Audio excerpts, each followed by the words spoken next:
This girl is a top-ranked hunter, and she's assembled a squad made up of the absolute best of the best, plus one rookie nobody has ever heard of, to clear an insanely dangerous dungeon. The moment they step inside, a huge cockatrice attacks them. The veteran S-rank hunters immediately snap into formation and take defensive positions like the professionals they are. But the rookie? Our guy sees a monster and apparently decides defense is for weak people. He charges straight into the attack. The squad is still trying to figure out whether this kid is incredibly brave or simply out of his mind, when with a single punch, he slams the overgrown chicken straight into the ground. The S-rank hunters stand there completely speechless, still processing what they just witnessed. Meanwhile, Seo Dojin casually walks over to the crater and finishes the monster off with a kick like he's taking out the trash. At this point, the entire squad is questioning what exactly they just saw. They immediately turn to their leader, asking who exactly this guy is and why he's so strong. The problem is, she has no idea either. She's never seen anyone this ridiculously strong before. So, who exactly is Seo Dojin?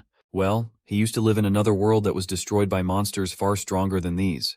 Monsters infiltrated the world, causing it to succumb to despair. People fought until their last breath to safeguard the place they called home. Among those brave souls was the protagonist of this story, Karsilian Levandayan, who fought against the menace just as viciously. Many years passed with him battling countless monsters, relentlessly piling up dead bodies with the only blade he had, and not an ounce of fear in his heart. Then finally, a day came when he fought Irn's brother from another mother. That bastard was one tough nut to crack. The battle was brutal, but he eventually took down the piece of shit. In the aftermath of the battle, he too succumbed to death. But fate had other plans. With his soul drifting through this endless void, he met a human boy hailing from some planet known as Earth. The boy's name was Seo Dojin, who was on the brink of death for some unknown reason. Before dying, he wanted to make a simple request to Vandayan, who immediately refused even before listening to what this boy wanted to say. After all, bro just wanted to die peacefully. He was done with all the shit. He lost his country to the monsters, lost his loved ones, and eventually died a dog's death. While this boy Seo Dojin didn't really want to live either, he desperately wanted his family to have a good life. Well, it seems like Vandayan is finally ready to listen to this dude's request. The boy lights up like a kid in a candy store and musters up the courage to say he wants his family to live peacefully. And so,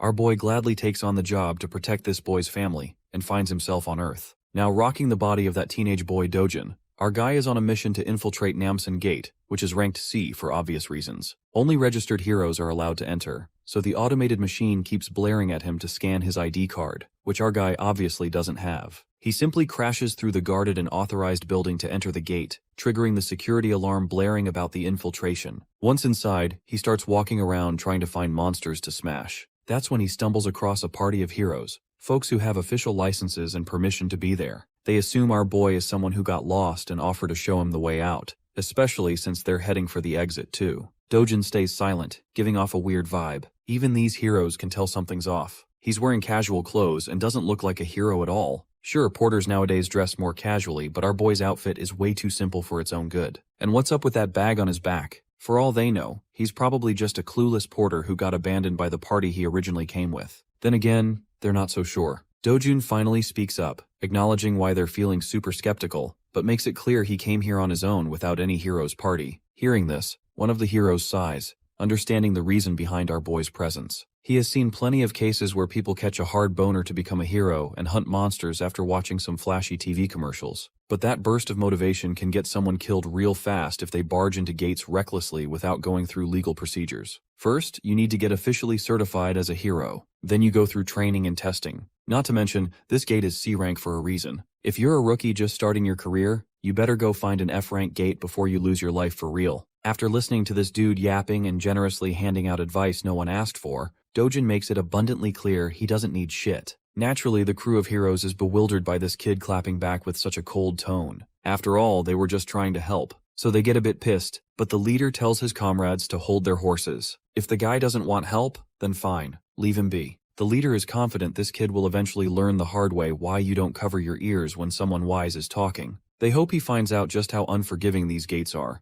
unlike the TV shows that glamorize being a hero like it's the second coming of Christ. Soon enough, Dojin finally comes across a giant troll staring him down, ready to eat him alive. The monster unleashes an attack, only to miss and hit the ground. Bro moved so fast the troll couldn't even process what the hell happened. Then he balls up his fist and delivers a devastating punch, hard enough to blow the orc's face clean off. It's basically something out of One Punch Man, or Omni-Man on a killing spree. Now that the monster's out of the picture, here comes the juicy part. Time to loot, baby. First, he grabs the sword that bastard was carrying. Then he uses that same sword to dig further into the monster's body and extracts a shiny gemstone. It's actually a low-grade magic stone, so insignificant that Dojin never even bothered with them before in his previous life. But since he's broke right now, he's got no choice. Suddenly more monsters swarm the area, pissed after seeing their buddy decapitated. Dojin turns around and chucks the gemstone so fast it literally blows one of their heads clean off. The other two dumbasses charge in like they've got some death wish they want fulfilled. Well, Dojin's more than happy to grant it. While he's wrecking havoc, we cut back to the crew of heroes trudging through this monster-infested territory. Currently, their minds are still stuck on the encounter they had with that young man.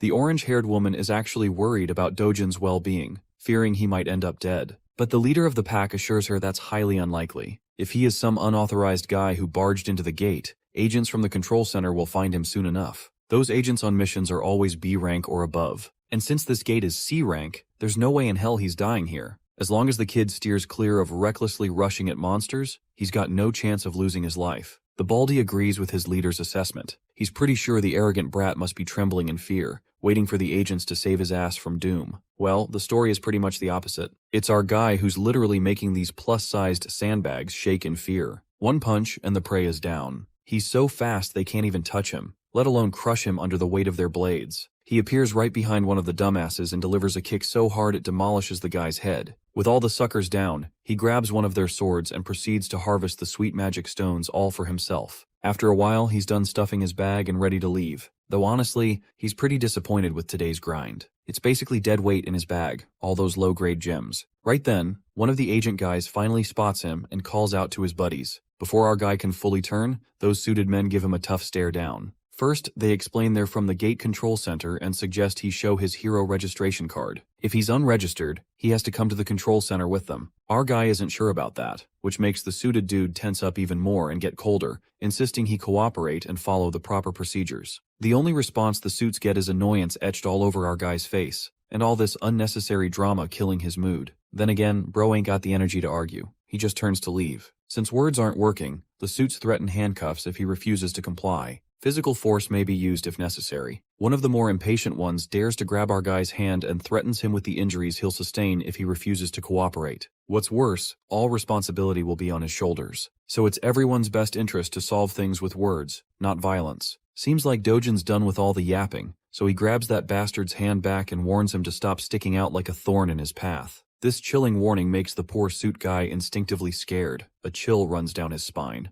The other two bastards pull out their magic-infused batons. They're actually grade 4 magic staffs, powerful enough to subdue an orc, but they don't have enough power to hurt our guy physically. So he aggressively twists the bastard's hand, making him whine like the whiny bitch he is. Bro then issues a final warning. They better leave now if they don't want to lose the last shred of dignity they have left. Eventually, duty-bound suits are forced to retaliate with violence. They try their best to tag our guy with the magic staffs, but none succeed. Our guy delivers a crushing blow right into the back of one bastard, then hits another in the belly. Next, he focuses on the guy in glasses, the last man standing. The last dude senses what's coming and gets tense. Dojin blurs away, vanishing into thin air, causing the bastard to panic at literally seeing a man disappear. Then, out of nowhere, comes a sneaky punch right into the gut, making the bastard stagger backward in pain. Seems like Dojin is tired of all the bullshit and agents chasing him, so he finally starts thinking about registering as a hero after all. The agent assures him that as long as he avoids shady or illegal stuff, no agents will be out hunting him.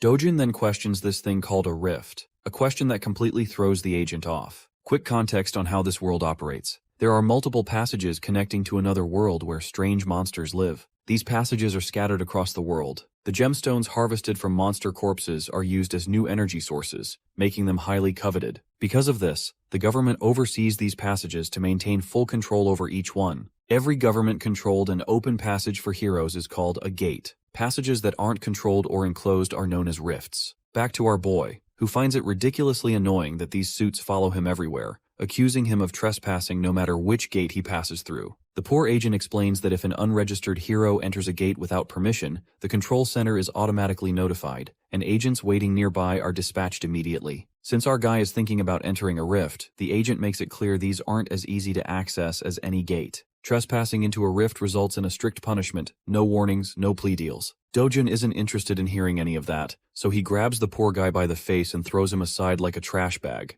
By now, the poor agent regrets not calling headquarters. This shit's way over his pay grade. Before leaving, Dojin takes one last glance at the trash agent lying there, thinking about what a weakling this dude actually is. The weakling seems to have a fractured arm and is busy shouting threats, promising to catch our boy and put him behind bars. The scene transitions to Seoul, Gasan Digital Complex in Gyeongcheon District. This giant building is now known as the Hero Complex. Here, all trades related to magic stones or anything found in the gates go down. And nowadays, this place is busier than ever. Dojin can be seen heading toward one of the stores that deals in buying and selling magic stones. Upon entering, he's greeted by this Gen Z bastard, busy scrolling through brain-rotting Insta-reels. When Dojin says he wants to sell some magic stones, the cunning shop owner immediately starts preaching about his business, claiming this branch offers the highest prices to their clients. He even goes as far as saying they're the best in the whole country. Dojin finally puts all the low-grade gems smeared in monster blood on the counter, causing the store owner to put on this sour expression like he just got boned from behind. He's seriously grossed out by all the blood stuck to the stones. Regardless, he doesn't complain and moves forward with the transaction. Dojin is asked if he wants some coffee while the stones are being processed. A little while later, he is sipping coffee while the shop owner carefully cleans the blood off the stones. Afterwards, the owner calculates the total amount due. There are 12 low-grade magic stones, 16 medium-grade ones, plus 5 upper and lower-grade stones as well. After deducting a 40% commission, Dojin is set to receive around 5.5 million won. Well, our boy isn't too comfortable handing over 40% as commission. It just feels unfair because he did all the hunting and wasted his time. So how the hell does this bastard think he's entitled to nearly half the money? The shop owner proudly claims he's being generous, charging only 40%, especially since every competitor in this business charges 45% or more. He's so confident that he even offers Dojin to take his stones back if he doesn't like the price. After all, no one else will offer more, or at least that's what this bastard claims. Our guy ain't falling for that trap and starts stuffing his precious stones back into his bag. Seeing his tricks aren't working, the bastard grabs Dojin's hand before he leaves and demands compensation for the appraisal and the coffee he drank. It's 30,000 won for the appraisal plus an extra 10,000 for the coffee. Not to mention, all the blood he had to wipe off ruined his expensive towel. With everything added up, Dojin supposedly owes the guy around 350,000 won. Dojun isn't giving in to these unreasonable demands, no matter how hard this crazy bastard pushes. Seeing nothing's working, the bastard stoops to street-level tactics and threatens Dojin with the C-class heroes he has as his guards. Right then, those big guys barge in through the back door, asking why they were called. If anyone's causing trouble, they're ready to deal with them. Dojin in response shoots a sharp glare at the bastard, who stares right back with the same intensity. A while passes, and the scene cuts to the terrified, sweaty face of the shop owner, who had been acting cocky like he was the main character. But he got a reality check when Dojin took down his 3 pigs, without breaking a sweat, making it clear who the real MC is. My guy then walks up to the counter and smoothly negotiates the commission down to 1%, no questions asked. We all know there's no arguing when someone like Dojin is staring straight into your soul like that. So the deal goes through, and Dojin walks out with a fat stack of cash for the haul he collected with his sweat, or rather, his fists. His grandma and sister are both in total awe at the huge amount of money. Grandma even suspects Dojin is pulling a fast one with fake bills. But the guy quickly clears that up, saying the money came from lending cash to a friend who started a business that ended up doing really well. Grandma isn't sure if her grandson even has a friend like that. He tries to convince Grandma with another lie that it was a childhood friend. Eventually, Grandma stops asking questions, at least the big ones. Meanwhile, Dojin's sister is super proud of her big brother for making their family rich. The doting brother pats her and gives her hope about the luxury life they'll be living from now on. The little girl just jumps around happy to be rich. Watching her so happy, Dojin realizes he's actually making progress fulfilling a promise he once made. He remembers the words of the owner of the body he's possessing, whose one dying wish was for his grandma and his half-sister Yoon-young to live safe and happy lives. That poor guy disappeared right before Dojin could say anything, and when he woke up, he had become Seo Dojin. Now his only mission is to make sure this little family lives safely and comfortably. For that, he wants to buy the safest house in Korea, which currently costs 110 billion won. For him, making money won't be an issue as long as he gets his original strength back. This world shares a lot of similarities with the one he came from, the one that was destroyed. The only big difference is that rifts, gates, monsters here are all marginally weaker than the world he once saw fall. To him, who held the title of Sword God in his previous life, this place is nothing but a sandbox. So far, he's only been fighting at 1/10 of his original power. Suddenly, there's a knock on the door, and the visitor says he wants to see Seo Dojin. Bro stands up and decides to answer. As he opens the door, he finds 2 thugs standing outside. These guys are here to claim a debt Dojin owes, an insane 48 million won. Seeing this, Dojin's sure these are loan sharks. The real CO Dojin borrowed money from before he left this world for good. Though it was supposed to be just 5 million won originally for his grandma's hospital bills, these guys are charging crazy interest to demand 10 times the original amount in no time. They know he's been making money through Gates lately, so they want him to cough up the cash since it's all documented in the contract. But the only repayment these bastards get is a jaw-busting punch right in the big guy's face. That single punch sends the poor thug flying, leaving his partner with his jaw hanging in disbelief. Our guy then gives the scrawny bastard a deadly stare to remind him that over 9 million won has already been repaid. So if you do the math, these bastards should be paying him interest. With another punch that makes the bastard cry like a bitch, Dojin tells him to tell his boss that Dojin's coming to pay a visit. The scene then cuts to the shopping mall, bustling with life. There, we see sweet little Eunyoung lighting up a kid in a teddy bear store. Dojin brought her here for a shopping spree. Today she's free to get anything she wants. You know, our boy wasn't always that soft-hearted Pookie in his previous life. It's the original Dojin's memories that revitalized his dry emotions. It makes his heart warm up to see how kindly Dojin treats Eunyoung, even though she's only his half-sister. So he wants to keep doing the same, and make sure to give all the love he can muster for this little girl. The little girl finally chooses a stuffed toy she really wants. It's a small but cute bunny. She picks it modestly, making sure she's not being extravagant. But Dojin picks a way bigger stuffed toy for her. He doesn't want her to hold back at all. It's her day, and she can pick whatever her heart desires without thinking twice about money. They both treat themselves to some good food too. As they enjoy their meals, an unfamiliar voice calls out our boy's name. It's a middle-aged woman followed by a bunch of bodyguards. This chubby MILF seems like yet another trash talker who loves to hate on our boy. First, she points out his lousy sense of dressing. Then she questions the girl sitting next to him. She's bold enough to throw a jab, saying he must have knocked someone up and had this girl, just like how his mother brought him to this world. Of course, these sharp jabs infuriate our boy beyond anything. Meanwhile, the little girl has no clue who this lady is or why she's trash-talking so casually. This MILF then promptly turns her attention to the girl and asks her name. The girl introduces herself as Lee Eunyoung, which makes this trash MILF realize she's Dojin's sister. Out of habit, the woman throws a jab at her clothes too, calling her a mess. This bitch isn't sparing her deceased mother either, and all of this is just getting on our boy's nerves real bad. But for some reason, he's holding it all in, not trying to get aggressive with her provocations. Even this MILF is pretty astonished at how Dojin is keeping his composure, not falling for her traps. So this bitch decides to go one step further. This fat piece of work is bold enough to ask a child the meaning of harlot. Well, that's the last straw. Dojin snaps and calls her an ugly woman who belongs to a tribe of orcs. Of course, the woman is left wide-eyed and mind blank after getting caught off guard. Let's have a little context to understand why Dojin has been tolerating this woman only so much. You see, Dojin was born an illegitimate child and lived in poverty. At the tender age of 7, his mother died, and he barely made it to his father's house. With his father marrying a new woman, he was shunned by everyone. It only got worse after his father's legitimate wife gave birth to a son, and Dojin was ignored completely. Things got so bad that he got kicked out of the very house he lived in. So he lived with his half-sibling at his grandmother's house. As our boy reflects back, he feels pity for the original Dojin who had to endure all this and still tried to keep a smile on his face like he had no pain in his life. But now he wants to change everything. Seems like this woman is his stepsister, which explains why he was trying to hold himself back. But he won't tolerate her no more. He recalls how he shared a roof with this orc of a woman,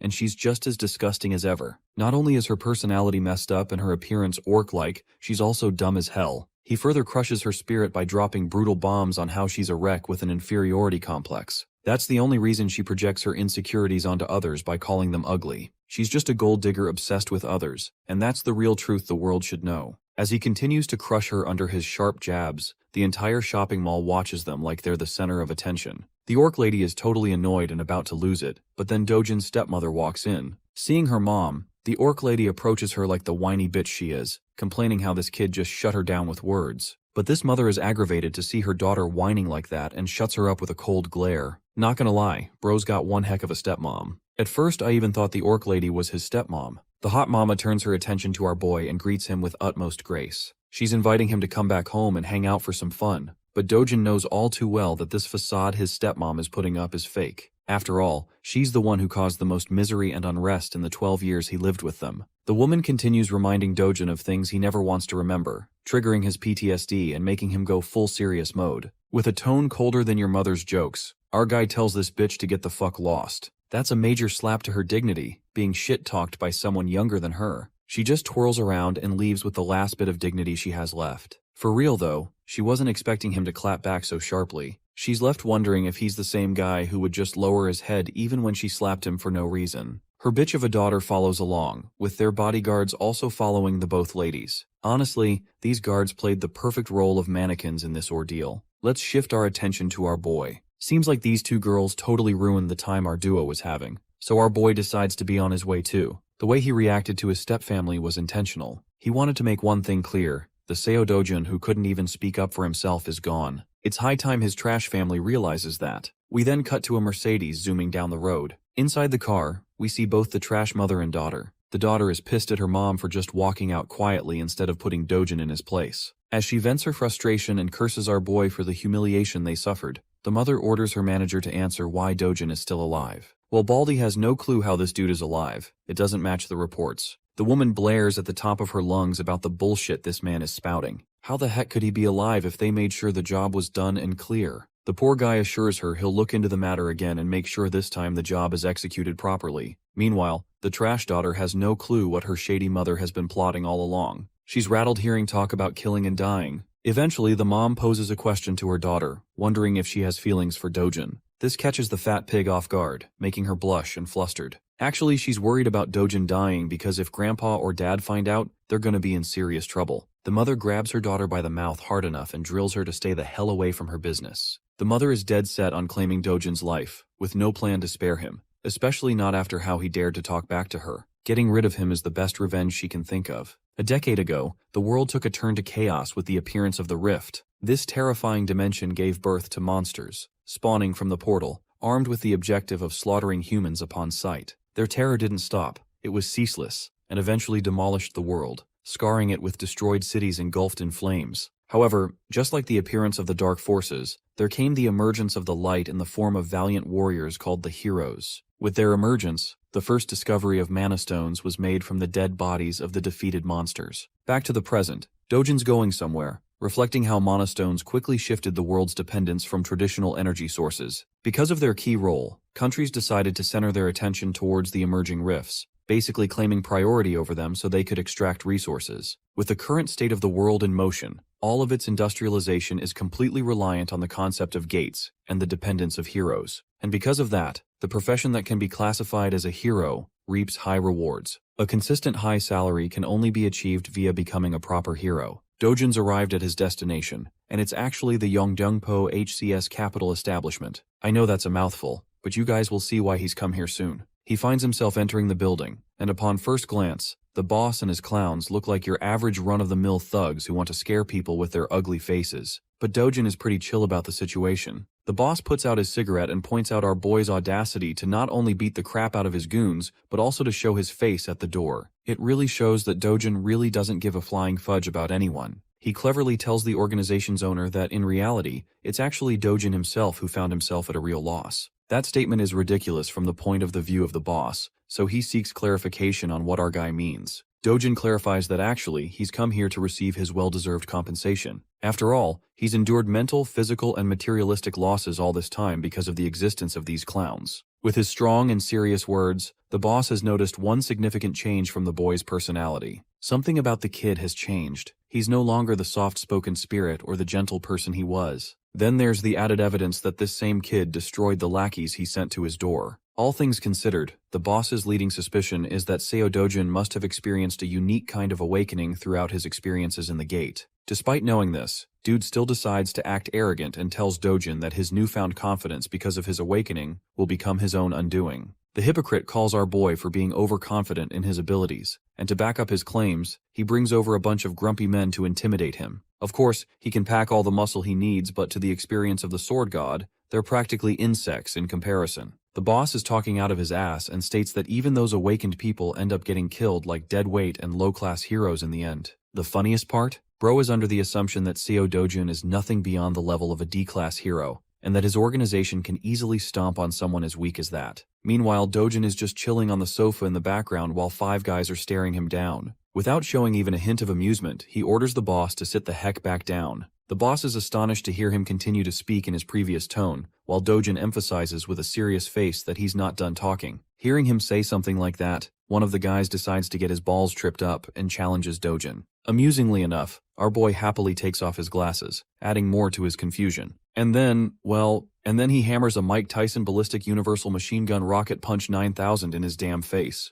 The dude is sent flying from the impact while his friends are at a loss for words. But that's not all, because the beating is shared among the group as Dojin knocks down another one. Keep in mind that while he's beating their asses, he's calmly making his points too, sharing his knowledge of the boss's secret shady business underneath the cover of a money-lending business. Dojin aims to punch down an orange-haired punk and proves his knowledge of the counterfeit identification business he pulls. Having landed his punch, he tells the boss that he's in search of a hero identity to officially register as one and make money. Ducking the strike of the final guy, Dojin returns the blow with triple the love. And that's how he made the entire group sleep with his special sleeping routine. Works 100% of the time. Dojin continues his demands, stating that he's in need of a foolproof identification that doesn't cause any trouble for him in the future. The boss is left starstruck by what happened in the span of a few seconds. Our boy reminds him that he's only got one day to forge the identity for him. Some of the men didn't intervene in the fight, by the way, which is a compliment to the NPCs because they're the type to challenge God while being a level 1 rookie in most stories. The boss is out here tripping for life as he begins to question and assess Dojin's skill level. At the least, this guy appears to be B-class in strength. Bro is so lost in his thoughts that he has to be reminded by the kid to snap out of it. He happily accepts the job too. Finally, Dojin grabs his shoulder politely and contrasts it with an intimidating expression on his face. He wants to know if Hong Hee-ju, his stepmother, ordered a hit on him. Of course, this is actually pretty much the case, evidenced by the conversation she had with her daughter and assistant earlier. The boss is at a loss for words until Dojin forces his grip so hard that the guy yelps in pain. Even his scrubs are looking helpless for their boss. I have to say they should really change their barbers too. Anyway, the boss breaks down and reveals her heinous strategy. This cruel scheming woman actually wanted to suck the life out of Dojin's bank account, forcing him to so much financial instability that he doesn't have any other way but to take his own life to escape from it. Now that is a definition of an evil fucking plan, especially towards your son, even if cast away. Those were her orders. Dojin hears this, and after enough of his begging and crying, he lets the man free, questioning if that's also one of the reasons they locked him inside the gate. The boss turns into an innocent little guy who had nothing to do with that incident, even going as far as to reveal that he wouldn't get paid for the execution if he died inside the gate. That's probably one plausible reason why he couldn't have done something like that, and it already has Dojin thinking. He utters the words Kang Chulwoo, which is actually the name of the guy who brought him to the gate in the first place. Effectively, Dojin wants to know every last piece of information of the guy until tomorrow. With his two demands stated, he leaves politely, completely changing the atmosphere of the room from which he first entered. After that conversation, Dojin is left with a deep contemplative state again. The real Seo Dojin only had one desire. He wanted to protect his little sister and his beloved grandmother no matter what. On top of everything that happened, it just adds another layer of misery and shows the kind of life the poor kid had to endure while being helpless. But not to worry, because the sword god is ready to do what he must in order to set the record straight. The following day, guess what? Our boy's officially registered. And he's also got a B rank rating, which is convenient, unlike all the other stories where the main character just has to be at the lowest possible rank for style points. Tapping the card on the machine, he proves the card's legitimacy because it recognizes his identity into the system. However, it warns him that the rank is still lower than the dangerous quest he's about to take. This is actually pretty annoying to our boy, who thinks that maybe he should have peeved the bastard to assign him a higher rank so that he couldn't run into these problems. Despite the system's repetitive warnings not to enter the gate far above his level, Dojin doesn't give a damn and goes anyway. Let's talk about the specifics of the Night Island gate. It's actually just a B-rank gate, but the logic doesn't mean a B-rank hunter can survive it. Heroes are always recommended a class higher than the gate rank for mission safety. Anyway, the scale of the dungeon is considered rank D, which means it's spread out and will be difficult for solo hunting. The good thing, however, is that it's in the form of tunnels, which means to some capacity, solo hunting won't be that hard for him this time. Because of the gate's scale, it is highly recommended that an A-rank hero take on the task. But the words risk and danger don't exist in our boy's dictionary. If anything, the worst that could happen is that he'll have to face off against an entire fleet of monsters in a narrow tunnel with little to no room. Dojin smiles at his first opponent, which is a giant serpent with a chaotic purple aura. For most heroes, this would be a sign of terror, but for him this is a sign of good luck, as he prepares his gauntlets to get the battle started. Oh, and by the way, the serpent has a bunch of its friends too, and their tongues remind me of the Alien movie. Anyway, they do their best to attack, but it's pointless because our boy is such a killing machine that he snatches and collects the mana stones like the monsters never even existed. The Black Killing Viper is a class of monster that is known for its hyperactive paralysis poison that can knock anyone down even with the slightest contact. With that in consideration, Dojin charges to propel himself at bullet speed and launches full swing, In a short span of time, he's about to slice and dice the creature all over its body, splashing blood until he severs the monster in half. With the creature defeated, Dojin notices his equipment. The gloves he purchased are ensuring the poison doesn't get in contact with him, and for the price of 300,000 won, they're holding their ground. Returning to the hunting session, Dojin turns his attention to 4 more of these ugly limbless lizards and begins blasting right through their heads with his powerful speed. More and more blood splashes out until the vipers are sent to the afterlife. Dojin stands there, busy searching for a bunch of magic stones by clawing from the monster's flesh. To his disappointment, there isn't any magic stone around. But this is according to the rules of the previous or the original world. And in that, these monsters only have a drop rate of 3% for mana stones. This means that he's got to hunt down at least hundreds of them for good loot. Walking his way along, he discovers Mr. Bonehead. You might be thinking it's the boss, but Dojin's got a different opinion, and as he asks the oversized serpent if he's the boss monster, because definitely the snake will answer like a good friend. Anyway, Dojin thinks it's a good thing this big guy appeared because he won't have to worry about getting lost anymore. Spiraling into an immediate strike, he plans to end the battle quickly to return home. But then, an unexpected thing happens. Despite having successfully landed a brute strike, his punch doesn't have any effect on the creature. Bro just gave him a tattoo on the head instead. While he's in the air and unable to dodge, the creature bashes him into the wall with its tail. Dojin sits there having crash landed. It probably gave him a reality check about the boss monster's strength, I think. The creature whips out its poisonous fangs and hisses at him like the average girlfriend when she's hungry. The creature attempts to bite him down, but luckily he evades the attempt. Using the momentum of his evasive maneuver, he bolts right back into motion with a powerful punch that connects with the creature's body and leaves more cracks against its hard shell. From this second attack, one thing has been made clear to him. The boss monster has an unusually tough exterior, making it a greater challenge than the rest of the vipers he disposed of. The shell is so powerful at his current level that he can't penetrate with one strike alone. This reverses the situation on him, making him question if he should aim for a different battle strategy. At his original strength, the sword god would mop the ever-living floor with this beast. But then suddenly he notices something. It's the sword of the warrior who lost his life fighting the boss. And now you guys are about to know why he's called the sword god and not the fist god. Even though the weapon is extremely worn out after the fight, he grabs hold of it, believing that a sword is only as competent as its wielder. With that knowledge in mind and the blade armed in his hand, he walks towards the monstrous snake. The creature propels itself forth to strike him down again. Bursting with incredible speeds, Dojin responds by going high up into the air, proudly declaring that the creature should be honored that he's going all out to kill the beast with a sword. Despite the sword's condition being crap, this guy literally unleashes so many flashing cuts in the span of a few strikes that it leaves the snake's body eviscerated. The serious fight turns into a funny conclusion with the snake dying in the background while our boy's sword is reduced to dust. It's a good thing he wiped the creature out while it was still holding on. With the boss monster dead, Dojin thinks of a smart idea that I don't really see many other protagonists implement. He takes off one of the fangs of the creature, believing it could be used as a nice material for a short sword with a bit of refinement. Considering this as a reward for his journey, he exits the gate. By the time he's exited the gate, it's already a starry night outside. He spent more time at the B-rank gate than he thought, and with the way things turned out at the end, it only pushed him to pursue and restore his strength back to full health. Also, he's a bit happy that his old friends don't get to see this weak version of him because that would be embarrassing. Back from the hunt, he goes to appraise and sell the magic stones. Before him, there's actually another hero who has come to present his great stash of magic stones. The cheap-ass receptionist treats him like shit and points out that the commission rate is the same as 40%. Even the innocent guy can sense the bullshit behind that overly high rate. He even calls it out, stating his concerns and calling himself a normal guy. The receptionist, just like what he did with Dojin, clarifies that their rate is actually the lowest among all the appraisal trades. The gate center is 5%, but that's without taxes. From the perspective of the sleazy appraiser, this is a great deal for heroes to have that earns them good money. The cash is handed to the hero, who doesn't really complain much, except concerningly asking about the dude's messed up face. The funny thing is how this guy is still repeating the same script even after getting his face bashed in. Bro plays it off, stating that a psychopath first obliterated his guards, and then he left him with this treatment.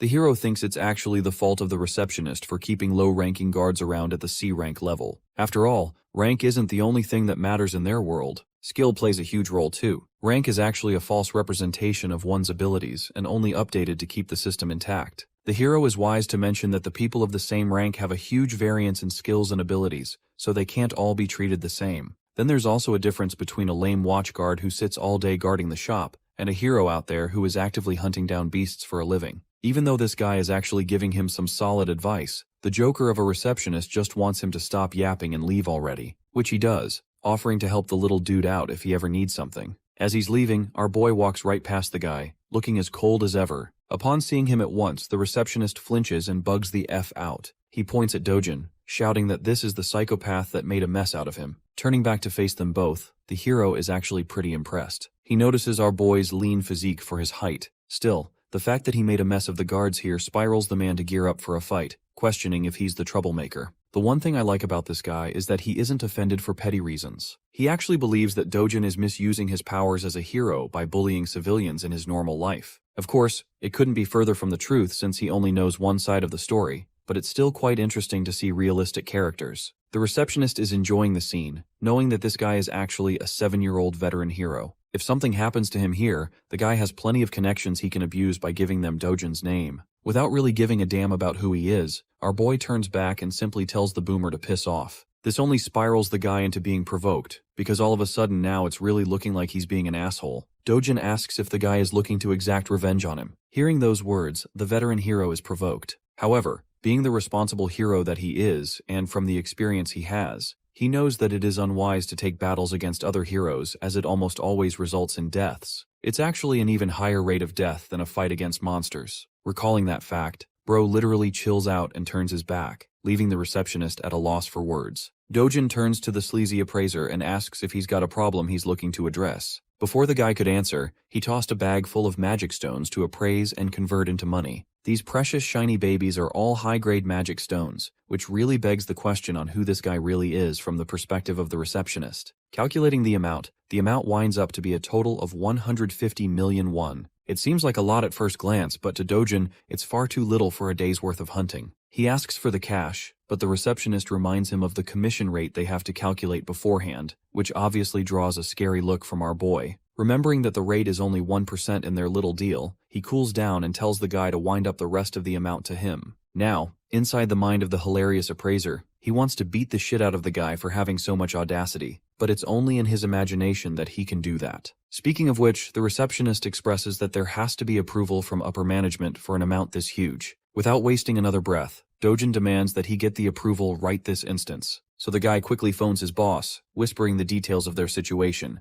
But before he can smoothly wind up a deal, Dojin snatches the phone and directly tells the boss to hurry up with the payment. The boss is okay with doing so, but he just wants the phone to be handed back to the employee. Returning it with pleasure, Dojin accidentally, or should I say intentionally, smashes the phone into the wall. The employee is shivering at the sight of his smashed device, as Dojin instructs him to quickly prepare the money now that things are cleared up. And that's how the receptionist prepared numerous bags full of cash for the transaction. By the end, the guy is left devastated at being forced in such a way. Maybe you guys feel pity for him, but remember, he continues to scam nearly half the amount that ordinary heroes earn after risking their lives. He's a scumbag. 10 minutes passed and the boss quickly found himself at his store, enraged at why his employee wasn't picking up the phone. The hilarious part is that the receptionist throws in the towel and embraces an immediate resignation. The boss then sees the guy's phone smashed into the wall, giving him a good idea of what went down. Seeing this, he pulls out his phone to call Juyeon, requesting that she come here at once. Juyeon appears to be a famous young woman donning beautiful purplish-pink hair. She's so recognizable in public that people are celebrating her name as Hyun Juyeon and treating her like a celebrity. Not to mention that she looks dope as hell with that outfit. She arrives at the store and stuns the receptionist with her presence, giving him a nice greeting with a smile. There's a big reason why everyone's making a big fuss about her. She's the country's 4th S-rank hero in the lineup,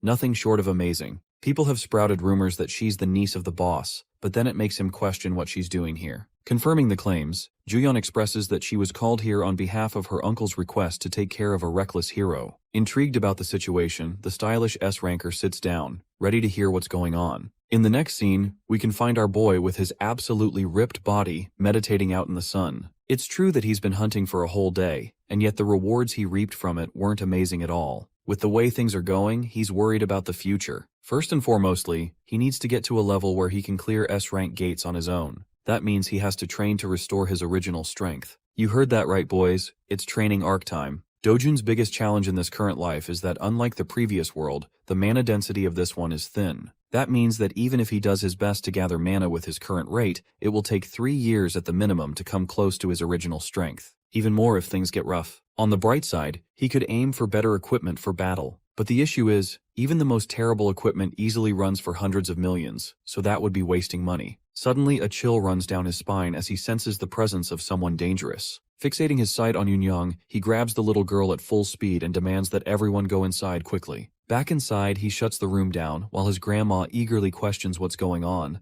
The entire structure shakes with a loud quake, making his grandmother flinch and question in terror if they're having an earthquake. Little Young is in a state of panic, but the truth is something only our boy knows. This isn't just an earthquake, it's something else. Dojin senses the sharp and violent energy outside. A rift has just cleaved open into their world, and it just so happens to have manifested on top of their house. Rushing to take care of the problem, he tells his loved ones to stay inside as the situation outside is dangerous for them. At full speed, he cuts into the entrance of the rift, where the last thing he hears is the cries of his grandma and his sister calling out his name. The scene switches to the Seoul Hero Association, where its members are made immediately alert at the sudden emergence of a rift on top of the Mapo region. It appeared after 63 days of the last emergence. Realizing that the White Lion Guild is the closest to Mapo, the manager wants his staff to contact the guild at once and alert the nearby heroes to join in to control the situation. Upon closer inspection of the rift's exact location, he discovers that the rift appeared on top of a residential home. This is a tricky situation even for them, because if on the off chance a civilian enters the rift,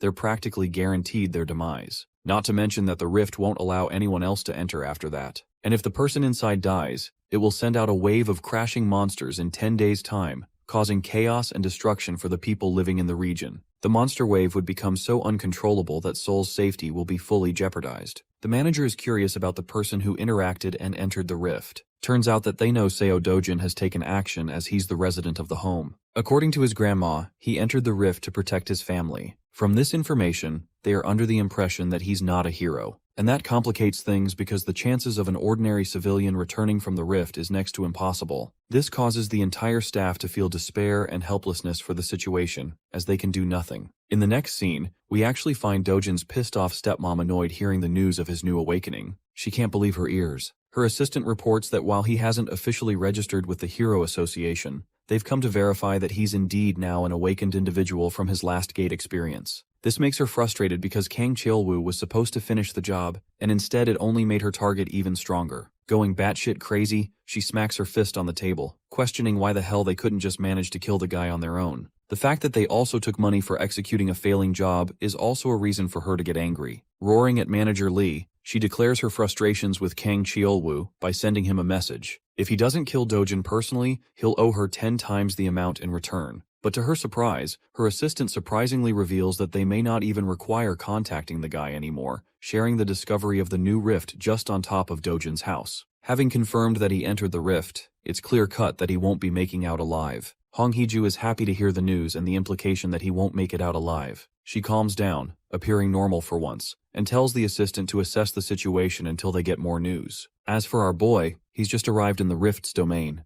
It's a forest. In fact, it's the same forest that he once used to enjoy his youth in while resting. The forest of Patiswa is exactly the same in its reconstruction down to the very last details of how he remembers it. Even the rich mana inside carries the same weight. Following the pathway, he smiles at his reunion with the all-powerful world tree. This tree exudes mana in its purest form, the most divine structure and the core of the world's stability. So much so that when the old world fell, it started when this tree was incinerated to the ground, forever tampering with the flow of mana. However, in this rift dimension, the tree is fine and just how he remembers it. Though he's unaware of the cause, one thing is for certain. He has a chance to reclaim the mana he lost by absorbing it from the tree. Meditating underneath the excellent flow of mana, our boy is getting his strength clearer and clearer. He spent more than 3 days sitting exactly like this, forgetting to eat or drink or tend to his bodily needs. 10 whole days passed, and all he could focus was on harmonizing his breathing. By the end of the 10th night, trouble came looking for him and disrupted his meditation. These alien-like creatures are called the Bulkina, and they've come to burn the tree just like how they did it in the past. Only this time, our boy is there to prevent the tragedy from happening again.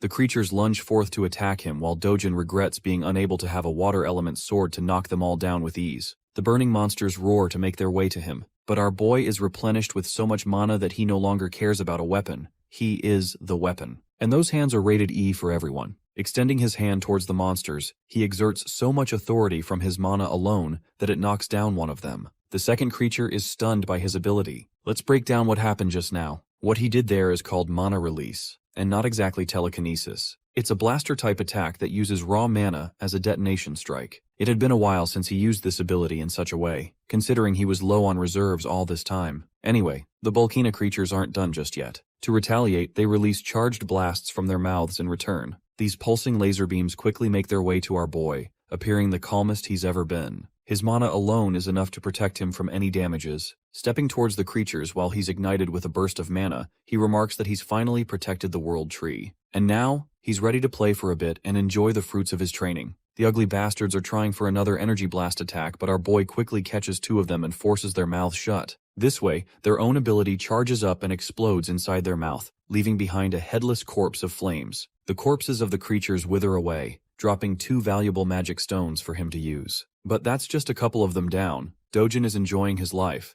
thrilled to unlock something called the Eternal Ember after defeating these guys. Joyfully cutting his way past the monsters and smacking them all down with a grin, he's finally glad to steal a good load of mana stones from them. The one-sided slaughter continues until he wipes out all of them. Dojin has won the lottery ticket with how many stones they're dropping. Among them, he also discovers a small coin or a seed glowing in gold. This is called the Eternal Ember as he picks it up in his hand. With this, he's reclaimed control of more of his power as he crushes the chip and unlocks its flames. The way he's casually playing around with the ember reminds me of Sukuna from Jujutsu Kaisen. Now, in any normal case, the ideal strategy here would be to keep gathering mana from the world tree. However, the current state of his body has reached its physical limit for amna absorption. The second way of doing so is actually absorbing the ember, completely altering the state of his mana and transforming it into fire mana. And he does exactly that as his body produces a rush of flame energy. Now, unfortunately in his previous life, he felt zero need to do this and didn't care about the Eternal Ember at all. However, now it's required for him to fully absorb the embers, and it takes like 10 whole minutes just to get one finished. Luckily, he's got a whole bunch of these collected for him, so his goal is to absorb as many as possible.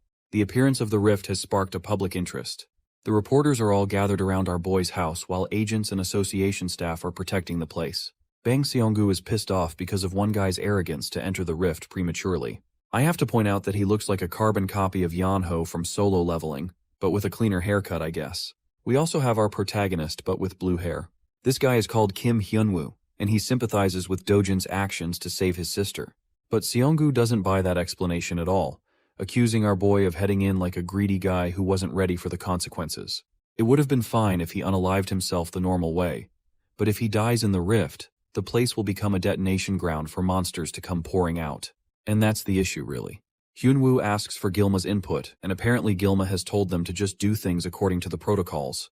Hyunwoo questions the recent emergence of rifts popping all over the world in various countries like the US, China, Switzerland, Turkey, and the UK.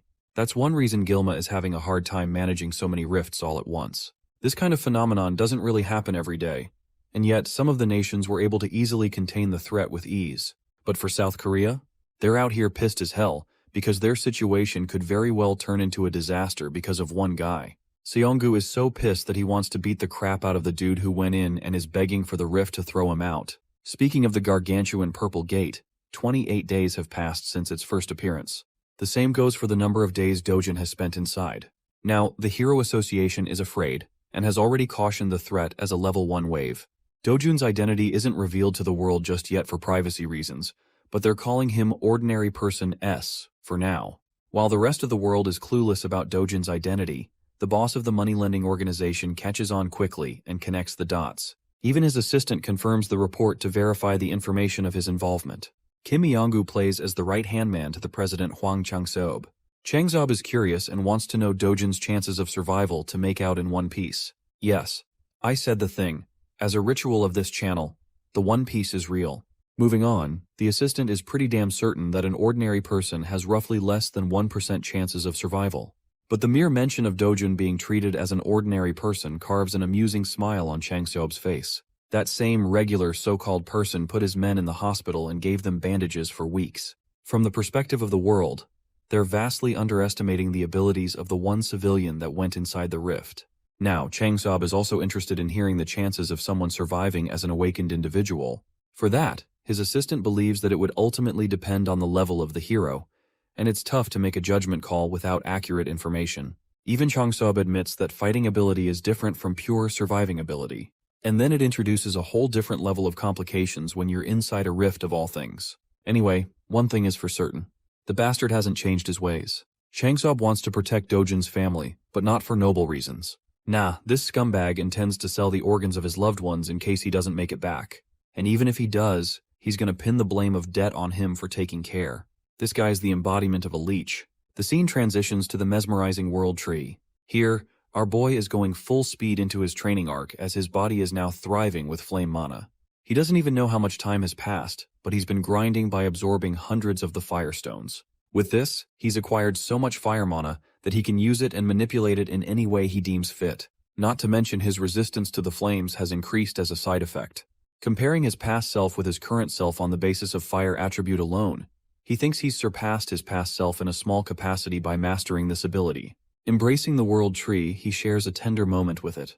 It's always served him in the time of need, even in the past, and even now. Because of that, Dojin is grateful for everything it has done for him. As for his mana stones, he's made up a small bag using vines to store them all. With the stones collected and stashed, Dojin fully understands that he'll probably never get to see the angelic tree again. But even still, he's hoping for their paths to cross if the divine tree ever finds itself in danger. Because when that happens, he will be ready to protect it with his life. Now I don't know about you guys, but I really enjoyed this gentle scene. That night, Dojin finally steps out into the outside world, emerging from the rift as a whole. Luckily, he doesn't sense anyone to be around, suspecting that most people probably thought he already died inside and that a monster wave would pop out at any time. However, he does detect the presence of someone strong nearby. Deciding to chase them down, he rushes to find the source. Shortly afterwards, he stumbles across the two agents. One pissed off and the other relaxed, both Hyunwoo and Seonggu from last time. Now he understands that these guys probably represent the association from their outfit alone, which means in the off chance he gets caught, things will get really problematic. To combat that issue, he whirls up a ball of flame and chucks it into the air with a forceful lunge. That attack winds up finding its way across the building, resulting in a loud explosion upon detonation. Both Hyunwoo and Seonggu were on red alert the moment they heard the crashing sound. Realizing that it's actually fire, they decide to chase after it. There, they discover a bunch of people standing in horror. Seonggu questions what the hell is going on in the chaos. Meanwhile, our boy is impressed with his flame powers so far. Its precision is good, so it will do him wonders. In the memory of his old friend called Tusk, he wonders if the mage would be impressed by his current level of flames. After all, Tusk was known to be the strongest fire mage on the continent, and they shared a good bond. Suddenly, Hyunwoo's sharp senses alert him to look for the rift. It appears to be acting up and right before their eyes. It disappears into the mist. Both of the agents rush to the site to see what's going on. When they arrive, they can't believe that the rift's connection to their world is no more. As for our boy, he's just making his way to his next destination without any problems. News breaks out the following morning concerning the state of the rift that lasted for a month in Mapo. It is announced that the rift disappeared 29 days after Seo Dojun entered the zone, proving the concerns of the Hero Association to be wrong about the monster wave. They have no idea about the unexpected disappearance of the rift, and they're currently investigating what went down. They also have trouble dealing with the cause of the fire that broke out at the time of the rift's disappearance in a junkyard. Now, this leads most people to believe that Seo Dojun is dead, and that this is just the consequence of his own actions. Unbeknownst to them, our boy is hidden in plain sight, observing the conflicting opinions of the people as some are sympathizing with the boy who lost his life. Unfortunately, the disappearance of the rift is heartbreaking news for our hero. He's devastated that he can't interact with the world tree anymore. Even though he can't protect the world tree, there is still one other thing he could protect in his life. Which brings us right to the HCS capital again. Inside, the idiots are busy celebrating the death of Dojin, believing that they can easily get rid of the old granny and his sister afterwards.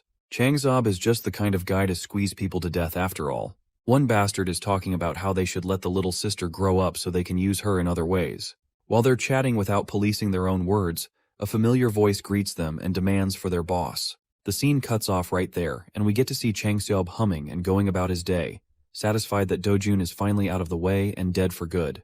His assistant reviews their appointments for today. Apparently he's free for the most part except for a lunch with another CEO. Hearing that, he's happy because tonight he can enjoy partying to his delight at a club under Madame Kang. It's basically senseless chatter, until he steps into the building and as he's climbing stairs, he finds his men being tossed around like playthings. Their blood is splattered around, and the cause of it all is someone he presumed to be dead. Our boy throws him to the ground and tells the filthy Changseob to crawl back to him like a dog. That bone-chilling order from him has the president of the company quivering. Our boy acts like the real leader of the group and assumes his place in his chair. He then repeats his command to the ignorant Chang Seob, who is still processing the weight of the shameless order. Without wasting time, he crawls like a dog. Ruthless as ever, Dojin then orders him to bark as he deserves to be treated like an animal. His loud and clear utterance of the command has Chang Seob whining in humiliation. It takes a second for him to bark successfully. But our boy is not satisfied at all. Our boy personally makes sure to make an animal out of him by forcing him to bark repeatedly for everyone to hear. The president is reduced to being less than human, just like the people he treats. Dojin points out that scumbags like him only act obedient on the surface, but end up backstabbing you right when they find an opportunity. Declaring his filthy name, he chillingly tells the man that his life has plenty of experiences dealing with second-rate humans like him. Pleading and begging for mercy, Chang Seob is prepared to serve like a loyal dog if necessary. But Dojin has heard enough and whips a heavy slap across his face. Just that much force is enough to knock the wind out of the guy and spurt out blood. His assistant watches the scene unfold until his name is called. Dojin addresses him as the new boss of the company and recommends that he stop working under a bastard like him. Knowing that these guys are so ready to stab people in the back, he orders the assistant to kill Chang Seob with full permission. Of course, it's a task too heavy for a competent servant like him. He apologizes and objects by stating that their leader has a lot of connections, so things will get really bad if he's the one appointed the boss instead of Chang Seob. On behalf of him, the assistant pleads to Dojin to spare the guy just one more time. However, Dojin doesn't want to play around with simple words in front of them. He suggests wrapping Chang Seob's body in a barrel and removing all evidence by shoving it in the endless ocean. After all, it's just one of the things these guys excel at doing. Seeing as the boss's servants aren't willing to oblige, our boy takes a different approach with them. Dojin threatens the entire group that he'll toss everyone in the gate as monster food if they don't carry out this order. Yeah, the mere mention of that has Chang Seob reduced to a pathetic mess. He can't take it anymore and keeps on begging for his life, promising that he won't ever betray and will always serve under Dojin. Now, this puts the hero in a bit of a contemplation. Although he could kill off Chang Seob right here and get rid of all his issues, something about him has changed in this life. Admitting it himself, Dojin has grown softer compared to his merciless past self. So this time he agrees, offering the guy a hand. I just know Chang Seob is about to become religious as heck after this, praying to God that he doesn't get on Dojin's nerves again. He goes on to shake the hero's hand, promising to serve unconditionally from now on. But wait, something is strange. Why is his hand engulfed in steaming hot flames? Yes, though Dojin has gotten soft, he's still ruthless. Looking at the man dead in the eye, he reminds the scumbag that it's his final chance indeed. Dojin then proceeds to rip his hand off clean, reducing it to a charred paste. By the end of the meeting, he walks away, ignoring the agonizing cries of the president. He does leave them with a final warning. If even a single one of them tries to get in the way of his family again, Dojin will personally ensure their deaths. As for their new job, they are forever deemed responsible to protect his family for the rest of their lives. Now that's how you handle traitors. Officially speaking, the man known as Seo Dojun was just a blip in existence that vanished along with the rift. In reality, he's actually dining in the local McDonald's. The government, Hero Association, and all kinds of media outlets quickly moved past him like yesterday's news. They all treated the civilian who entered the rift as a dead man. Even if he came out and told the world that he was alive, no one would buy it. Furthermore, surfacing after a solo rift mission would only bring headaches and trouble his way. That subdued dog, Hwang Chang-seob, is currently helping him find a new and suitable house so he can afford to move leisurely for the time being. Dojin finally got the chance to feed his sister some delicious fast food. He also informed her of their plan to move out to a better neighborhood, and she could not be any happier. She can now go to kindergarten like kids her age and enter elementary school the next year. When the topic of school came up, little Yoonyoung's mood took a turn for the worse. Dojin was alarmed. He is used to slaughtering abominable beasts, but coddling a kid is not in his arsenal. He was taken aback when her sister confessed how other kids tease her for being an orphan. Hearing his adorable sister's plight broke Big Bro Dojin's heart. If she does not want to associate with the mean kids, she doesn't have to. Those little bastards will get what's coming for them eventually. Finding out that she wouldn't have to attend kindergarten to be bullied anymore, Yoonyoung was hyped. Inwardly, Dojin is devising a plan to send his little sis to a prestigious private school where no one would dare look down on her. That night, Seo Dojin found out that Kim Eon-gu had stashed his grandma and sister in some random motel while he was stuck inside the rift. Glasses bastard almost broke his back trying to apologize. He reasoned that the motel is under the management of their company, so it is safer than any other place. Dojin does not have the energy to mess with lackeys tonight. so he just enters the room and sees his grandma once more. Little Yunyang pounced on him with a bear hug, and Grandma held his hand with tears petering from her eyes.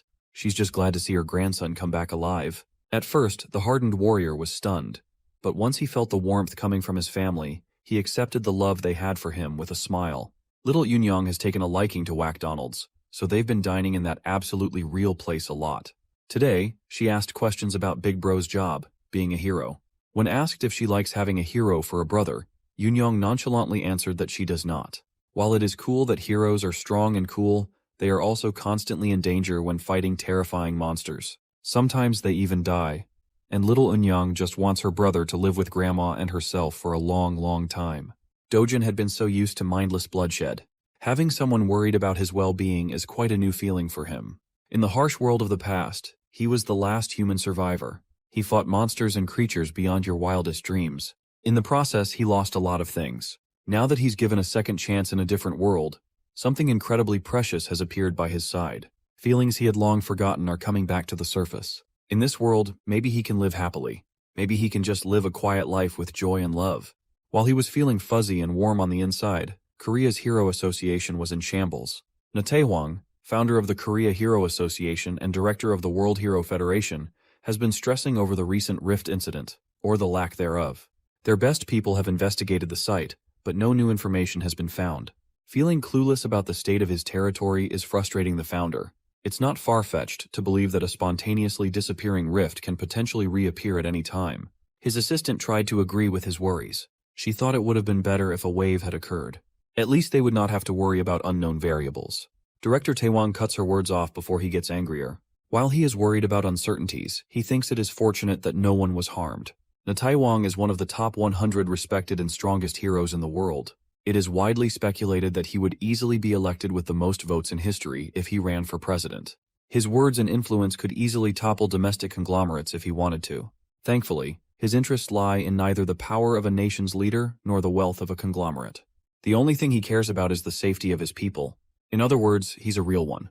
Even if it takes time, he wants a more thorough investigation covering the rift's perimeter. The residents around the nearby area have already agreed to sell their properties to the association, so that shouldn't be a problem. As a consolation, Taewon wants to offer those people more than the market price for their homes. That's the least they could do after causing such inconvenience. All reliable sources have relayed that multiple rifts have occurred in different countries. No matter how you look at it, something must be going on. The United States and China have already entered the control stages of their rifts. Among major nations, the United Kingdom is facing the biggest problem. While reliable and veteran heroes have been dispatched to clear the other rifts, the United Kingdom's squad was simply doo-doo garbage. Speaking of them, the month-long mission to get rid of the UK rift has finally crumbled in a glaring defeat. The UK rift wave occurrence has officially begun. The city and its people are going about their day like they normally would. Amongst the crowd was Seo Dojin, blending in with the pedestrians. Today, his destination is his favorite shop in the hero complex. When he entered the door, the dude manning the counter gave him a greeting by instinct, but choked upon seeing his face. Every strand of hair in his body stood in terror upon seeing the black-haired young man. Today, his manager is in the store, so he won't have to deal with this sadistic customer alone. The manager promptly closed the paper he was reading and lifted his gaze. His voice was controlled but was tinted with anger. This is the guy who's been forcing his pushover cashier into buying low-grade crystals. Dojin lazily removed his backpack and tossed the whole thing on the ground. It's actually good that the manager is here, so the sale of his magic crystals would proceed faster. Mr. Manager expected another batch of low-grade crystals to spill on the floor. He's not interested in such small-time business. Dojun does not like being turned away when all he wants is fair trade. The manager or any other sane business owner cannot afford to accept just a 1% fee. It would be better if the young man just left. Dojun asserted that refusing to do business with him would be a massive mistake that Mr. Manager would regret. The manager continued shooing the young man away, not even bothering to look at the bag. This is the last warning he will give before things go down. In response, Dojin kicked the backpack down, spilling its contents on the tiles. Being experienced crystal traders, both the cashier and the manager immediately recognized the properties of those rocks. That crude bag was actually filled with Hero's magic crystals, a legendary treasure that money cannot buy. Dojin has a rough idea of how much these things are worth. He knows he's holding premium stuff. You see, the Hero's magic crystal was used by an infamous Mexican drug lord, Corzaman, in New Age drug manufacturing. One night, a laboratory accident changed the course of his life and the world's perspective on such a little rock. The hero's magic crystal caused Korzaman to awaken as a powerful hero. Since then, the crystal has become a priceless item for hero awakenings and mana enhancement. Such an incredibly rare energy source can be classified as an ultra-high-end product. As a power move, Dojin ordered the schmucks to pack their stuff back up, and he left. Mr. Manager quickly changed his dismissive and arrogant tone into a welcoming one. He even escorted the young man to their VIP seats and offered some drinks while his cashier polished the crystals. Dojin liked reversing the situation in its head. One second he was being driven away. The next, he was sipping on some iced beverage. His opening demand was full price with a 0.5% commission. As soon as the manager expressed a sign of balking, he threatened to pull the deal. In prior trades, Dojin agreed to 1%. Now he's lowering that already abysmal rate even lower. Frankly, he's just doing that out of annoyance. In response, the manager lowered his head and tried to give the sincerest apology he could muster. Well, Dojin is tired of hearing empty apologies. They can either accept his rate or he'll take his business elsewhere. It's that simple. At the counter, the cashier is inwardly cursing Dojin for being such a rude prick. Seeing that his acting wouldn't convince the kid to give him a bigger cut, the manager locked in and gave a lengthy lecture about magic crystal markets and pricing. Dojin doesn't have time to listen to such long-winded yapping, though. He finished his drink and got up from his seat, making the manager panic. Feeling the deal of a lifetime slipping away from his fingers, the manager offered a 9% commission. It did not work, so he proposed 8%. This continued from 8 to 7, 6, and 5. In this range, his shop won't be making any profit at all. While the manager is in the pits of despair, Seo Dojin pounces and agrees to settle for 1% out of respect for their past dealings. Inwardly, the manager wanted to scream and curse the blatant extortionist. He just can't bear to let go of the product. The next words that came out of Dojin's mouth nearly made the manager piss his pants in excitement. Aside from the one he brought today, he has about 7 more bags of those priceless crystals. With that being said, the contract was quickly produced and signed. After a few minutes of officiating the deal, 67 billion won entered Seo Dojin's bank account. That's about $48 million. At this rate, his 110 billion won house doesn't seem so far off. The problem is that getting more high-grade magic crystals through normal gates is a time sink. If he could find a way to freely travel through rift zones, he could easily farm treasures like a madman. While looking at his phone screen, an administrative message was sent out to everyone in the country. The wave outbreak in the southern region of the United Kingdom had been finally announced to the general public. In the meantime, everyone is banned from traveling to the UK. After reading about a real problem in the real world, Dojin lost interest in messing with the manager of the shop. In the past, no matter the country or which association was involved, he might have intervened to seal the rift himself. But he's not that guy anymore. He has more fulfilling matters to attend to. Tonight, dinner is on Dojin, and they are getting expensive meat. Little Yunyong's mouth watered at the sight of pork and beef marbling over the grill. The expensive meat and succulent side dishes just kept on coming to the table. Worried that they were spending too much given the price tag on the menu, Grandma slowed down and asked her grandson if this was okay. 250,000 won for 100 grams is pretty steep. Dojin dismissed her worries right away. After making a killing with his crystal harvest, they could eat as much as they wanted, and it wouldn't even make a dent in his bank account. Yunyong's first bite made her fall in love with the taste of the wildly luxurious beef. Dojin continued adding more and more to the grill as Grandma watched in apprehension. Hell, there's another package of fresh ribs, prime ribeye, strip loin, and skirt meat coming to the table soon. At this point, the scale is just ridiculous. How could 2.5 people even finish that much food? Well, Grandma is underestimating the appetite of a protagonist. To knock her out of her worries, little Yunyong convinced Grandma to give the expensive stuff a try. Unable to refuse the offer of her sweet girl, Grandma caved. One bite of that expensive meat was all it took for all her worries to dissipate into nothing. Afterward, the happy family enjoyed their extravagant dinner filled with smiles and laughter. Unbeknownst to Dojin, an attention-grabbing young woman just entered the restaurant. The necks of the other guests almost broke wherever she passed by. The woman made a beeline towards Seo Dojin and decisively called his attention. She just wanted to talk with him for a moment. Nothing more, nothing less. Before she could elaborate on her reason, Dojin cut her off for interrupting his family's dinner. If she wants to say something to him, she should come back when the fricking meal is over. Hyun Juyeon pulled out the name card, hoping that the young man would change his tone upon her name. Much to his dismay, Dojin just kept on grilling and eating meat, disregarding her presence altogether. And so, the renowned S-rank hunter swallowed her pride and patiently sat in the restaurant's waiting room. With a star like her sitting within normal people's vicinity, she naturally became the center of attention. Men and women kept stealing glances at the woman standing at the pinnacle of heroism.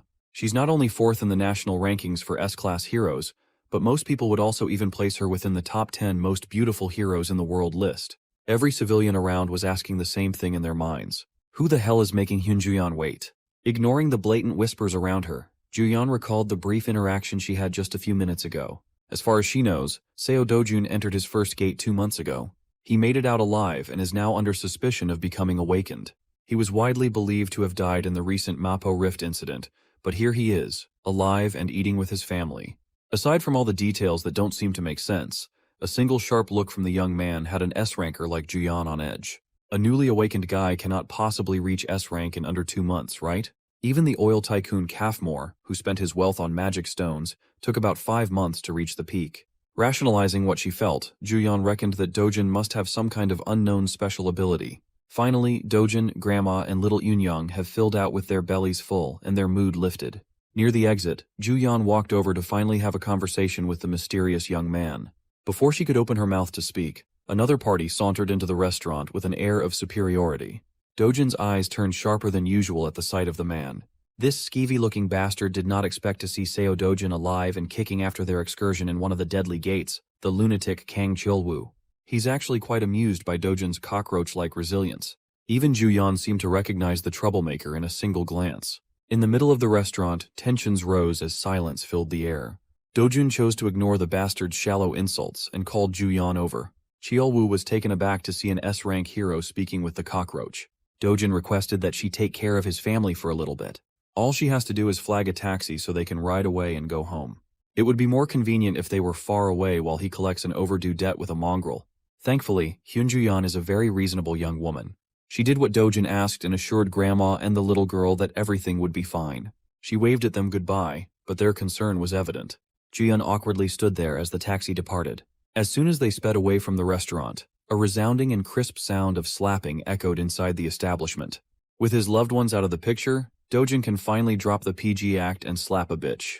He moved so fast that Chilwoo did not even see his swing. He only felt the stinging pain in his cheek. Embarrassed by such a humiliating attack, Chilwoo gritted his teeth and charged forth to retaliate. One of the servers tried to break the fight up, fearful that the Awakeners might destroy the whole restaurant if the conflict escalated further.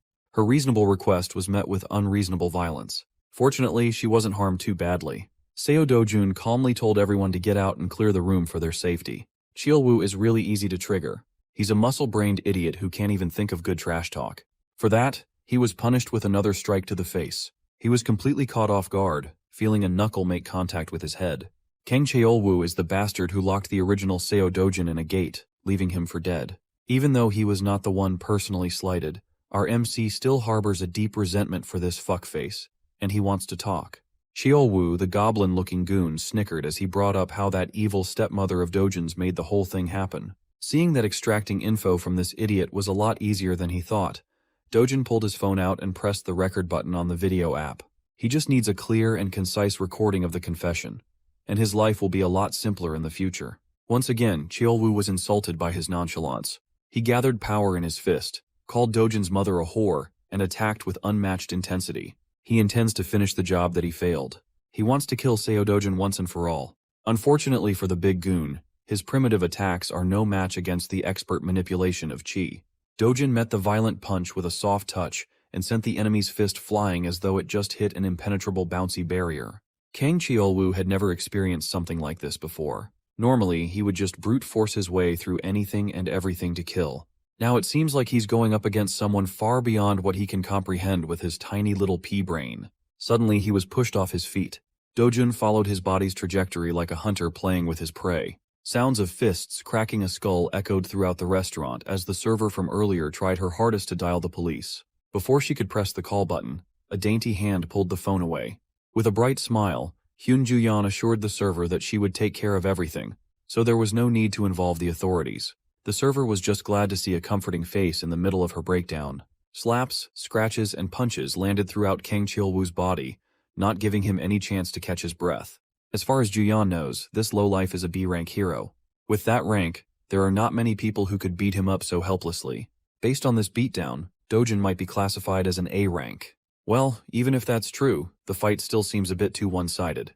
Before things could get any worse, Hyun Ju-yeon carefully called Dojin to stop for a moment. She's just worried that Kang Cheol-woo might die if the beating goes on for longer. Deciding to listen to her words, he dropped the goblin goon's limp body on the ground and wiped his hands. Seeing as there's clearly some vendetta between the two, Ju-yeon asked the young man how much he knows about Kang Cheol-woo. Dojin might not know the whole picture, but he knows enough about the bastard to exact vengeance. Hyun Ju-yeon warned him that this piece of dirt, Kang Cheol-woo, is connected to Kang Young-pyo, an S-rank hero. Well, Dojin already knew that fact, and he didn't see any problems. Ju-yeon had never met anyone so reckless and insane. This dude doesn't even care about whatever consequences he might face at the hands of an S-ranker. Hyun Ju-yeon elaborated that Kang Young-pyo is very protective of his delinquent cousin. This restaurant incident will surely reach the ears of that powerhouse. When that happens, blood will be spilled. Dojin scoffed at Ju-yeon's worries.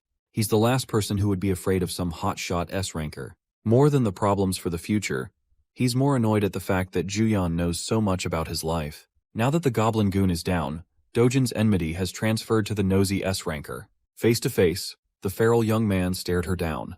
Hyun Ju-yeon was not a pushover by any means. She won't cave from a simple, intimidating eye contact. Changing the subject, she apologized for the sudden visit and brought up her agenda. She was just asked by her uncle to come by and talk. After she found out about the bag of Hero's magic crystals he sold off, Ju-yeon wanted to get her hands on the rest. She is willing to buy every piece he has, no matter the price. Dojin warned her that it won't be cheap. He has a lot of precious treasures stockpiled after all. She assured him that the assets of an established S-rank hero are beyond normal people's imagination. Well, it's not like he's opposed to selling his goods. He just has one condition before transacting. It's nothing much, really, just a little favor. At least for someone as renowned as Hyun Ju-yeon, that is. Elsewhere in the city, the sound of expensive alcohol bottles hitting the floor can be heard. Dojin's evil stepmother is crashing out upon learning new information about his allegedly dead stepson. Her people were so sure that the kid died in the rift, yet now she's receiving word about how the Dojin survived like a resilient cockroach. Press F for bald man here. Having a boss like her can't possibly be fun. You can't blame him for the misinformation. Even the Hero Association labeled Dojin dead. Evil stepmother doesn't want to hear excuses. She wants actions instead. To make things worse, they just received news about Kang Cheol-woo's defeat at the hands of Dojin.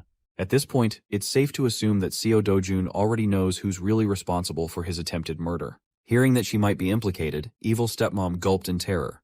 She's not afraid of Dojin. She's more concerned about the hassle it will bring when her father or husband finds out about her dealings. She can cover everything up, but if word gets out to the media, the group's stock price will nosedive. So, she ordered her people to intercept the media. If they mess up, T Group and W Group will surely cut all deals and advertisements. First and foremost, the police must also be on their payroll. In that regard, evil stepmom's people have already moved to cover all bases. Knowing that they have a little bit of competence lifted some pressure off her shoulders. Baldy director Lee then whispered that no matter how many cover-up jobs they do, what they are doing is not a fundamental solution to the real problem. On that note, the ball director might have a plan that can put an end to this headache. They just have to make use of Kang Cheol-woo's cousin, the infamous Kang Young-pyo. Even someone like stepmom here knows about the S-ranker. Kang Cheol-woo might be notorious as trash in the world of heroes, but everyone knows how close he is to his powerful cousin. In reality, Kang Cheol-woo is just a pawn doing all sorts of dirty work under his cousin's orders. They are both sick in the head. If Cheol-woo gets pinched by the police and smeared by the media, it won't be a good look for the S-rank hero too. In fact, he's already taken action to deal with this public relations disaster. Evil stepmom made up her mind. She wants to meet with Kang Young-pyo as soon as possible. In addition, that dog, Hwang Chang-seob of HCS Capital, has blatantly allied with the enemy. He's taking care of Dojin's family now. For that, stepmom wants a prosecutor on the phone in a minute. Those who abandon her camp must pay the price in full. The very next day, we follow a group of heroes entering one of the 37 rift zones in Korea. Among those rift zones, 5 zones are being turned into secured gates. The rest can only be raided by heroes affiliated with hero associations with coordinated schedules. Today, Miss Hyun Ju-yeon is leading a team herself. With her S-rank ID, she has practically limitless entries at any gate. Among the diverse crowd of heroes equipped with fancy equipment and weapons stood a young man wearing a beat-up hoodie. Hyun Ju-yeon chose A-rank Jongin-ju's Cleome Guild as a temporary group for the hunt. It's very rare to be a part of an S-rank's hunt, so they are hyped. Ju-yeon reasoned that she simply wanted to do something fun and stretch her muscles a little bit. In reality, she had to set up this whole situation just to give the young man in the back clean entry to the gate. Seo Dojun agreed to sell the rest of his magic crystal stockpile at market price to Juyeon if she let him into the restricted rift zone. He just wants to earn more money by hunting in higher level zones. While it's true that rift zones house all sorts of treasures, going into such a difficult one for a certain profit without fear is just insane. Well, she doesn't really care either way. She just needs to get her hands on those hero magic crystals. After a few minutes of traversing a dark tunnel, the group finally came out of the other side to a brightly wooded area. Unable to rear her curiosity, Inju started bugging Juyeon about the real identity of the young man shadowing their party. Juyeon just introduced Dojun as someone she knows, but no one is buying that half-assed answer. Inju speculated that he might be Queen Juyeon's boyfriend. Tired of all the buzzing, she gave Inju a partial truth and confessed that the young man was there because she owed him a favor. It's not every day an S-rank hero owes someone. While the party was lost in their respective conversations, a giant shadow blotted the sun from above. Everybody turned their eyes to the skies and saw the beast. Being an A-rank guild, the Cleome heroes instantly responded by drawing their weapons and getting into their respective positions. The first encounter was none other than the fearsome cockatrice. Like the expert raider that she is, Juyeon took charge and barked clear and concise orders. Jinju and Doyeon are in charge of defense, while Sungho aims for the legs. Before she could finish assigning everyone their roles, a figure blurred as he shot past everyone. With a single impactful leap, he closed the aerial gap between him and the flying beast. Seo Dojun disregarded the long-winded group plans and leaped for a one-on-one with the bird. The Cleome heroes were slack-jawed. They have never seen someone so brazen. Gathering energy in his fist, Dojun prepared for first blood. Prior to his charge, Guildmaster Inju is stressing over her bad luck. They are barely inside the gate, and a troublesome opponent has already shown itself. Before the group could organize and get into position, Dojun had already dropped his bag to the ground. While Juyeon was calling the shots, he was bursting through the air like a speeding bullet. He was an absolute speed demon.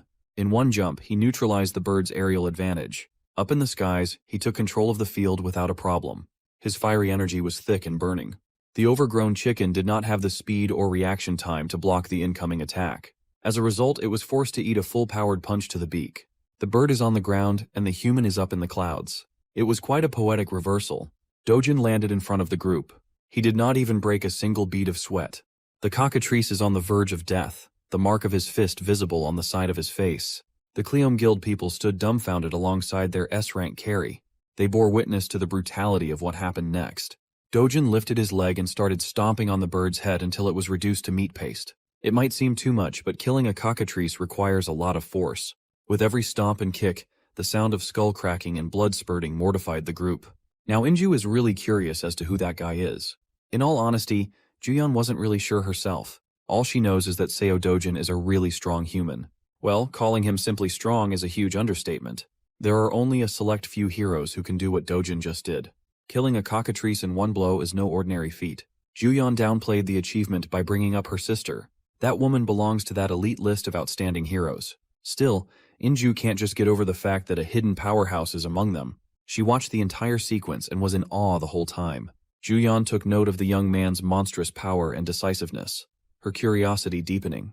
She turned to Inju with an impromptu change of plans. For now, she wants to go to the center with Dojun, leaving the rest of the group on the outskirts. Juyeon carefully approached the young man, expertly carving the cockatrice's corpse for loot. Before she could speak, he preemptively asserted that he wouldn't share loot with people who contributed nothing to the kill. Thankfully, Juyeon is not one to eye a few pieces of magic crystals. She just came over to propose that they go a bit deeper into the gate, head somewhere more challenging and fitting to his current abilities. With a smile, he readily accepted the invitation to hunt and loot more. Juyeon knows the layout of this gate quite well, so she will take the lead. All Dojun has to do is follow closely so he won't get lost. Without warning, she sped off into the distance, her speed causing a sonic boom. Dojun calmly watched as her figure vanished into the horizon.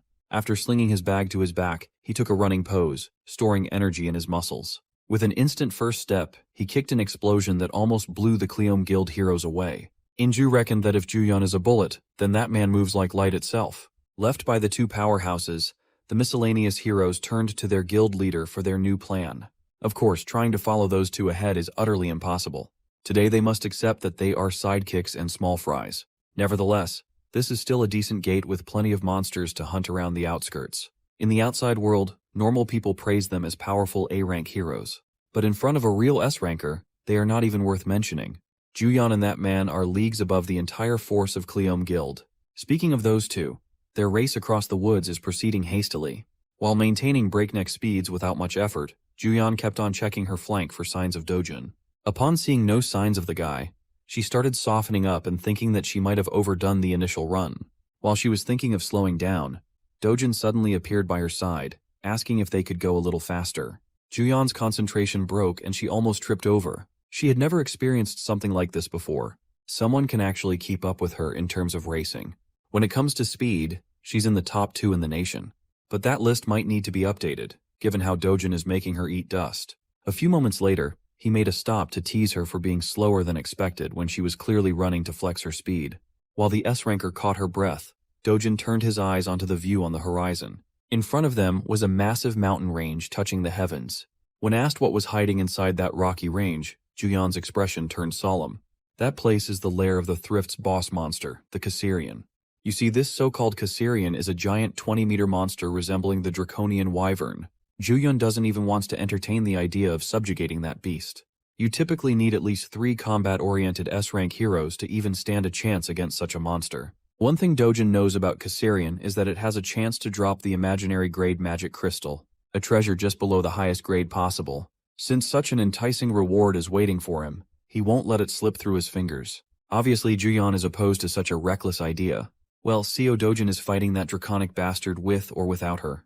Juyeon watched as he fearlessly sped up, aiming to scale the mountains to slay the beast. She felt as though she did not have a choice but to follow him into insanity. Something grim awaits the duo inside the boss monster's lair. Bursting with unfathomable confidence to take down a beast that easily gives 3 S-rank heroes trouble, it really shakes Juyeon to her core. Do you know what's even more shocking? When she arrives at the site, she finds the same creature, the Caesarian, dead at her feet. The fight's already over, and she has absolutely no idea what the hell went down. Our boy casually plucks his knife from the creature's corpse, leaving her at a loss for words. Juyeon reflects her shock. The creature he just downed isn't just any boss monster. On that note, she talks about a prominent hero known as Park Hae-il who fostered a reputation for hunting down monsters like the Caesarians. Though he's an S-rank himself, the first time he went to hunt down the Caesarian, he was cautious enough to take 30 A-rank heroes along with him. And yet, even with all those precautions, the A-rank heroes didn't make the cut and were all slaughtered in the attempt. Park Hae-il was the only known survivor of the group who clung to the edge of his life by the end of the boss fight. From that moment onwards, the guy decided to rematch with the same monster.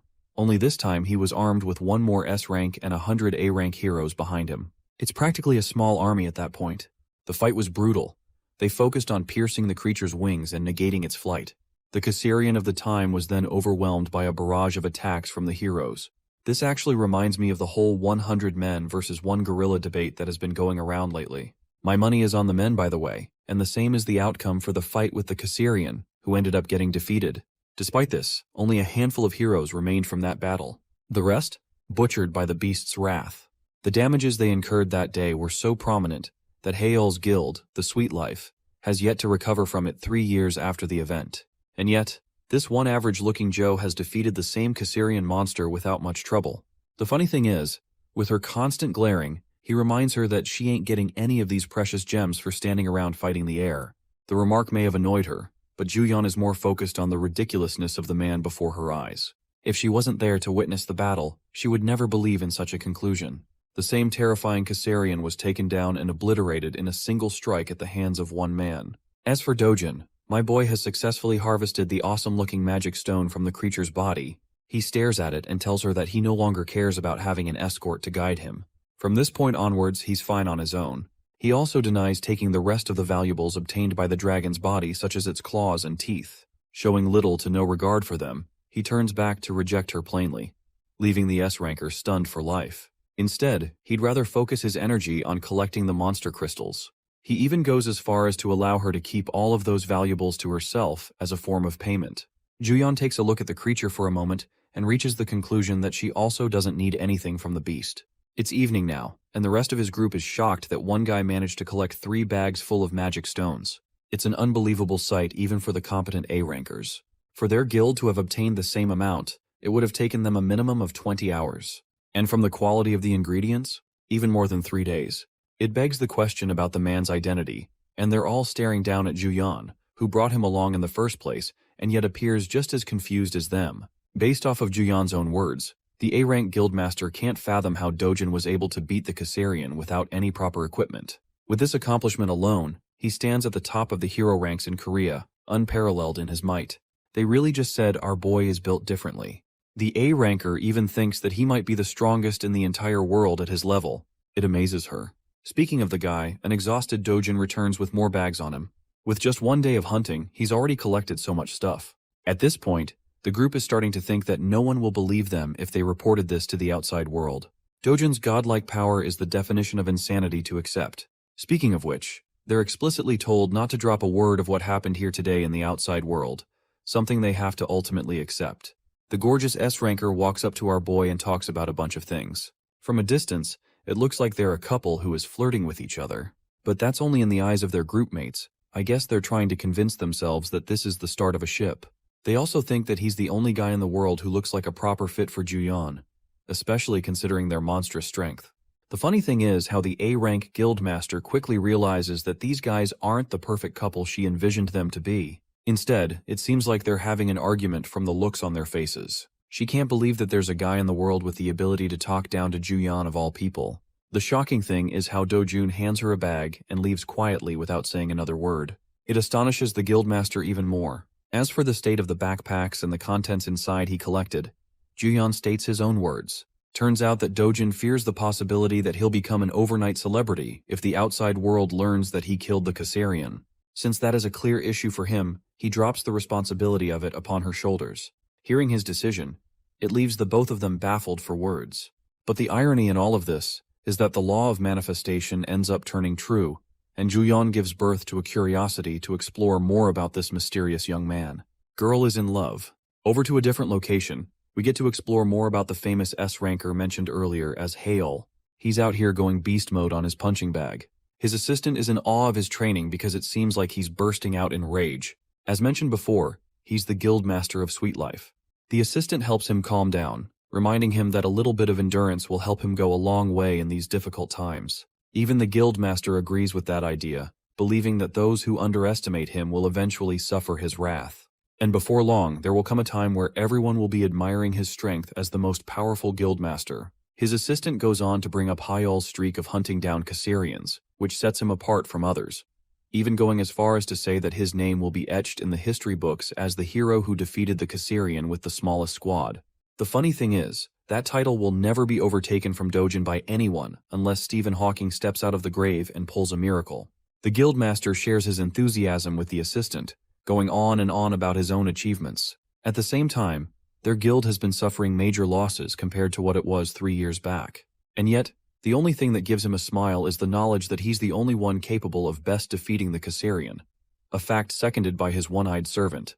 On topic of discussing high-ranking heroes, the scene switches to Kang Youngpyo's office, who is currently reading a report on Dojun's eventful evening with Cheolwoo and how he annihilated Youngpyo's cousin. Even though Cheolwoo's intentions were to lock the guy inside the gate and trap him for good, a plot twist happened, resulting in an awakening. Also, the client that has tasked them to take down Dojin is actually the executive director Hong Hee-ju, who is basically at the top of the wealthiest people in Korea. It doesn't make sense for her to single out a person as her target in front of Youngpyo's eyes. That's until he learns that Dojin is actually her stepson. Though the boy was welcomed into their family at the age of 7, the moment Hee-ju's biological child stepped into the world, Dojin was kicked out of the family. This fact makes Youngpyo amused as he points out that not even being wealthy can save you from being kicked out. Discussing the payment for the hit, he learns that they're being given 3 billion won for the job, which is tiny in front of him. And then there's the fact that Cheolwoo finds himself at the edge of his own life from his battle against Dojin, suffering numerous burns and bruises. What's even worse is that he completely lost his sight and has become a cripple for life too. It only adds to the ruthlessness of Dojun's measures, to the point even a guy like Youngpyo has to acknowledge his actions. And yet, Youngpyo takes delight in the fact that he would have made sure to chop his limbs off on top of smashing his skull. At first glance, you guys probably were thinking that he's saner than his cousin, but now it's clear why he's even worse.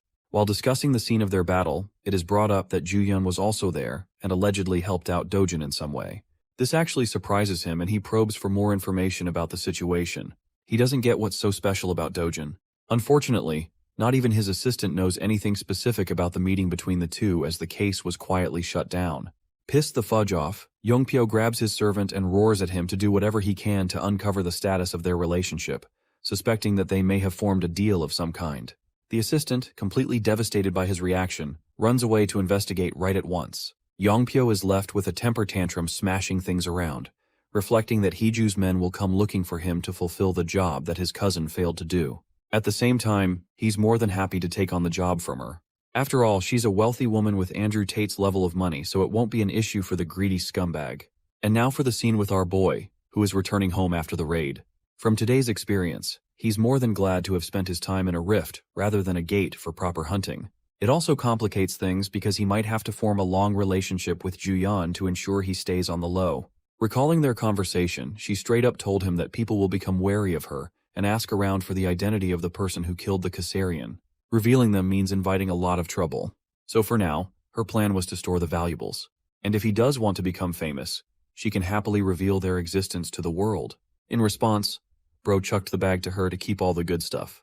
It also means he's got to look for another method to go on and enter the rift zones, because relying on Juyan creates trouble for her. Still, tonight's sleep will be a good one as he'll get to rest in a luxurious house that Changseob arranged for him. But as he steps foot inside the house, he is alarmed by the many shoes right outside. This means some unexpected guests have arrived. Entering the room, he sees a bunch of suited men and their boss having a conversation with his loved ones. The guy looks like a more depressed version of Nanami from Jujutsu Kaisen, and he's just staring Dojin down like an eagle. Yoon comes rushing to greet her brother with happiness, while Dojin is baffled by the situation overall. Prosecutor Park Cheolyong makes his identity loud and clear, pointing out the connection between Dojun and Changseob. Because of his relationship with the guy, Dojin is placed in an immediate emergency arrest on behalf of partaking in the money-lending organization that is run by the corrupt CEO of HCS Capital.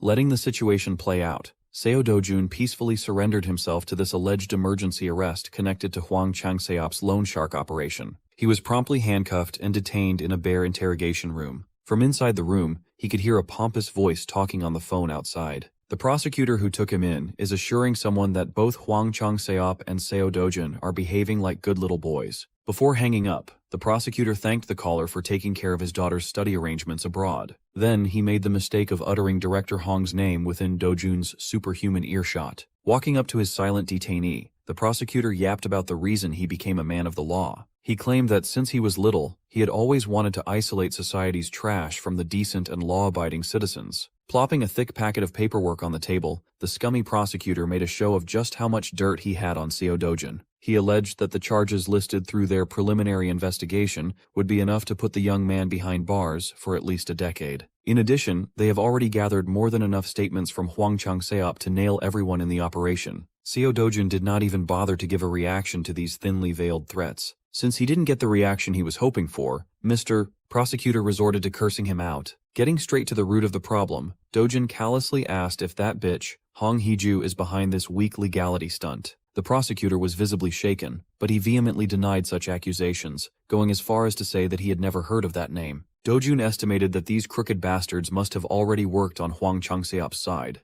Dojin quietly came along to avoid trouble, but things might get a lot worse at this rate. Refusing to get intimidated by Dojin's aura, the prosecutor bragged that people in his line of work are not pushovers. In response, the young man leaked a little bit of killing intent to shut his goofy ass up. The prosecutor nearly shat his pants right then and there. He felt that piercing gaze at a primitive level, a direct threat to his existence. Ashamed that he was frightened by a handcuffed perp, the prosecutor wanted to man up and slap the shit out of the detainee. Before he could commit the last stupid act of his life, some intern interrupted, asking him to step outside the interrogation room for a moment. They just received word of some wild discrepancy on their file for Seo Dojin. The building's hero detector evaluated the young man as an ordinary person. Even after double-checking, the results remained the same. Based on the incidents Seo Dojin had been involved in recently, how does that even make sense? Maybe they were incorrect about labeling the boy as an awakener in the first place. The prosecutor got all his information from Hong Hee-ju's T-group, so the intel is supposedly reliable. Right now, Dojin is an indecipherable puzzle. How could they charge someone deemed a normal civilian with incidents that involve superhumans? Inwardly, Dojin is mocking the prosecutor for being such an incompetent dog. If he really wanted, he could just break away from these flimsy cuffs and smash the whole place into bits. As for the fallout, he could always just take Grandma and Yoon somewhere safer. Maybe overseas. Before he could resort to the most brutish solution, Hyun Ju-yeon, wearing a suit and tie, entered the interrogation room. She must have heard about this wrongful arrest and came to check things out. When asked why he was detained, Dojin frankly answered that he's not entirely sure of the reason himself. Thankfully, Juyeon advised him not to do anything reckless. She might be the only person who knows what this dude is capable of. The situation is frustrating, but using force now would only make things messier. Juyeon didn't wake up today expecting to get involved in the legal system, but she knows for certain that Dojin is innocent of whatever he's being accused of. With someone innocent facing unjustified punishment for false accusations in front of her, she feels obligated to correct it. Juyeon reckoned that the Hero Association would start a separate investigation soon. They will undoubtedly find out about Dojin's fake hero license, and will definitely dig into the recent Mappo Rift incident. Dojin asked Juyeon how his family was doing, and she realized that she was being treated like some secretary. When the young man glared at her with indecipherable intensity, Juyeon gave in and assured the guy that the family would be taken care of. As she walked out of the interrogation room, essentially becoming Dojin's legal representative, he proclaimed that this debt would not be forgotten. She won't show it, but Juyeon kind of liked that he's relying on her this time around. She promised that she would resolve this hiccup as quickly as possible. And she was not kidding at all. Hyun Juyeon's chosen method wasn't a straightforward legal defense by proving Dojin's innocence. Instead, she exposed prosecutor Park Cheol-young's various crimes and illegal dealings, resulting in his dismissal. Once that scumbag was out of the picture, a fair investigation flowed smoothly. Seo Do-jun was proven innocent with regard to the loan shark operation and other recent incidents. However, he couldn't avoid punishment entirely. As expected, the investigation proved his use of an unauthorized hero license. Thanks to Hyun Juyeon's active defense, he got away with just probation. While they were driving back to Dojin's home, breaking news about a previously unseen monster appearing in England and causing destruction came on the radio.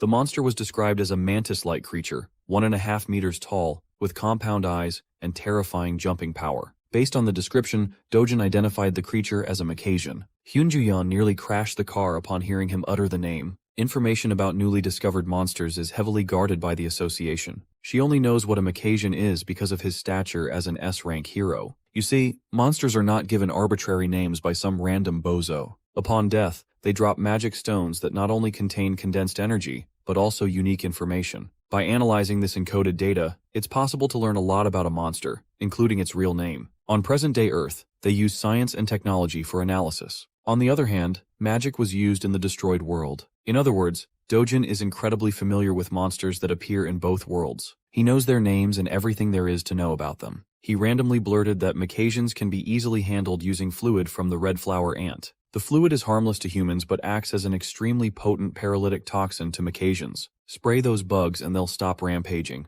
Hyun Juyeon got serious for a moment. His every move and word just add to the mystique. Who exactly is Seo Dojin? No matter how hard she tried to pry him about his real identity, Dojin never gave an answer. His mind is actually flying elsewhere. He's devising a plan to stop any and all future headaches from happening. The only reasonable solution he could think of was to kill that bitch Hong Hee-ju. Speaking of the devil, Director Hong is at her wit's end. Nervously munching on her nails, riddled with anxiety, she tried to devise new plans to deal with her husband's bastard son. With the involvement of someone like Hyun Juyeon, she's feeling even more pressured to deal with the boy. The director's assistant wasn't much help. Even after exhausting their resources, they cannot find out what kind of relationship the S-rank hero has with Dojin. If they make the wrong move and offend someone of that stature, all the money the company has won't be able to protect their asses. More importantly, Hong Hee-ju was alarmed by the prosecution's report that Seo Do-jun registered as a normal citizen and not a hero in their testing machines. Based on everything they know about the boy, it's pretty clear that he awakened something dangerous. Maybe he has some ability to deceive the hero detector or something.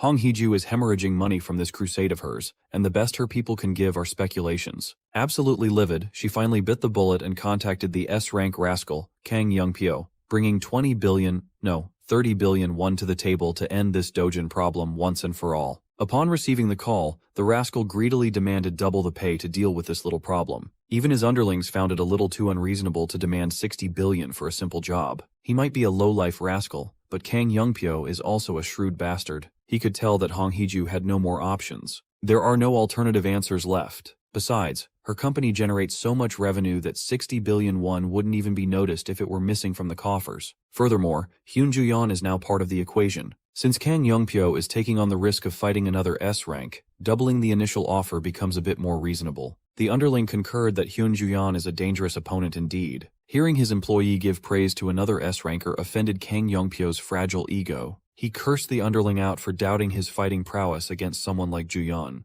He claimed that he can end that bitch in about 20 minutes. Of course, the underling had to assuage the boss in fear for his life. With a disturbing smile, Yongpyo changed the subject to his transaction with the Hero Association. He's also negotiating a deal before flying to the United Kingdom as one of South Korea's representatives to help with the bug problem. Unfortunately for Yongpyo, the association is tightening its wallet. Furthermore, those wily bastards already announced the selection process for Hero Dispatch to the public. They're practically making it hard for the S-rankers to refuse being deployed. Yongpyo might be a thug, but he sees the association as a group worse than thugs. The operation will take place in 3 days. South Korea will be sending its best and brightest together with Japanese heroes. At least Yongpyo can meet up with someone named Takashi. Right now, Makajan's weakness hasn't been discovered yet. Being the one to discover such a crucial intel would raise anyone's stock to the moon in the eyes of the public. Speaking of Makajans, those bugs have extended their advance towards Cambridge in the UK. British heroes have been fighting non-stop to stop the relentless invasion of the giant critters. They assembled a decent team of heroes. Since it's the UK, they use a lot of blades in this region. The brave frontliners are struggling to deal with a single giant Makajan terrorizing the public. This mantis has the speed and sharpness to kill slow-moving heroes in one shot. Getting into the rhythm of things, the British heroes retaliated with a coordinated offense. The group of heroes had a balanced lineup,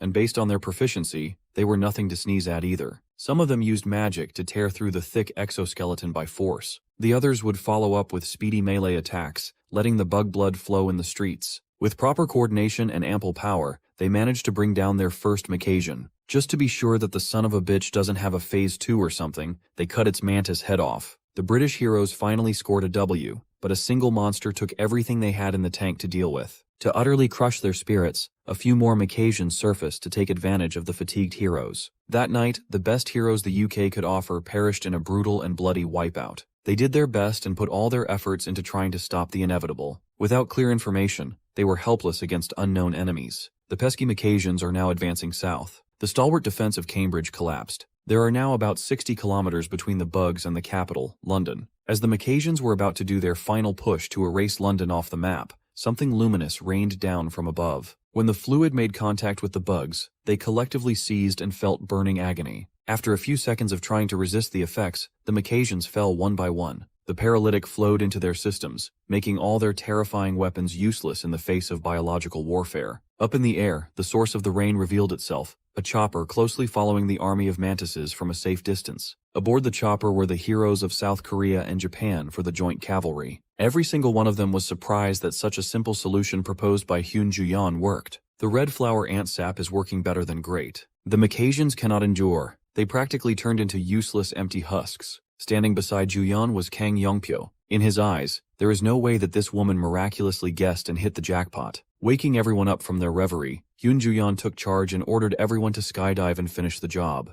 With newfound respect and awe for Korea's premier S-rank hero, the cavalry swan dived towards British soil to prevent a cataclysmic incident. A few days after that joint operation, the entire world was made aware of what went down in the UK and who the undisputed MVP was. Back in Korea, the media and fans filled the airport, and everyone was eager to get a glimpse of the country's pride. The reporters and their teams are all salivating to get an exclusive scoop about Hyun Ju-yeon, the best hunter during the UK expedition. She was the one who figured out the Makajan's weakness and led the operation to the end. She practically saved an entire nation from despair. It's said that before leaving, she was knighted by the royal family for her heroism. When Hyun Ju-yeon finally stepped foot inside the airport, camera flashes and cheers from the civilians erupted. Like a real celebrity, she had long since been used to the limelight. Behind her was Kang Yongpyo trying to aura farm like he doesn't have a fucked up haircut. Even though Ju-yeon is a public figure, the intensity of today's welcome was still a bit overwhelming. As for Kang Yongpyo, he was credited with killing most of the Makajans on the expedition.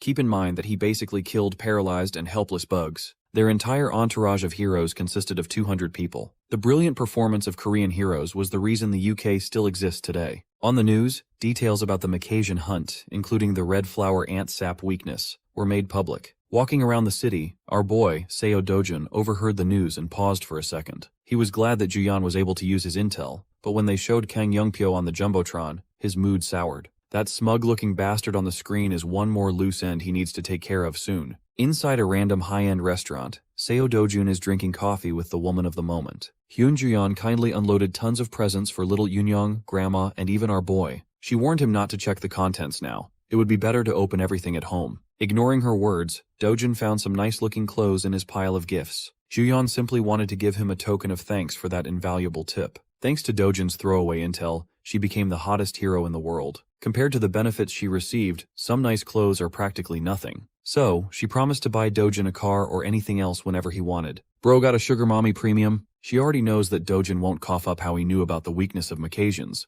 but she still asked. As expected, that man is impossible to pry into. Changing the subject, Juyeon asked him about his future plans. He's not the type to preach world peace or anything haughty, but if he sets his sights on Hong Hee-ju and Kang Youngpyo, things will get messy. Much to Juyeon's surprise, Dojin's only immediate plan right now is to buy a new house. The safe house his family is staying at right now is a rental after all. While the current star hero and the previous sword god were reconnecting, the other hero who stood out in the UK expedition was living it up. Kang Youngpyo enjoyed his welcome pool party with hoes as far as the eye could see. Surrounded by the huz, this rascal cannot take his mind off one specific girl, Hyun Juyeon. He knows that the girl wasn't as formidable before. She's changed somehow. He found it sus that she's hiding how she found out the weakness of those bugs. On their flight back to Korea, Youngpyo also tried to rile her up and pry some information about Seo Dojin. He brought up how Juyeon swooped in to save the day when Dojin got mixed up with a corrupt prosecutor. She was also present when Kang Cheolwoo was torn apart. Knowing that he's trying to get a rise out of her, Juyeon asserted that Cheolwoo the dumbass started that scuffle. Before that encounter, he attempted to murder Dojin and failed. Kang Youngpyo's mouth twisted into a demented smile and agreed. He also blamed the fool for getting blinded by petty cash. Even so, Cheolwoo is still his dear cousin. He can always use their relationship as justification to get revenge on that Seo Dojin fella. For a split second, Juyeon nearly slipped and showed emotion while she was being scrutinized by a shrewd bastard. She immediately distanced herself from the conflict and insisted that she was in no position to interfere if something was to happen. Kang Youngpyo was confused. He really thought she was closer to that Dojin guy. Ignoring him for the rest of the flight, Juyeon put her sleep mask back on and went back to napping. Still, even after that conversation, Youngpyo still can't shake the feeling that she was not being entirely truthful. Kang Youngpyo's paranoid ass is still maintaining caution with regards to Seo Dojun. Back in England, the original site of the breakout in Long Sutton was the shrubbery. The damage the monster wave inflicted on the place was still apparent. The British Hero Association deployed what little hero force they have inside the rifts to at least secure the magic stones before the second wave flares up. Some of the guards outside are discussing how they could have easily stood out as D-rankers if they just knew that Macassians could be taken down with just a little bit of red flower ant's sap. If their forces managed to block the wave early, they could have easily farmed ungodly amounts of magic stones. You see, once a rift breaks with a monster wave, it can never be converted into a gate. For the second wave, it's highly likely that a different kind of monster would pour out. There are plenty of records about entire countries being wiped out in the second wave. The unknown factor is the worst part. Suddenly, the rift throbbed. The raid team just went in not long ago to harvest stones inside. It's only been 5 hours. It's not nearly the time to pull out. Even so, the D-rank guards tightened the monitoring since desperate civilians trying to steal loose stones are a common sight near rifts. Instead of the usual sequence of people pulling out the rift, the whole thing seemed to shatter. Instead of the mining team, something or someone else came out of the rift. His humanoid face was scarred, and the set of armor he was wearing looked out of this world. This guy is definitely not a hero. His outfit and scars don't even look realistic. Before the poor guards could contact the headquarters, they lost control of their bodies and floated in the air. The man took a single step, and it felt like he teleported while effortlessly lifting the guards. British Guard number 1 tried to fight back using the UK's signature weapon, 3 knives. The flying blades reached their target, but multiple circular green lights made them vanish like they never existed in the first place. With a hoarse voice, the man complained that these guards are way too weak. He clenched his fist and made the green lights move. As a result, the guards were painfully sliced and diced, losing their limbs. Imagine getting turned into a limbless mannequin on the job. A dark miasma flowed out of the man's body. Using that dark miasma, he held dominion over space and grabbed one of the guards' smartphones. He verified the current date and calculated that it's been 10 years since the last time he set foot on Earth. And yet, his mission hasn't even reached 20%. After all his effort to open dimensional rifts, is it finally time to admit his failure? No, he just needs to increase the mana concentration to get back on track. But before that, this planet is due for some decent cleaning up.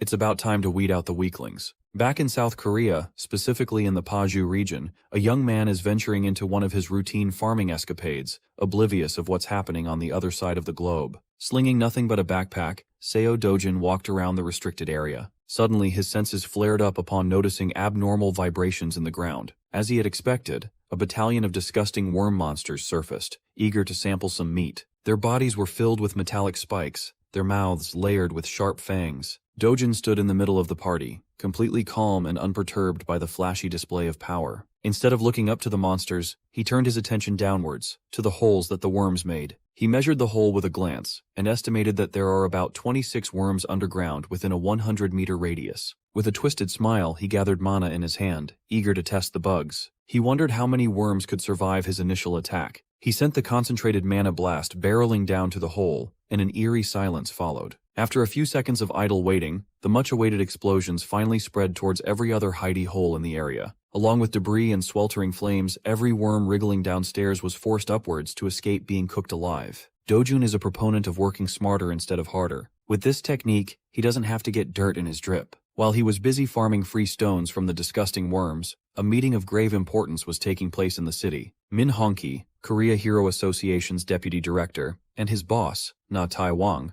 were discussing a young man who was proving difficult to deal with. Of course, they were referring to Seo Dojun. According to the reports, the guy's strength could not even be measured with a standard hero meter. Other association executives, namely Vice President Park Seong-cheol, found it preposterous and threatening to have a presence like that roaming free in the country. They want Seo Dojun to answer the association. According to the deputy's intel, every bizarre thing about Seo Dojun started with Kang Cheol-woo's evil plan. After awakening in the gate raid where he was supposed to die, Dojun drastically changed. He later took his revenge and handled the new rift in Mapo by himself. Sure, he showed some excessive actions from time to time, but he always had good reason to do so. All in all, Seo Dojun's power can be classified as an overwhelming force. Na Taewang mused that a wild horse is the hardest to handle. Nevertheless, they have a good horse in their stable, and that's what matters. What spurred this discussion in the first place was Dojun's request for an official hero license. He was granted special privilege to skip the standard procedure since he had a guarantor. Of course, that backer was the S-rank darling of the country,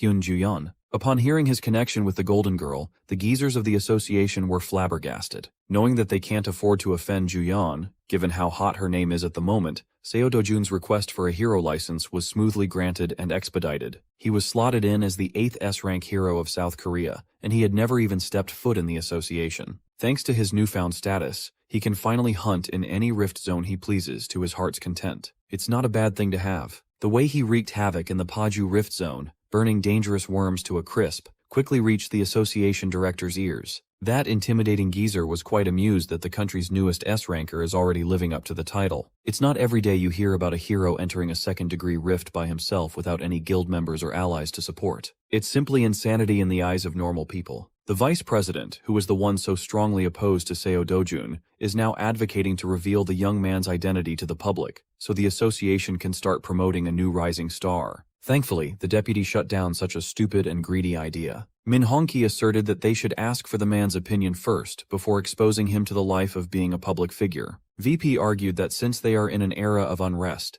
giving the people another symbol of hope in the form of a new S-rank hero would relieve the stress of the masses. Mr. VP tried his hardest to sell the idea to director Na Tai-wang, but the geezer chose to be prudent. Before the association makes any move, he wants to meet the boy himself face to face. Speaking of the devil, Seo Dojun is still in his worm-killing marathon. If he wasn't using mana explosions, he's using good old brute force. While he cuts through one poor worm, the rest of the wriggling bastards loom over him. They might be a tough opponent for normal heroes, but their moves are practically telegraphed in Dojun's mind. With his hand enhanced by the burning power of his mana, he unleashed a wide sweep that burned and beheaded a dozen worm monsters in one fell swoop. He landed back on the ground, and dozens of dead worm carcasses dropped around his feet. Dojun stood above the mountain of corpses to aura farm like G. His hands were still scorching from the afterburn of his technique. He sighed and waved the remaining flickers off. As expected, the mana consumption rate of continuously hunting and killing swathes of high-level monsters is no joke. To remedy that problem, Seo Dojun finally decided to get a befitting weapon.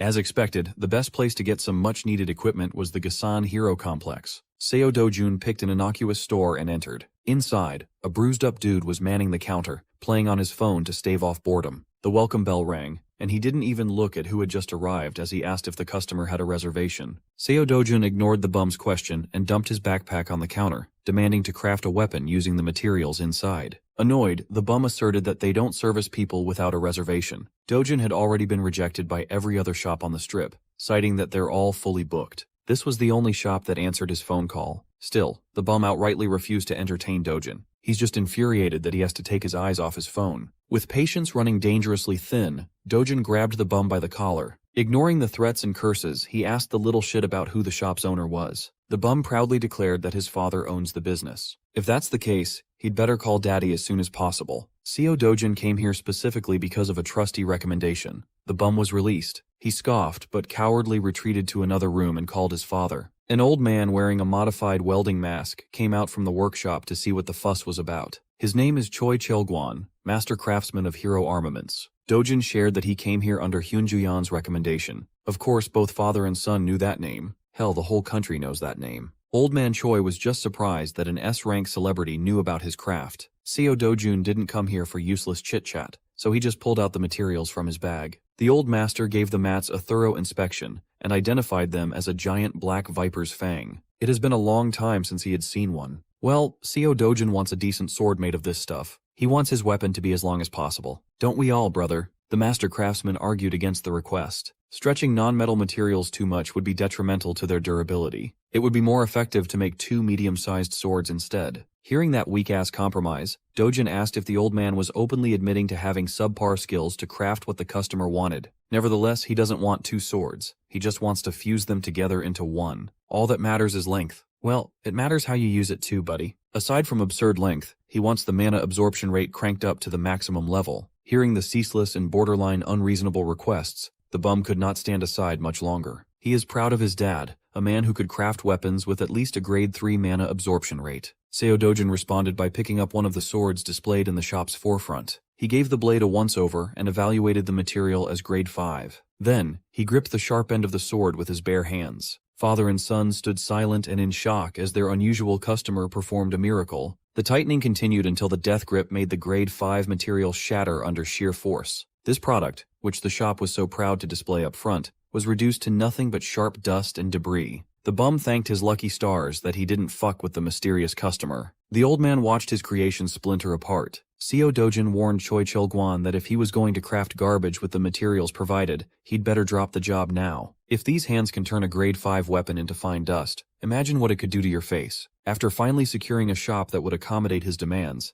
Seo Dojun set out for another dungeon. Today his target is a green-skinned, one-eyed freak of nature. With his sharp senses, the Cyclops screeched as he felt a hostile presence nearby. While other hunters go for maximum style points with their gear, Seo Dojin solo hunts in his jeans and hoodie. Since he doesn't have a proper weapon yet, these hands will do for now. The Cyclops didn't let him get a free hit in. It tried to stomp him out right from the get-go. When the initial attack missed, the one-eyed bastard fell into a panic. Dojin leaped up into the air, compensating for the difference in size. His sword hand moved as quickly as lightning as it chopped off some juicy shoulder Cyclops meat. The pain made the beast screech in a higher and more annoying pitch. Desperate to hit back, it used its monstrous strength and gargantuan size to uproot a whole ass tree. He waved it around like a madman, desperate to swat the hooded monster out. Unfortunately for the Cyclops, such aimless tactics won't work against this man. He braced for impact, and 2 more deep and gnarly wounds appeared on either of his shoulders. It was a bloodbath. Normally, this would be the end of the hunt if Dojin were facing any other monsters, but Cyclops are a special bunch. They have such powerful regenerative abilities that they could tank and scoff at fatal wounds. Dojin had already taken this overpowered ability into account earlier. If the enemy has insane healing, you just have to keep doing damage. Without giving the Cyclops a chance to retaliate after a fresh region,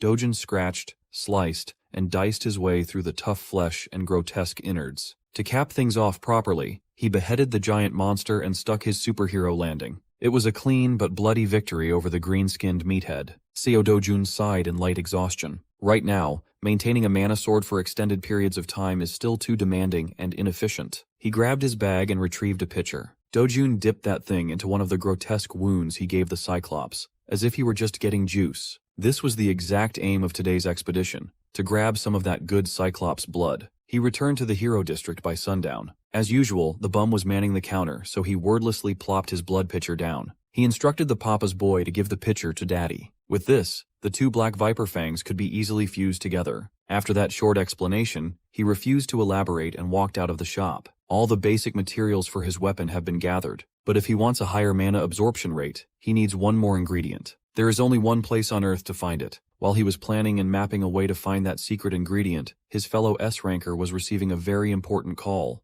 Hyun Ju-yeon was having a relaxing vacation when she picked up the call and heard a country mentioned, Brazil. The sun is up, and the water is just right, but Hyun Ju-yeon can't even fully enjoy her vacation due to that call. After their recent European mission, the Korean Association had decided to send its heroes to Brazil. That means the Brazilian government and association have given up on shutting down the rift zones themselves. As far as Jong and-ju knows, Brazilian monsters are especially violent, but the magic stone drops are unnaturally high. With a lot of money on the line, her Cleome Guild is slated to go too. She urged Ju-yeon to accept the mission and go with the friend she was with a few days ago. In-ju reckoned that the country's 8th S-ranker must be that dude they went into the dungeon with, the one rumored to be Hyun Ju-yeon's man. In-ju is all for supporting this budding love. She found it romantic that two supremely powerful people hunted a fearsome Caesarian with just the two of them. After a lot of goading, In-ju finally succeeded in getting Ju-yeon to agree on the Brazilian mission. However, she has no idea if that guy would even come. Back to the little shop in Gasan Hero Complex, Old Man Choi was looking at his own creation with awe. He never could have imagined that non-metallic materials could be melted and fused together by using Cyclops' blood. If it weren't for this young man, he never would have come across such a bizarre technique. With this, he can make the sword as long as Dojin wants. They could go to the upper limit of about 180 centimeters. Seo Dojin wants a two-handed blade with an adjustable grip for one-handed swings, something that weighs about 5 kilograms. Old Man Choi was surprised to see the rude kid from yesterday speaking so politely. He actually knows basic manners. Maybe his weapon really is just that important to him.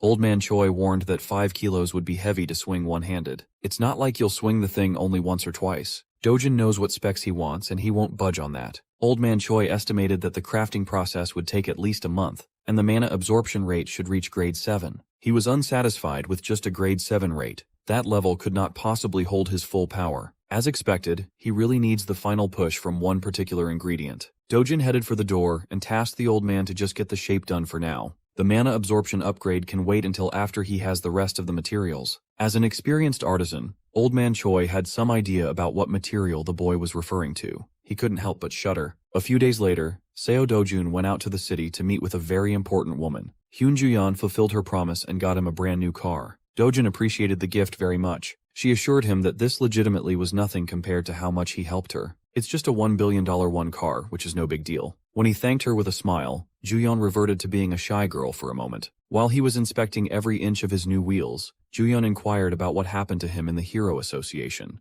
After meeting with the bigwigs, those crusty old men proposed to make his info public, but Dojin demanded a hefty payment if they wanted to do that. He recognized that President Na Tae-wang is all about the greater good, but politics muddle everything. Anyways, the negotiation fell through. After his external examination, Dojin hopped into his new car. Hyun Ju-yeon quietly jumped onto the passenger seat. While putting her seatbelt on, she brought up the association's preparation for the impending Brazil operation. After hearing her say Brazil, Dojin muted every other word. He drew closer to her and sincerely asked if she was going. Stunned, she barely managed to stammer that she would be. If that's the case, he invited Ju-yeon to go together. The S-rank Brazilian Riz is unreal. It made the heart of the nation's hero skip a beat as her cheeks uncontrollably blushed. Meanwhile, another woman is turning red because of Seo Dojin. The rich bitch, Hong Hee-ju, is in the middle of getting scammed by Kang Young-pyo for even more cash. He urged director Hong not to pinch pennies at a time like this. He already has a $3 billion in advance, yet he wants more. This man hasn't even started on his supposed job to finally kill Seo Dojin. Running out of patience, Hong Hee-ju seriously considered just hiring someone else to do her dirty work. She reckoned that there are plenty of lowlifes out there who would kill for tons of cash, no questions asked. Kang Young-pyo just laughed at her outdated intel, so he threw in a free tip. He just found out that Seo Dojun has just become the nation's latest S-ranker. They are practically peers. Director Hong refused to believe that the weak-willed child she drove away from the family had turned into some kind of superhuman. Young-pyo spent a lot of his own money to secure this info. If Hong Hee-ju doesn't want to believe it, she can just wait until Seo Dojun climbs this tower and kills the bitch himself. With desperation and fear for retaliation, Director Hong stopped Young-pyo from leaving. She is out of her depth, and she doesn't want to die. This crazy lady promised to pay as much as it would take just to take Seo Dojin out of the picture. Kang Young-pyo smiled and replied, he changed his mind. Instead of getting more cash, he would rather have a stronger business partnership with the director's conglomerate going forward. At this point, Hong Hee-ju would gladly say yes to any form of payment. In that moment, he received a very important text message. It seems like the heavens are smiling upon the accursed lady. The perfect chance to take out Seo Dojun just came up. A few days later, the nation buzzed with the news of yet another international expedition for the nation's heroes. All the S-rankers that accepted the mission are now aboard a luxurious private jet. In social media, people are excited to watch 5 S-ranks save a country on the brink of annihilation.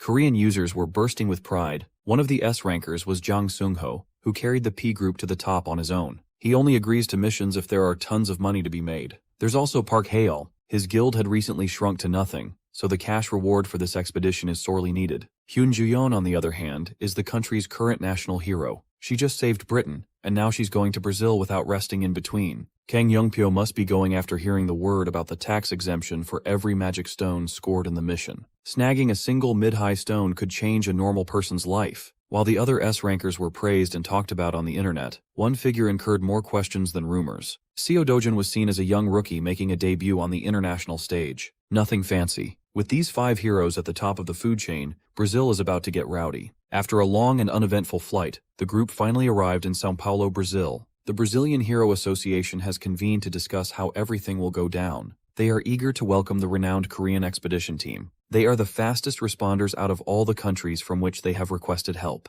A few of the S-rankers didn't even check into their hotel and just jumped straight to action. Still, the bigwigs are worried that the Koreans might figure out something they've been trying to suppress. There is no such thing as an everlasting secret, so they just have to make sure that everything is under strict control until the collaboration is over. Brazil's national treasure hero, Moraes, has been defeated by some unknown entity. It was a gruesome way to go. He wasn't done in by a monster. His black box definitely caught the shape of a human killer. No one knows what exactly happened near the Santarem Rift. Right now, the Korean team is receiving the necessary briefing about the plan of action. While everyone was listening intently, Hyun Ju-yeon was busy texting and looking for Seo Do-jun. As it turns out, he stayed on the plane and got on a connecting flight to a further destination. He's going straight for the Santarem Rift. Ju-yeon couldn't help but worry. She just learned that this man is going to the most troublesome rift by himself. Supposedly, the team will go on a 2-day local adaptation period and will be assigned to the rift zones they applied to be deployed on. After the briefing, Ju-yeon didn't stay for long and got into a taxicab. Kang Youngpyo followed her to ask where she was heading when they weren't supposed to move just yet. Just to get rid of his annoying ass, she spilled that she's going to Santarem for a bit. Youngpyo obviously found that sussy. The Brazilian Association explicitly warned them of the dangers of that place. The rift zone near Santarem had turned to a barren wasteland. Hyun Ju-yeon and the Cleom Guild convened with Seo Dojin to tag along in his supposedly solo mission. Since they went to the trouble of rushing to this forsaken place, Ju-yeon demanded to know why he's in such a rush. Dojin asserted that they were the ones who arrived late. They bickered like an old married couple. Exhausted by her ceaseless questions, Dojin finally answered that he's going for the blue croco. It was an underwhelming answer. Displeased by how casually he talks to her, Ju-yeon insisted that she's 3 years older than him and demanded a little more courtesy. While they continued to bicker, the Cleom Guild just stood back and watched. Guild leader Jong In-ju had never met anyone who had the balls to boss Ju-yeon around. As they got deeper and deeper into the rift zone, some of the Cleom Guild members felt hesitant to advance without a proper plan.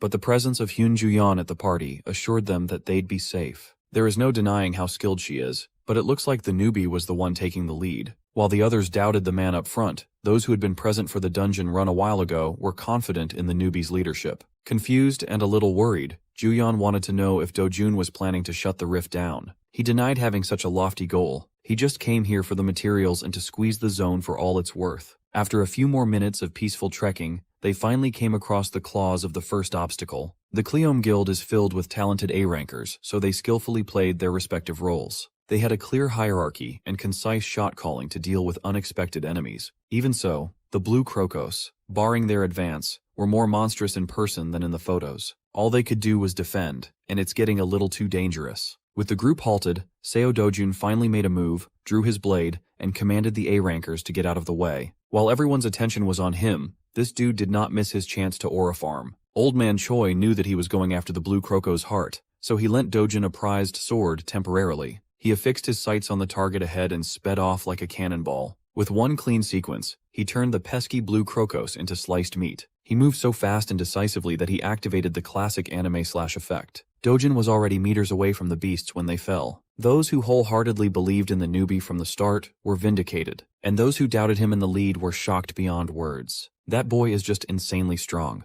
After that first hiccup, the journey to the rift zone proceeded without much trouble. The sun had set, and the party had set up camp. Huddled in the campfire, the Cleom Guild could not shut up about how Mr. Seo Dojin took down a group of blue crocos by himself in one shot. He didn't even break a sweat. It's not yet known to the public, but that's how he beat the fearsome Kassarian as well. One thing is for sure, this man is no ordinary hero. While others gossip, Dojin was busy watching his sickly-looking steak cook. Hyun Juyeon approached his spot and asked if he had finished organizing the blue croco heart. Well, the coolers he brought with him are filled with that stuff now. Juyeon still can't think of what those hearts are good for. Turning her attention to his pan, she asked what kind of meat was sizzling in there. It's certainly not beef. He casually answered that he's grilling some blue croco meat. She could taste his meat if she'd like. There are plenty of provisions prepared for this expedition, yet this man is cooking what he hunted. Ignoring her disgusted expression, Dojin bit into his grotesque meal. He chewed and swallowed like he was dining in a barbecue restaurant. Using his knife as a fork, it was quite a grisly sight. Even Jong In-ju was weirded out.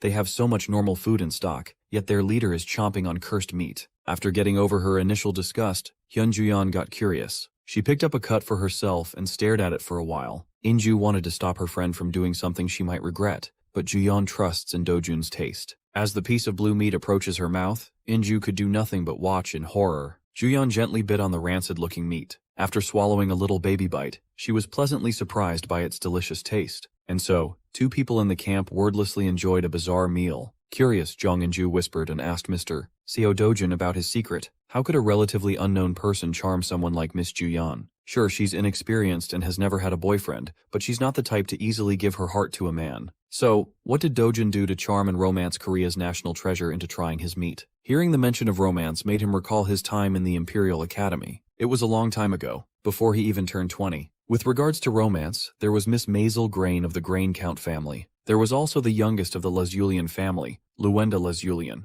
And of course, his last sanctuary in the destroyed world, the valiant knight, Veronica. He got way into reminiscing about the past and was brought back by In-ju's whispered shouting. As for his secret, he answered that Juyeon is the moth to his flame. In-ju had never heard something more cringeworthy in her entire life. Just like that, the night passed with a very playful atmosphere. Even Dojin was smiling and having fun. Back in São Paulo, Kang Yongpyo is still living it up in a grandiose hotel suite. He's still wondering why Hyun Juyeon was so in a rush to move when the proper operation date hasn't been assigned yet. According to his sources, she's moving with Seo Dojin and Jong In-ju's guild. He turned to his assistant and asked about the range of profitable monsters in the Santarem area. As far as he knows, there should be none that would be considered lucrative. Every single thing related to that bastard Seo Dojin is simply too unpredictable. Yongpyo's worries dissipated when the hateful director Hong rang his phone. As always, she's called to ask if the job is done. Hearing how impatient she sounds, Kang Yongpyo prodded if something had happened on her side. Well, she's worried that her father might have found out about the news of Dojin's ascent to S rank. He's telling the boy to come back home. Now that the chairman of T Group is getting involved, Hong Hee-ju is getting antsier than usual. Yongpyo finds her suffering amusing. Still, he finally met a proper partner who would net him immense profits. He'll make sure that she won't feel disappointed. He assured the bitchy director that Seo Dojin would not be able to return to Korea. Hearing him say that provided Hong Hee-ju some semblance of relief. Kang Yongpyo marked a spot on his map and prepared to contact someone named Takashi. Now that Seo Dojin slunk off into an isolated place of his own accord, his work has become a lot easier. When the sun rose, the Santarem expedition team continued their journey with Dojin at the helm. Hyun Juyeon held the map as the navigator and warned Dojin about going towards the jungle because of the monsters. Chief among those that warrant worrying is the lynx. Of course, Dojin knows everything there is to know about the lynx. Instead of staying clear of the thick jungle, Seo Dojun immediately headed onto the most dangerous path there is. Juyeon knows that there is no stopping this guy when he sets his eyes on the prize, but she compelled him to at least put some earplugs on. Thankfully, she has prepared some in advance. Earplugs are required when fighting a lynx. Its cries have a bewitching effect that can paralyze the mind. Dojin was aware of that, but he refused to take the plugs. Juyeon did not easily give up trying to convince him to put the earplugs on. The intel and warning came from the Brazilian treasure hero, after all. Ignoring her pleas, Seo Dojun wordlessly and casually traversed the heavy thicket of Santarem jungle. Leaving them with no other choice, Hyun Juyeon and the Cleom Guild were dragged into this treacherous detour. After a whole day of non-stop trekking, they finally reached the monster's lair. Under the bright moonlight, the lynx stared them down like a predator eyeing its prey. It looked like a deranged overgrown cat. As soon as the beast made its presence known, In-ju ordered her subordinates to cover their ears. While everyone was panicking, Dojin just stared at the cat without budging. He is not a prey. Two predators sized up each other. It was a contest of who had more aura. As expected, the lynx immediately opened its horrid snout and unleashed an ear-piercing cry. Hyun Juyeon and the Cleom Guild members hurriedly covered their ears while Seo Dojin just stood there and raw-dogged the sound. Noticing his odd calmness, Juyeon wondered why he wasn't doing the bare minimum defense against the lynx. Dojin dropped his hand and conjured a fiery ball of energy. With perfect precision, he threw the projectile on the perched lynx backdropped by the moon. That certainly made the screeching cries halt. Recognizing him as a threat, the beast bolted away in the nick of time. Dojin promptly unsheathed his blade and chased his prey on foot. Jong and Juyeon, and the rest recovered their step and followed suit, but it was still unclear what the hell was happening. They ran through the depths of the woods, and Dojin's strides came to a screeching halt. The lynx that welcomed them was just a bait to lure unsuspecting victims to the pack's lair. That kitty cat got hit by Dojin's attack in the entrance, so it looks pissed. Suddenly, its eyes glowed with a warm and radiant light. Its gaze scanned the group of humans up front and quickly settled on a main target. Juyeon was picked. Her eyes met the lynx's glare. For a moment, she went under the monster's spell. Thankfully, Dojin moved quickly to cover her eyes. He then calmly explained that a lynx's cry wasn't the death sentence to worry about. What paralyzes the mind of the prey is the monster's magical eyes. The solution is simple then. Everybody should just close their eye holes for a moment and let the MC do the heavy lifting. Dojin confidently advanced with his sword in hand. Perhaps it's time to test his current limits. With a crescent sweep, his energy manifested a burning arc adorned by lumps of power. A technique that can turn a swordsman's Super Saiyan, the Vandayan sword skill's first form, a miracle born from a single point. He extended his tip forward and steadily summoned a much more condensed version of his energy blasts. The Lynx pack had never encountered anything like this before, and they didn't know how to respond. As a result, our boy got a free hit with his ultimate skill. The A-rankers of Cleom Guild were slack-jawed and a little terrified. Looking like a mad god, Seo Dojun released the stockpile from his tip, and the burning climax scorched everything in its path. The poor furries crawling along the branches recognized that they were fucked a tad bit too late. The pack took the brunt of the A-miracle born from a single point. They got absolutely nuked. Its impact almost swept the ladies off their feet, and not in a good way. When the radiance of the spell died down, the aftermath it left revealed a ghastly sight. A whole section of the forest had been deleted from existence. The land was burnt to a crisp, and the man responsible for such destruction didn't even break a sweat. The unlucky beasts who tried to pick on the wrong guy were instantly cooked.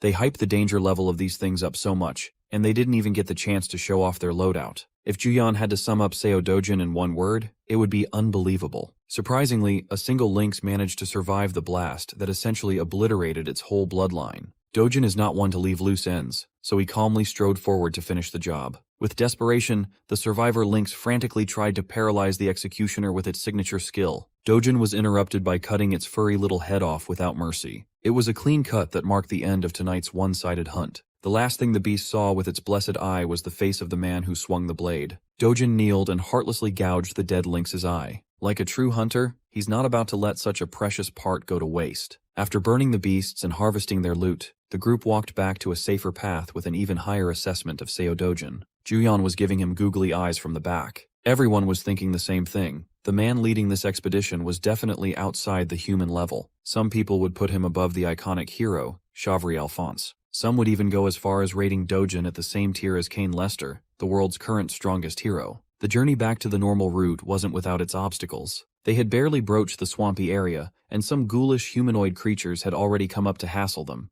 These monsters cannot read the room at all. The undead don't have brains after all. They're just a bunch of corpses moving with the sole purpose of devouring. Their charge might look intimidating at first, but it was simply too straightforward. A fist extended out and decked one of the ghouls out of the way. Seo Dojin continued his kill streak after a brief break. This time it's via headshot again. He didn't need a weapon or some fancy technique. The undead can catch his hands and return to the underworld. Once he got into his rhythm, it was basically over. A flurry of heads exploding in quick succession rang out as the ghouls fell one by one. Using his bare hands, Seo Dojin ripped every single one out of their bodies. This time, the Cleom Guild members accepted that they're just spectators and stood back to watch the highlights. A few moments later, after looting whatever they could salvage from the ghouls, the group continued their trek. While walking, Juyeon couldn't hold her curiosity in, so he asked Dojun about his swordsmanship, the move that produced the radiant flashes specifically. She's obviously talking about the Vandayan sword skill's first form, a miracle born from a single point. He half-heartedly asked if she wanted to learn it, and Juyeon's face immediately lit up. But in a peaceful world like this, he doesn't see any reason to teach someone something so OP.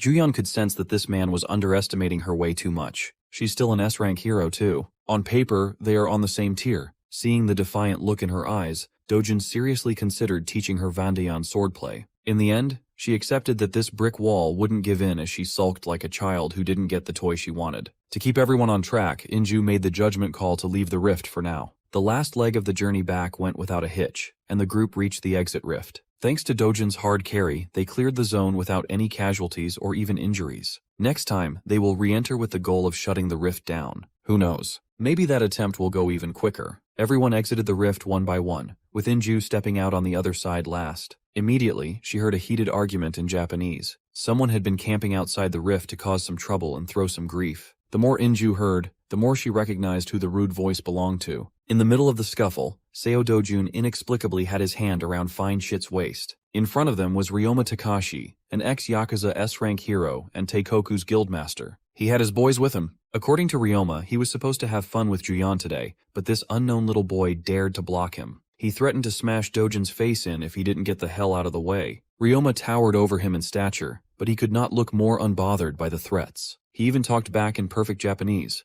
The previous Seo Dojun must have picked up and studied before. Ryoma did not appreciate getting dissed in his mother tongue at all. Sensing their boss's rage, the Yakuza goons barked at Dojun to bow his head and apologize from the bottom of his heart. They keep going on and on about how their master is not to be trifled with. While they can yap their asses off all day, Seo Dojun doesn't give a flying fuck. To put it plainly, he firmly told Ryoma to get lost. Watching the situation unfold, Inju's worry grew by the second. Teikoku is ranked among Japan's top 5 guilds. Ryoma Takashi is a thug infamous for his violent temper. Even for Dojin, it might be better to steer clear of this mess. Trying to broker peace between the two heated parties, she decided to step in and cool the situation down. Jong Inju was calm and respectful with her approach, but Ryoma just labeled her a bitch who shouldn't butt in. This time, her crew flared up. Their guildmaster was being blatantly disrespected. It could have easily devolved into a guild war, but Inju had her boys under control. Despite the insulting words, Jong Inju formally introduced herself as Cleome's guildmaster and proposed that they settle the beef without escalating the situation. Ryoma just spat on her peaceful agreement. He had never heard of the puny Korean guild, so why should he care? Going even further, Ryoma offered to give Inju a turn on his 2-inch beast after he's done with Juyon. He proceeded to forcefully grab Juyon, but Dojun's body blocked that grab. Irritated, Ryoma finally showed his teeth after barking for so long. His fist gave Dojun's cheek a little kiss. He thought that would be enough to knock some nobody out, so he could have some fun in the meantime. The dumbass Yakuza also leaked that he has some business to settle with Dojun. One can infer that this stunt is just one big, calculated provocation. If that's the case, Dojun is down to playing along. He immediately got his payback by socking Ryoma on the same cheek. His punch was noticeably more effective. It threw the Japanese cliché flying back to his crew. The hardcore Yakuza glazers who were barking obscenities didn't expect to see their boss in this state. Dojun advised everyone to stand back. Since these assholes struck first, whatever happens next can be reported as self-defense. The Yakuza goons drew their respective weapons and got in position to retaliate, but the boss called the one-on-one. Ryoma got rid of the jacket covering his chiseled physique and ordered his men to fall back. Awakening the power lying dormant inside his body, the ex-Yakuza S-ranker showed why he's one of Japan's best. Before the inevitable fight started, Juyon turned to Dojun with a piece of advice. She did not bother talking him down or any of that crap.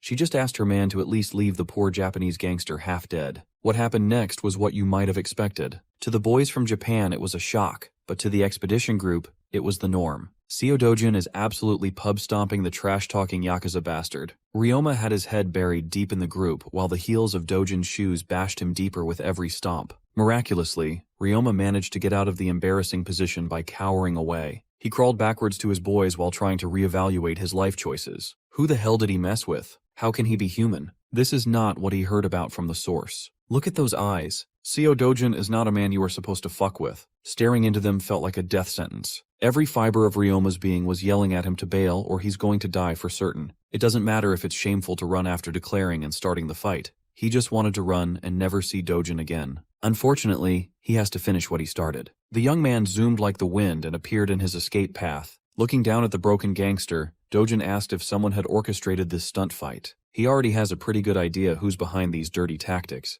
There's no use in denying. Dojun grabbed Ryoma by his greasy hair, and the hardened Yakuza begged to be spared. From talking shit to begging for his life, the gangster had taken a drastic turn in tone. Dojun was disgusted by the lack of backbone and pelted the guy with hundreds of slaps in a span of a few seconds. Halfway through the slap pounding, he closed his fist to deal some real damage. Seo Dojun proceeded to beat the hell out of the gangster's ugly mug. He pounded that son of a bitch to a bloody pulp. The bystanders were frozen in shock and fear. It's not every day you get to watch an S-ranker getting bullied like a Manhwa character in high school. After many punches, too many to count, he let go of Ryoma's limp body. Inju expected that their man would win, but this is even more one-sided and graphic than she thought. After a brief break, Dojin is back on, giving the bastard some more trauma. He carefully placed his heels on the back of Ryoma's head. With everyone watching, he slowly increased the force on his step, silently threatening to crack the guy's skull with his foot. At this rate, one of Japan's valuable S-rankers might really croak here. Inju pushed Juyeon to say something. She snapped out of her daze and pleaded for Dojin to stop before they crossed a line that should not be crossed. In response, he calmly claimed that he'll take responsibility for his actions. Juyeon had had enough of his edginess and dragged that boy out of unnecessary trouble. He shouldn't do something he would need to take responsibility for in the first place. Still, Dojin had seen more than his share of scum like Ryoma. He found that it's better to just kill those types instead of leaving a loose end. But this is the modern world. Inju and Juyeon don't want him to get his hands dirty with trash like this.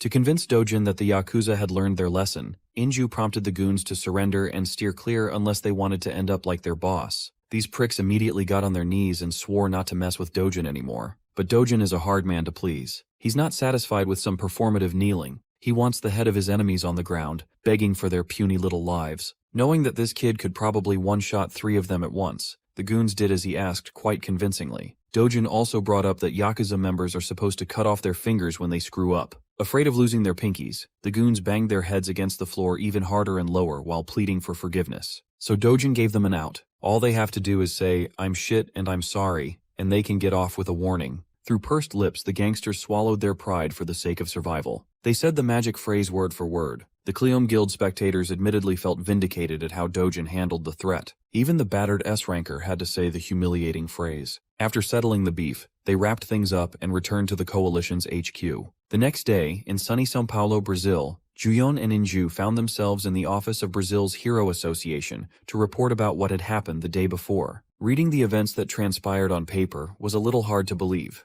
The report summed up how an S-rank hero like Ryoma Takashi was beaten to the point of being crippled by just one man. There's a bunch of eyewitnesses, but it's still hard to accept. Brazil's Hero Association was really hoping that Korea and Japan would work closely together in the quest to close the troublesome Santarem rift. If the report is accurate, the Brazilian Association won't have to get involved. They'll just hand the case over to the respective hero associations of Japan and Korea for an internal decision. With that out of the way, they move to the part of the report regarding the group's trip near Santarem. For now, everything seems to be normal. The Brazilian Hero Association's representative kept seeing Seo Dojin's name popping up on the reports, so he asked if he could see the guy. But that would be impossible right now, as Dojin is left to allegedly wrap some things up cleanly. Inside a lonely hospital room, a poor patient covered in gauze and barely recognizable with his fucked up face opened his eyes to a nightmarish sight. Dojin had come to pay his victim a proper visit with flowers in hand. Before Ryoma could make a scene, the executioner commanded him to stay still and claimed that he was here on an official hospital visit. He then reached inside the flower bouquet and retrieved the eye of the lynx stashed inside.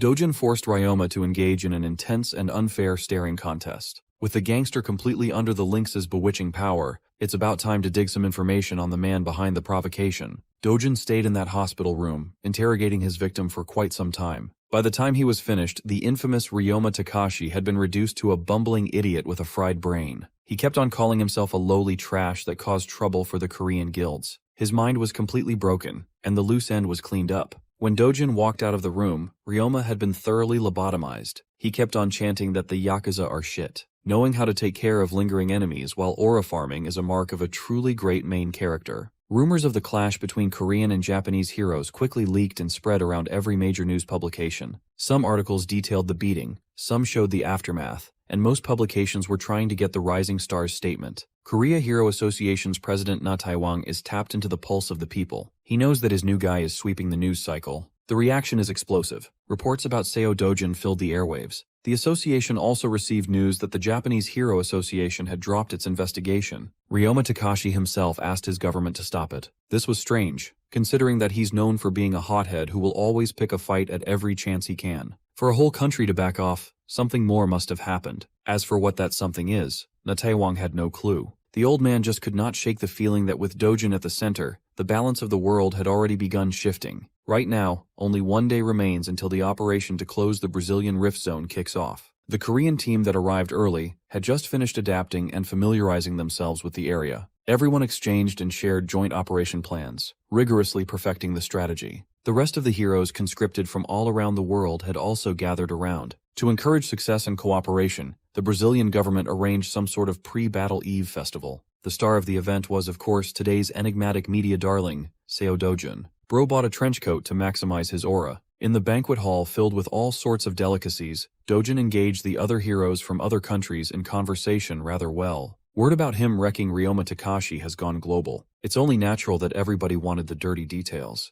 Everyone who comes up to Dojun just talks to him about the incident. And yet, he never responded with a trace of arrogance. Inju carelessly remarked that compared to the man of the hour, Juyeon and she are like ordinary people. This was the type of quip that would have gotten a response from the S-ranker, but she stayed silent, seemingly lost in thought. While wondering what put her in such a sullen mood, Inju looked around the room. She saw dripped-out Dojun interacting with some big names in the hero world. Looking at the stunningly gorgeous woman clinging close to him, Juyeon's mood finally made sense. That woman is Gloria Tyler, an American S-ranker voted as the world's most beautiful hero. Inju connected the dots and gave her friend a tight slap on the back. She yelled at Juyeon to stop sulking like a kid, get off her ass and go talk to her man. Juyeon didn't really know how to interact with Dojun outside the rift, but she still came up to him. Granted, she looked way out of her depth, self-consciously looking at the floor instead of her fellow heroes. Dojun noticed the slight hint of blush on her cheeks and couldn't help but smile in amusement. Gloria Tyler took the hint and bid him farewell. Curiously, she referred to Dojun as Carcel, his true name from his previous life. It sounds like he introduced himself as such to Gloria. Even Juyeon was clueless about this Carcel thing. She assumed that Carcel must have been his Western name or something. In a way, she wasn't wrong. It's just a name he used before Seo Dojun. With the sparse information that she has, she wondered if this dude lived abroad as a kid, but that cannot be possible. She already ran an extensive background check on him. Juyeon was evidently upset that another woman found out that Dojun had a different name earlier than she did. While they were casually chatting in the middle of the banquet, some asshole was hovering closely. Inconspicuously holding a glass of liquor in his hand, Kang Yongpyo listened in. In his head, he was cursing his Japanese buddy for failing to handle one guy. At this rate, he'll just hate to step in himself. While his insides were boiling with the desire to rip Dojun to shreds, his big-ass ears picked up Juyeon whispering a word of warning. She reminded her man that even though he's strong, the enemies won't always play fair. Ryoma Takashi had a few close friends in his circle. The one they have to worry about is in this hall. Dojun cut her off before she could name-drop the obvious mastermind. He went on to claim that he didn't need to know who was coming. It's going to be the same shit, different ass. Just like Takashi, the mastermind is nothing but a dirty, arrogant, no-skill clown. Men like those are not even worth worrying about.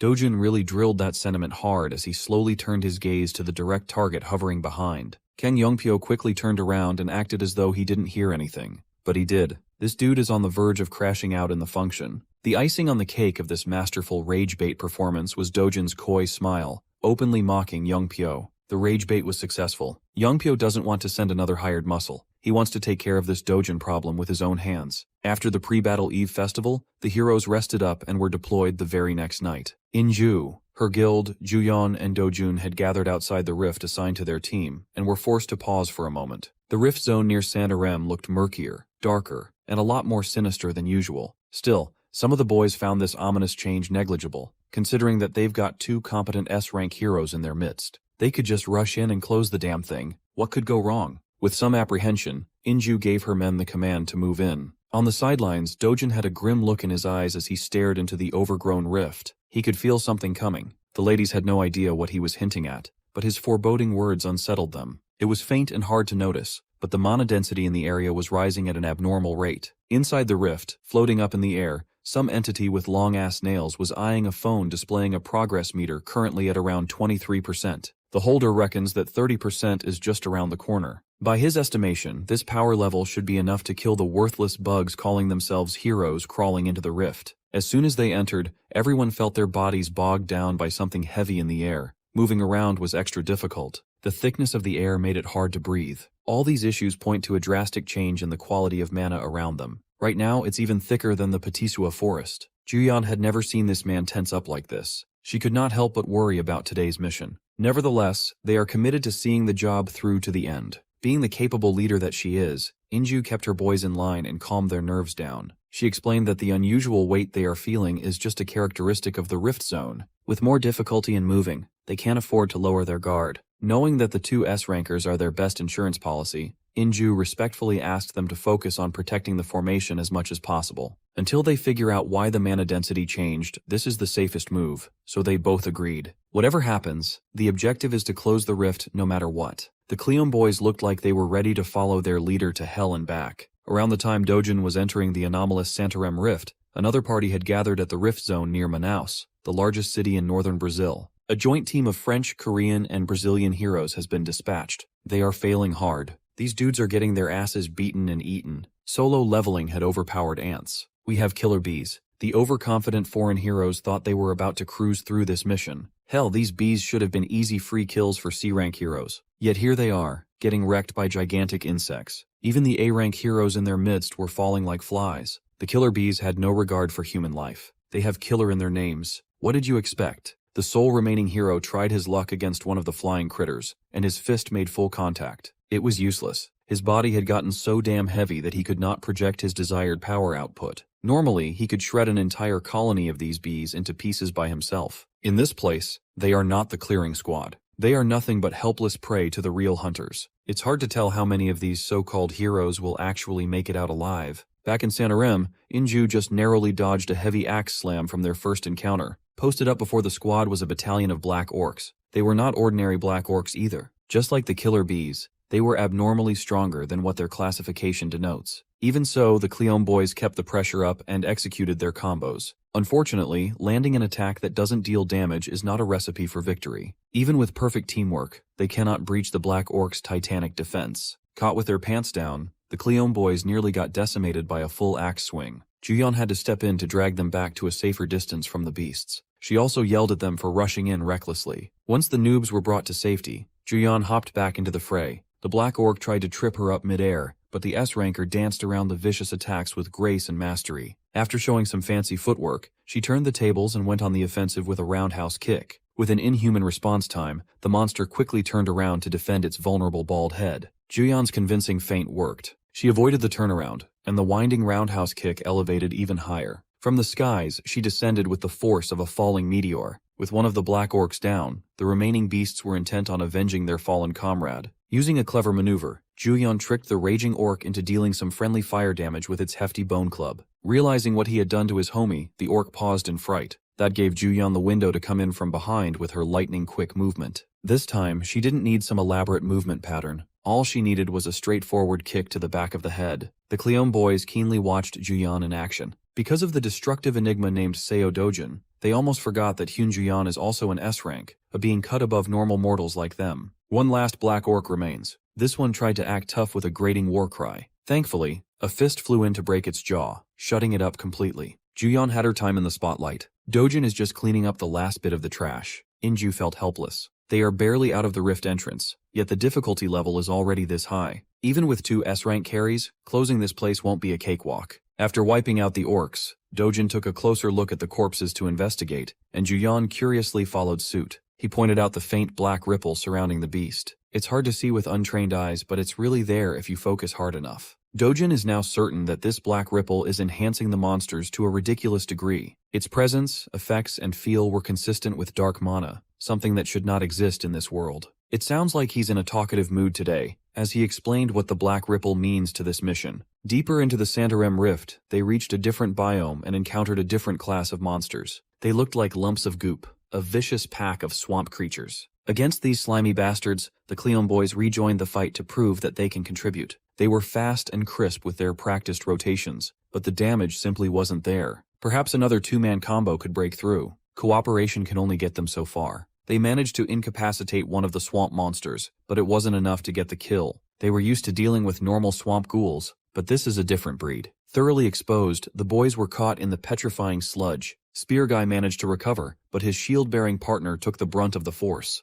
The attack was strong enough to tear up a high-class combat suit. Every attack is lethal. Desperation, helplessness, and confusion plagued their minds as they continued to resist. A lapse of judgment could put your life in definite danger if you're not paying close attention to your surroundings. Thankfully, Guildmaster Inju was keeping her eye open for any sneaky slime action. With her boys in danger, her combat instincts were tingling. Jong Inju wielded her blade like it was an extension of her body, showing how she got to the top with her own strength. Still, she could not shake the feeling of unease. If the swamp ghouls are this strong, then the Velcora will be even worse. For a moment she entertained a terrifying thought. What if every rift zone in the world undergoes this kind of change? In the meantime, let's see what's happening in the other rift zone near Manaus. Inside this one, the noobs weren't as lucky to have reliable hard carries. The sole survivor of one of the groups is frantically running through the woods with his life on the line. Brazil's Arvado, France's David, and many others have fallen. Those two guys were supposed to be invincible. They were S-rankers, and yet, they got taken out by just a few Velcora, a ferocious spider monster. While easily fisting swamp ghouls, Juyeon and Dojun broach the topic of the vicious bug waiting for them at the end of the rift.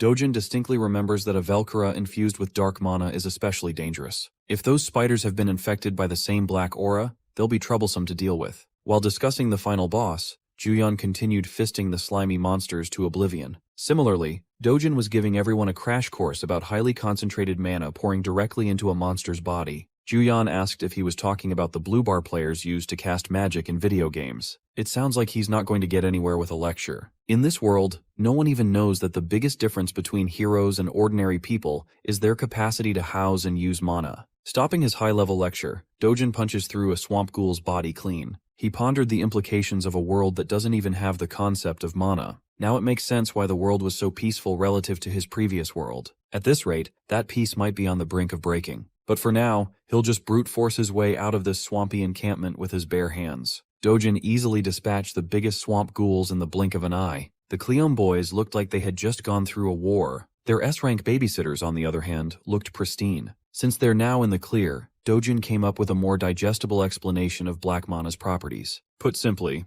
the monsters in this rift are like athletes pumped full of steroids and performance-enhancing drugs. He found the severe lack in humanity's knowledge about this simple concept strange and worrying. Leaving behind the swamp ghoul territory, Dojin took over as the navigator and led the team away from the area where Velcora appears. They also slowed the pace of their advance down to a crawl. A few minutes later, Inju gave the stop signal and the whole team halted. They hit the jackpot and found the place where a Velcora was stashing its feeding cocoons. Wrapped up in the toughest silk, killer bees and black orcs were captured and stored for later use. It's safe to assume that the monster responsible for this ghastly scene is nearby, but according to their de facto leader, they can ease up a little. Instead of looking for the beast itself, they stumbled upon the real danger, and it's a good thing that they did. His hand shot out more of those fiery blasts. The targets were stationary, so you already know the aim is impeccable. Each energy blob exploded, burning the cocoons and the deceased monsters wrapped inside them. Velcora that have absorbed dark mana have the ability to control their dead prey like puppets. Destroying them now would pay dividends in the final fight. Leaving them alone would be a recipe for disaster. With the secret weapon burned down, all that's left now is to take down the ugly spider itself. The team just looked at him like he was a madman. Considering what they've seen, that's a reasonable reaction.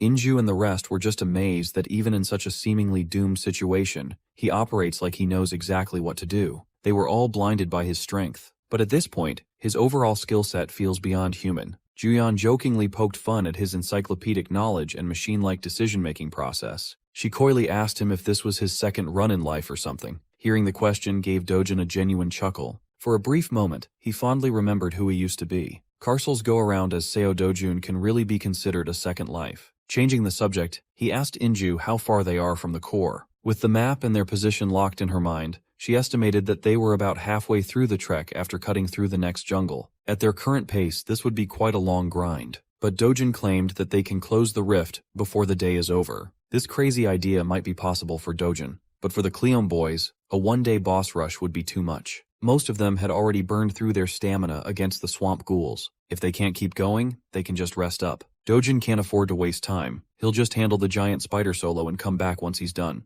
Without another word, he took off with a burst, carried by the wind. He left everyone behind without leaving any room for discussion. They all went through hell, yet that man still has the gas to traverse the woods like an unstoppable freight train. As the backdrop of the woods blurred, his eyes constantly darted around to pick up details that could lead him to the final fight. With his expert tracking skills and a vague idea of the Velcora's nest, he finally laid eyes upon his target. The Velcora is one nasty, scaly, and pointy beast. Its abdomen is coated with strong armor and protruding blades. It also bit a guy named Peter Parker once. All of that doesn't matter, though. Seo Dojun leapt into the air and started his swinging motion with his sword still in its sheath. He started the exotic cooking show by slicing up the spider legs with scales thicker than steel. Judging by the bug's ugly screech, losing 3 legs at once sure does sound painful. Enraged, the Valkyra opened its maw and shot some sticky silk like a gooner that just gained internet access. It was a big swing and miss as Dojin masterfully hopped out of the web's trajectory. He zipped all over the place with inhuman speed. There's no point in dragging the fight any longer when the gap is this big. With crisscrossing slashes, the exotic cooking show concludes.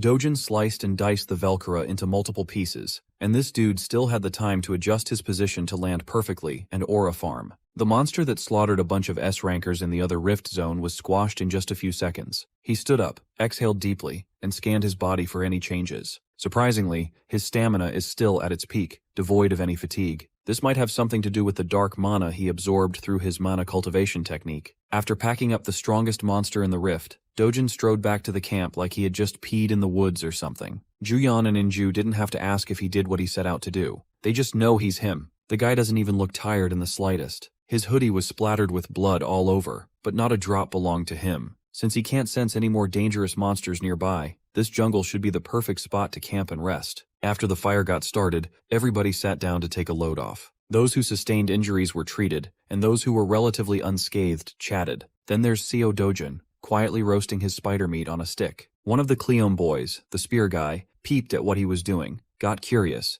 and approached the unapproachable leader. With a friendly tone, he asked Dojin if he could try his meat too. You know he's packing a whole lot of meat, so giving some to others was no big deal. Seeing their comrade sitting down and dining with Dojin, another Cleome boy popped in. Spear guy wanted to try some of Dojin's meat, thinking that the meat was the secret to his strength. Since they had nothing to lose, the boys gathered around the fire to get some Dojin meat. Everyone watched them put the meat in their mouths with great interest. Dojin was actually pleased to see the boys share his meat. It doesn't do much besides fill the stomach, but he doesn't dislike people who just want to grow stronger. As a small gift, he slyly manipulated his mana to infuse the boys with a little boost on a whim. The effect of the infusion was immediately apparent. Of course, the boys attributed the warm energy flowing through their bodies to the meat. Watching them beaming with smiles also made Dojin crack his deadpan expression briefly. After dinner came more route planning. With the map pulled out, Inju pointed out the straight path towards the rift core. It's been a long day, and everyone's exhausted. It would be safer to head back and resume tomorrow.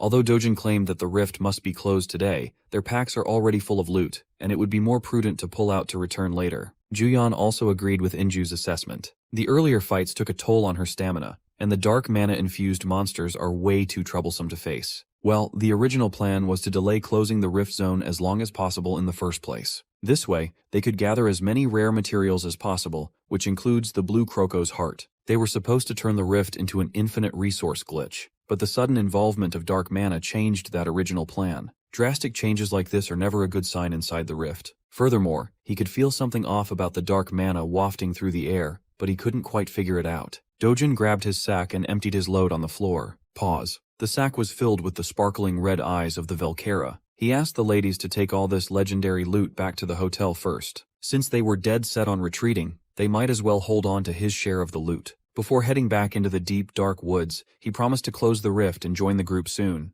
On his way to the rift core, Seo Dojin encountered a lot of pesky obstacles. First were the newly respawned swamp ghouls clamoring around the muddy waters. He must have killed dozens of them at this point. He was just styling on these slimy beasts while continuously moving. When using his bare hands got a little too boring, his eyes sharpened, and the blade was drawn. Swampy monster goop stained his sword as ghouls disintegrated around his kill range. You see, the key to killing them quick and easily was to aim for the core all along. Opposite to where he was headed, the Cleome Guild and Hyun Juyeon took the route heading towards the exit, the second the sun rose. Walking alongside her dear friend, Inju voiced out her concern about Dojin. Juyeon assured her that he would be fine. If he still has the energy to bolt off like a bullet after saying a few words, then he still has the energy to fend for himself. She says that, but Inju could see the gloominess practically painted on her face. Juyeon's head hung low out of embarrassment, not out of concern for Dojin. She feels like a fraud calling herself an S-ranker next to that man. She can't even think of anyone else in the world at his level. Moving gracefully in midair, Seo Dojun's blade came crashing down on a black orc's head. He gave that poor orc the most painful free haircut in the world. Half of the brain and skull were lopped off in one clean slash. Keeping up the pace, he changed targets and bonked another black orc's bald-ass head. His emotionless massacre rightfully enraged the remaining orcs. Seeing them throw their little tantrums made Dojin scoff just a little. A reckless axe swing came his way, and he seemingly vanished into thin air. When he reappeared,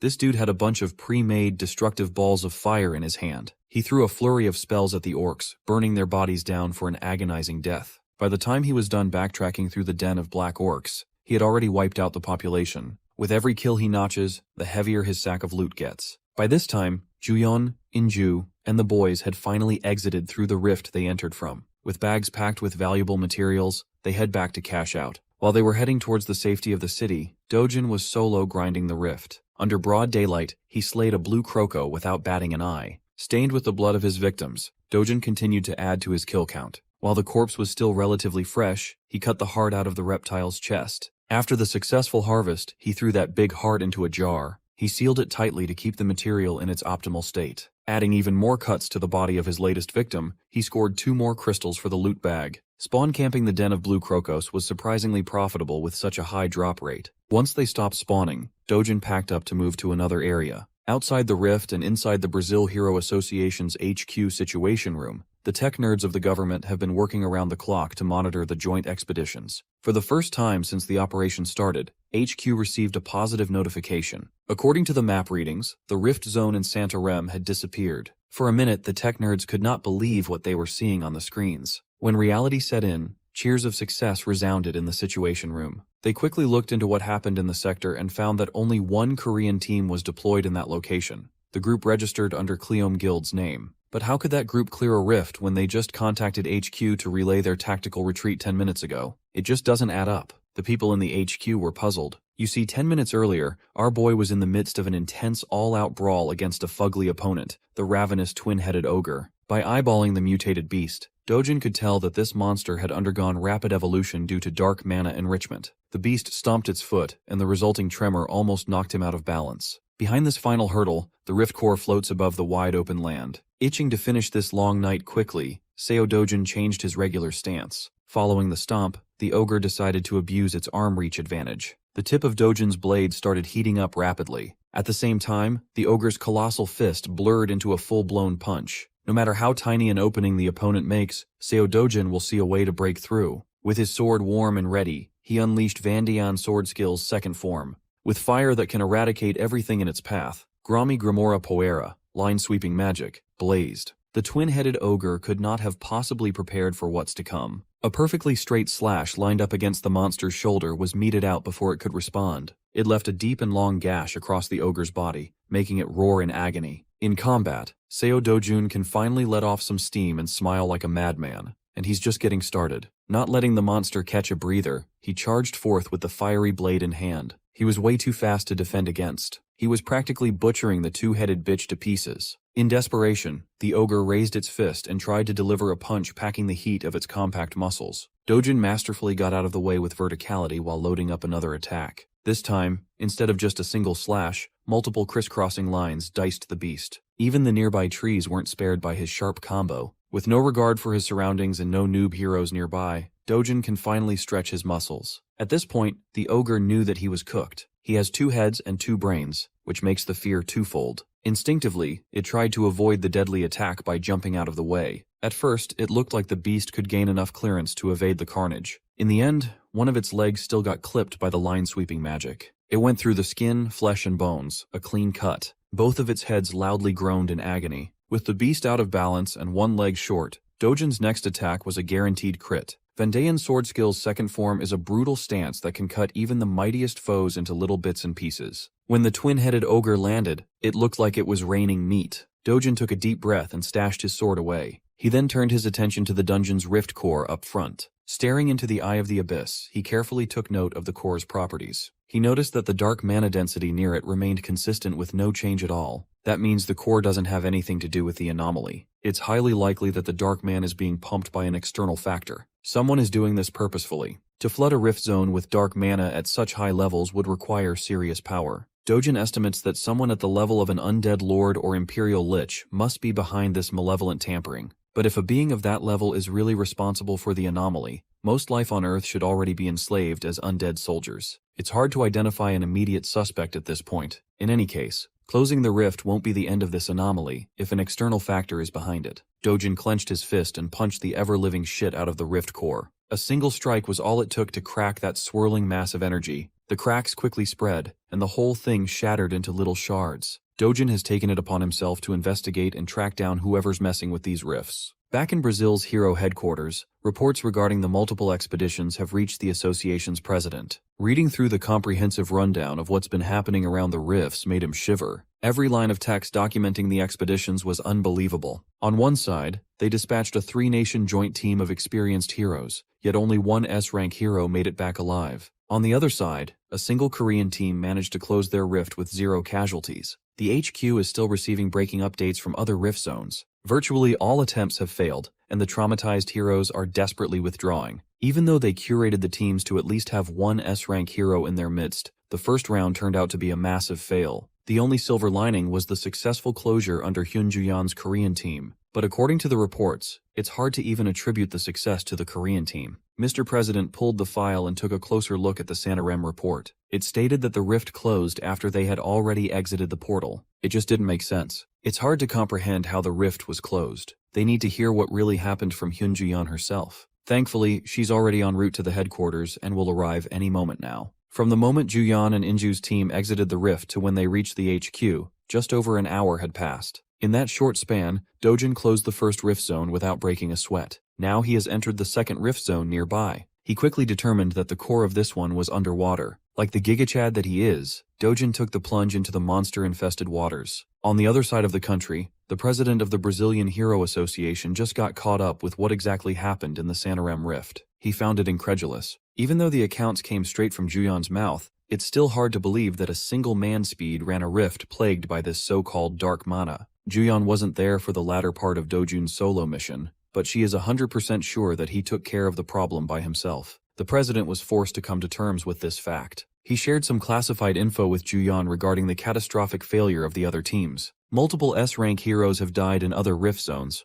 Without mincing her words, Ju-yeon admitted that she would have been part of that statistic if not for Dojin. Based on the current information that they have, it's hard to believe her report. But she also relayed valuable intel about the dark mana that supercharged the monsters to possess power surpassing even S-rank heroes. Ju-yeon was calm. She shared what needed to be shared. It's up to the association whether to accept it or not. To make it even harder to believe, they just received reports that several southern rifts around Santarem have been closed. The president reckoned that those ones must have been spared from dark mana's influence. Ju-yeon warned the president not to think that way. She asserted that every rift's danger level is nothing like before. The first sign was a different entrance color than normal. For now, that's the only way to check if a rift is a death trap or not. Mr. President immediately notified his team to verify every rift entrance across Brazil. While he was coordinating with his people, Ju-yeon stood up and left. Her job is done here. On the way out of the office, she swiftly dialed Chairman Na Tae-wang of Korea's Hero Association. The old man patiently listened to Ju-yeon's detailed report regarding their expedition and the dangers of dark mana.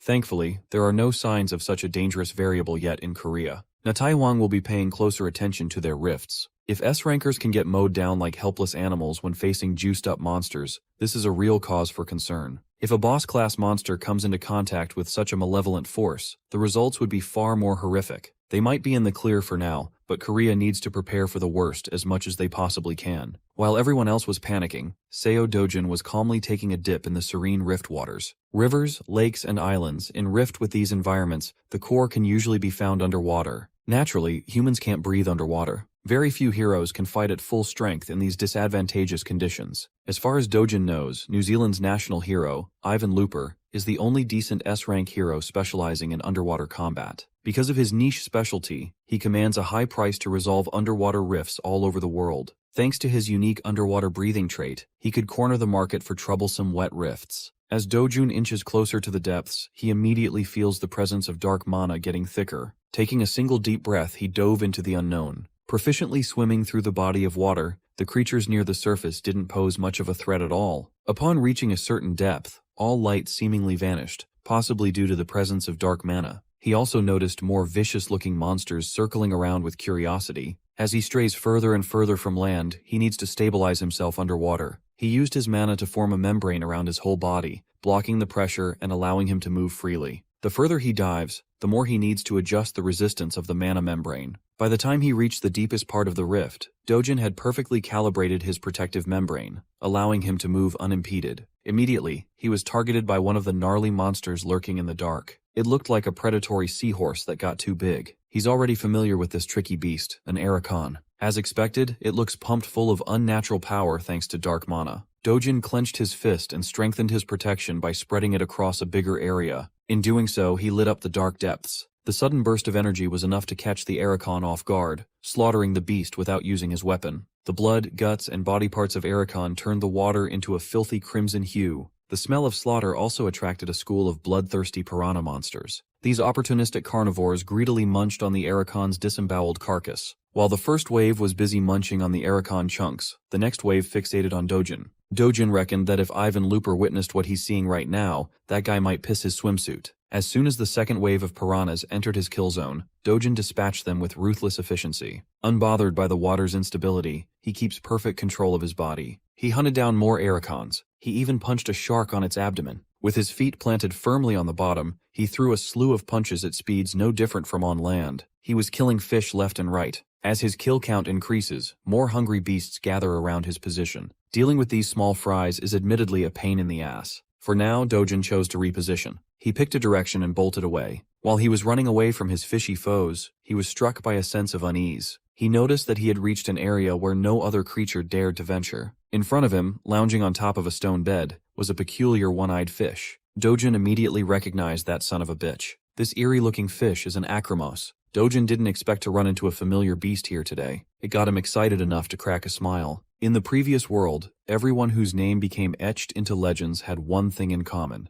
They all hunted the infamous acromos when they were just nobodies. For the current him, this is a golden opportunity that he can't let slip by. Coincidentally, the core of the accursed rift zone is neatly hidden underneath the acromos's lounging spot. The flattened fish with a gold and purple eye positioned itself for combat. Dojin did the same by planting his feet securely on the waterbed. These creatures have no natural enemy in the wild. Whatever it faces, it simply creates a subspace and swallows any threat whole. A real throat goat. As expected, as soon as he approached close enough, the subspace expanded in an attempt to suck everything in. Dojin struggled with avoiding the worst-case scenario of getting one tapped before he could even get started. After narrowly avoiding the initial expansion, he scoffed and meticulously moved around the narrow gaps between the subspace. His movement was fluid, avoiding the infinite void on the other side of the creeping subspace. The Acremos kept its singular eye on the troublesome human while Dojin went Super Saiyan. In his current position, beating the fish to death would be quick and easy, but if he goes down that barbaric path, he will not obtain its subspace. The only way to hunt this thing properly is through the use of pure mana suppression. This way, he can kill the Acremos and keep the subspace intact for the taking. Using mana quality and brute force, Dojin pushed his output to the limit and overpowered the expanding subspace. The light and destructive power of his pure mana claimed the lives of other monsters lurking nearby. Those poor fish didn't know what hit them. Dojin didn't give a fuck about the small-time collateral damage. He was more concerned about Acremos's pushback.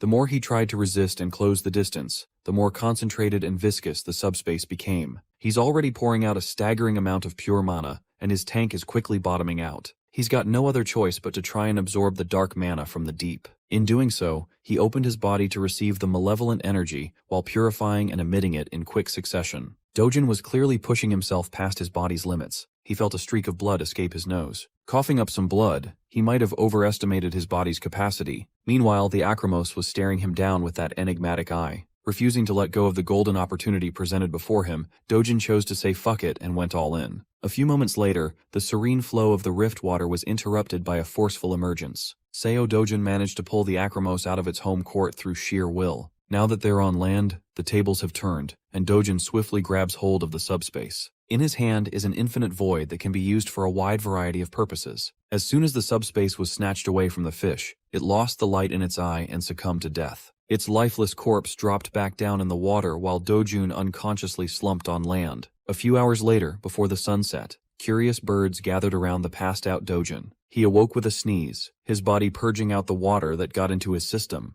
The birds were naturally scared away. Dojun opened his eyes, still exhausted from the intense underwater fight. Thankfully, his wet bag and sword were not lost. It would be a huge hassle to go back down that dark water to search. Remembering what he had just accomplished, he sat up and tested his new power. Firstly, he conjured pure mana around his arm and felt the quantitative change it had undergone. It's apparent that his mana capacity has increased by a ton compared to before. Fighting that flat fish and risking it all would have been worth it just for this. But the main prize at the end of that suffocating fight was his newly stolen subspace. This is the biggest gain he scored from this Brazilian trip thus far. Now he doesn't have to lug around his bag and sword. He can just store them in the void. Free from the shackles of carrying his loot and weapon, Dojin happily stood up and stretched his limbs. He's already got a massive haul in this rift. It's time to call it a day. With the boss taken care of, he can just close the rift real quick and head back to the lodge. It's a beautiful and productive day to be a subspace thief. Back home in the Korea Hero Association, Chairman Na Tae-wong's associate delivers a rundown of what's happening in Brazil. Multiple hero deaths have been confirmed. They've lost people they could not afford to lose. A few select rift zones had disproportionately higher mortality rates compared to others. Hero Dojin managed to close multiple rifts without as much as a scratch. That guy's just a walking cheat code. Korea can feel the tightening issue regarding the Ryoma Takashi incident. The fallout for their rising star could be even bigger. Not long ago, Hyun Joo-yeon took the center stage in the United Kingdom. Korean heroes have been taking over the global spotlight recently. As for their domestic rifts, there are no apparent signs of anomalies. Whatever they've been doing to monitor their own backyard, the chairman wants it to be more thorough. They can't afford to get complacent these days. Aside from that, the old man worries for Seo Dojin. Brazil's chairman is infamous for being tight-fisted. That man wrings every hero to the last drop. The chairman's associate thinks things will go a different way. He bets that Chairman Lopez ends up being the one being squeezed down to his underwear. Remembering the bizarre events connected to Dojin, all Chairman Na Tae-wong could do was laugh uproariously. As they predicted, Dojin eventually got called into a meeting with Chairman Lopez. He's already stuttering after the young man laid down his terms of agreement. Dojin is being accused of asking for too much. He doesn't give a fuck. If Chairman Lopez won't negotiate, he'll just walk away and take his leave. Knowing that this one man's leaving could result in the end of his nation as he knows it, the chairman begged him to wait. Lopez tried to guilt Dojin into thinking about Brazil's safety and his duty as an S-rank hero. This absolute demon did not like that at all. He's already cleared more rifts than any team combined. He had already fulfilled his obligation and more. The hometown Brazilian heroes haven't even closed theirs yet. Furthermore, he couldn't care less about this country's safety. If Korea's rifts became a problem, would Brazil even help? According to the data, the situation is now at a critical stage. All rift zones within a 500-kilometer radius around Santarém had just gone dark. If this nightmarish anomaly spreads any further, Brazil will be wiped off the map. But what about all the BBLs? Dojun and the team exchanged glances. Hyun Joo-yeon interjected and asserted that the problem at hand makes the answer simpler. All the chairman has to do is yield to the man and give in to Dojun's demands. Compared to an entire country's safety, the demands don't sound too excessive. As reluctant as can be, Chairman Lopez eventually caved and agreed. From now on, each rift zone Dojin closes will net him $50 million.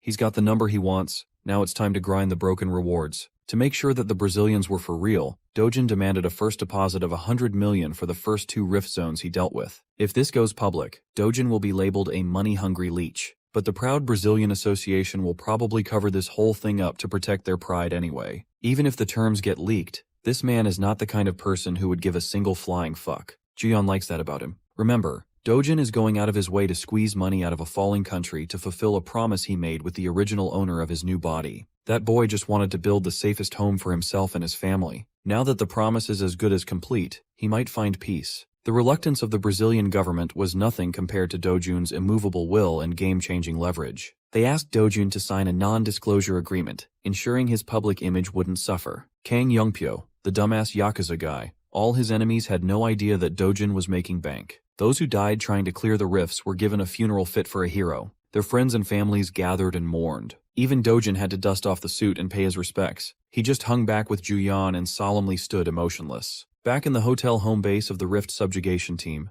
Dojin, Juyeon, and the Cleom Guild were having a nice breakfast. Guild leader Jong In-ju tried to drag Dojin with her team for the next Rift mission, and he showed a rare reluctant face. He was just weighing which option benefits him the most these days. While he's closing one rift on his own, the Cleom Guild could theoretically start on the next one. Afterwards, Dojin will rejoin them in closing the second paycheck together. It's a good thing In-ju catches on quickly. So the plan is a series of rift clears one after another. This way, they could efficiently milk the Brazilian government in their time of need. They could probably do 3 rifts a day. For those cleared by the whole team, the guild will get a cut of the riches. That's enough to get these boys fired up for action. Dojun personally warned Juyeon not to push too hard until he reconvenes with her and the team. Safety must be the utmost focus. Given that she's the only other S rank in the roster, a lot of burden will fall on her shoulders. While the two were whispering and Juyeon was blushing, the Cleom Guild members were making up fan fiction about their 2 hard carries. As soon as breakfast is finished, the grind will start. Fueled by the hotel's culinary selections, Dojin entered a rift of seemingly endless grassland. He looked behind him after sensing a disturbance and found a naked Cyclops trying to bash his head in. This was just the vanguard.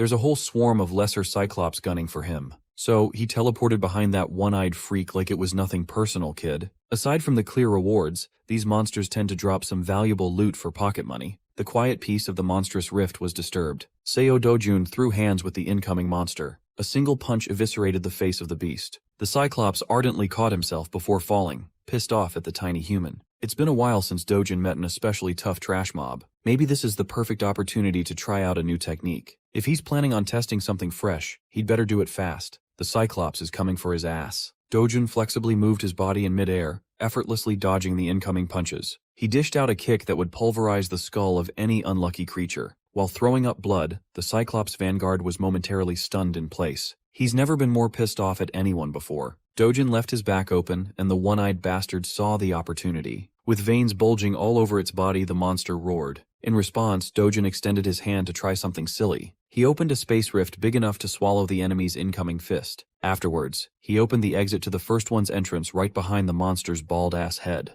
This fool punched himself in the back of the head involuntarily. It was a disrespectful finisher. To be clear, Dojin was just messing around and testing new avenues. This one is not very efficient for combat. It was fun, but the mana consumption was just way too high. Not long after his encounter with the Cyclops, the rift in the southern Moro region was shut down. Chairman Lopez and his men were able to breathe a little better with every rift zone neutralized. Lopez could tell that the guy who just scammed him is about to suck the riches of Brazil. Being an honorable man, he made sure to have his associate on payment duty. They negotiated $50 million, and the deposit was $50 million. Bro is making LeBron money in just 8 hours of work. At this rate, it's not impossible to assume that the government is on the hook for possibly billions of dollars in just a few days. The chairman started devising a plan to stop the young man from bankrupting Brazil. Of course, he's not talking about delaying payments. If Seo Dojin gets pissed and stops working, their country will only exist in history books. So, Lopez called for every A-rank and S-rank heroes staying at the lodge. They'll form a special team to compete with the monster that is Dojin. The chairman set the reward at $10 million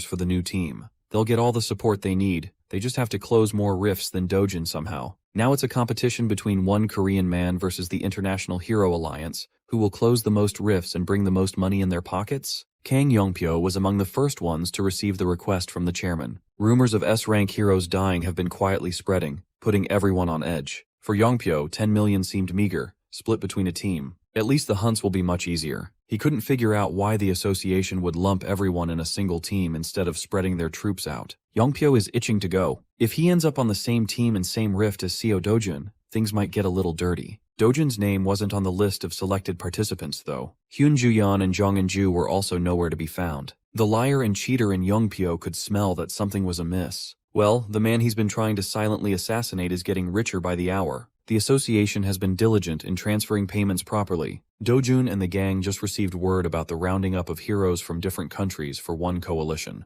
At least the association wasn't too stupid this time. Ju-yeon was surprised that Dojun wasn't bothered by the competition. Well, he already secured the funds necessary to fulfill his promise with the original Seo Dojun. At this point, money doesn't mean much to him anymore. He's already shifted his focus to something much more important. As the Brazilian Association intended, the rivalry between the two teams quickly produced results. By 1500 hour, the Rift Zone AO35 has been closed by Dojin and the Cleome Guild. At 1700 hour, the spider-filled Rift CO12 was demolished by the Hero Alliance team. It wasn't a clean operation. 1 S rank and 5 A ranks were slightly injured. 2 A ranks sustained fatal injuries. Before 2200 hour, the Rift Zone AO53 followed the streak. The dispatch team on the log was listed in a single line, Seo Dojun, all by himself. This boy got himself a weapon and started moving like a different beast. Several days rolled on like this, a constant grind of killing and closing rifts. None of the association employees had taken a break, let alone a day off. Dark circles are hanging on everyone's eyes. Things have been so hectic that a quick nap is all they get before being asked to go back to their desks. Given the situation, they have to be awake and alert. Rift zones contaminated with dark mana are closing up. Yet normal rift zones are being left unattended. Those sectors were supposedly monitored by agents using sensors and surveillance equipment. These days, all hands are on deck while on constant emergency standby. Finally, the big red dot everyone's been keeping their eye on vanished from the map readings. The men who had been in the office for a week celebrated like animals. Dojin and the competing team finally pulled it off. The final nail in the coffin was Rift Zone BO41. This last clear means the country is out of the woods now, and the association employees could finally go home. Word about the massive progress within a 500-kilometer radius of Santarem was delivered to Chairman Lopez. For the first time in weeks, he was able to sigh in relief. The worst fire has been extinguished. All contaminated rifts have been closed, thanks to everyone's contribution. There are normal rifts left, but giving his people a day off seemed like the humane thing to do. He plans to throw a celebration party to honor all the heroes and agents who've worked so hard to save Brazil. Good meat was thrown on the grill. They marbled over the smoky fire. Heroes and agents put on their evening's best, ate, drank, and mingled. The chairman was kind enough to provide some live music through a faceless band. Juyeon and Inju dragged Dojin into the shindig to pay their respects to the chairman they just finished robbing. The team is planning to return to their home country soon. Before that, Chairman Lopez really wanted to talk with the young man who saved his country first. He tried to get them to stay a little longer to help with the leftover rifts. But from the start, their team was assigned to the Santarem sector. Technically, their job is already done. Panicked, Lopez dropped the pretense and just asked Dojin to stay behind. Inju could see that this sleazy chairman is up to something. When she tried to get a read on her unreadable comrade, Lopez dragged Dojin away to talk somewhere else, without the ladies. The dude already made plenty of money. He's got loads of valuable materials like blue croco hearts. There's no reason for him to stay. Juyeon says it like that, but Inju could tell that her friend just doesn't want to miss her man. From afar, Lopez looked like he was trying to sell Dojin a proposal. It only took a few moments for him to walk away like it was a bad Shark Tank pitch. Right after ditching Lopez, Dojin bumped into that white fox from the United States, Gloria Tyler. Inju pushed Juyeon to run interference and fast. She can't let her man have a private moment with that woman.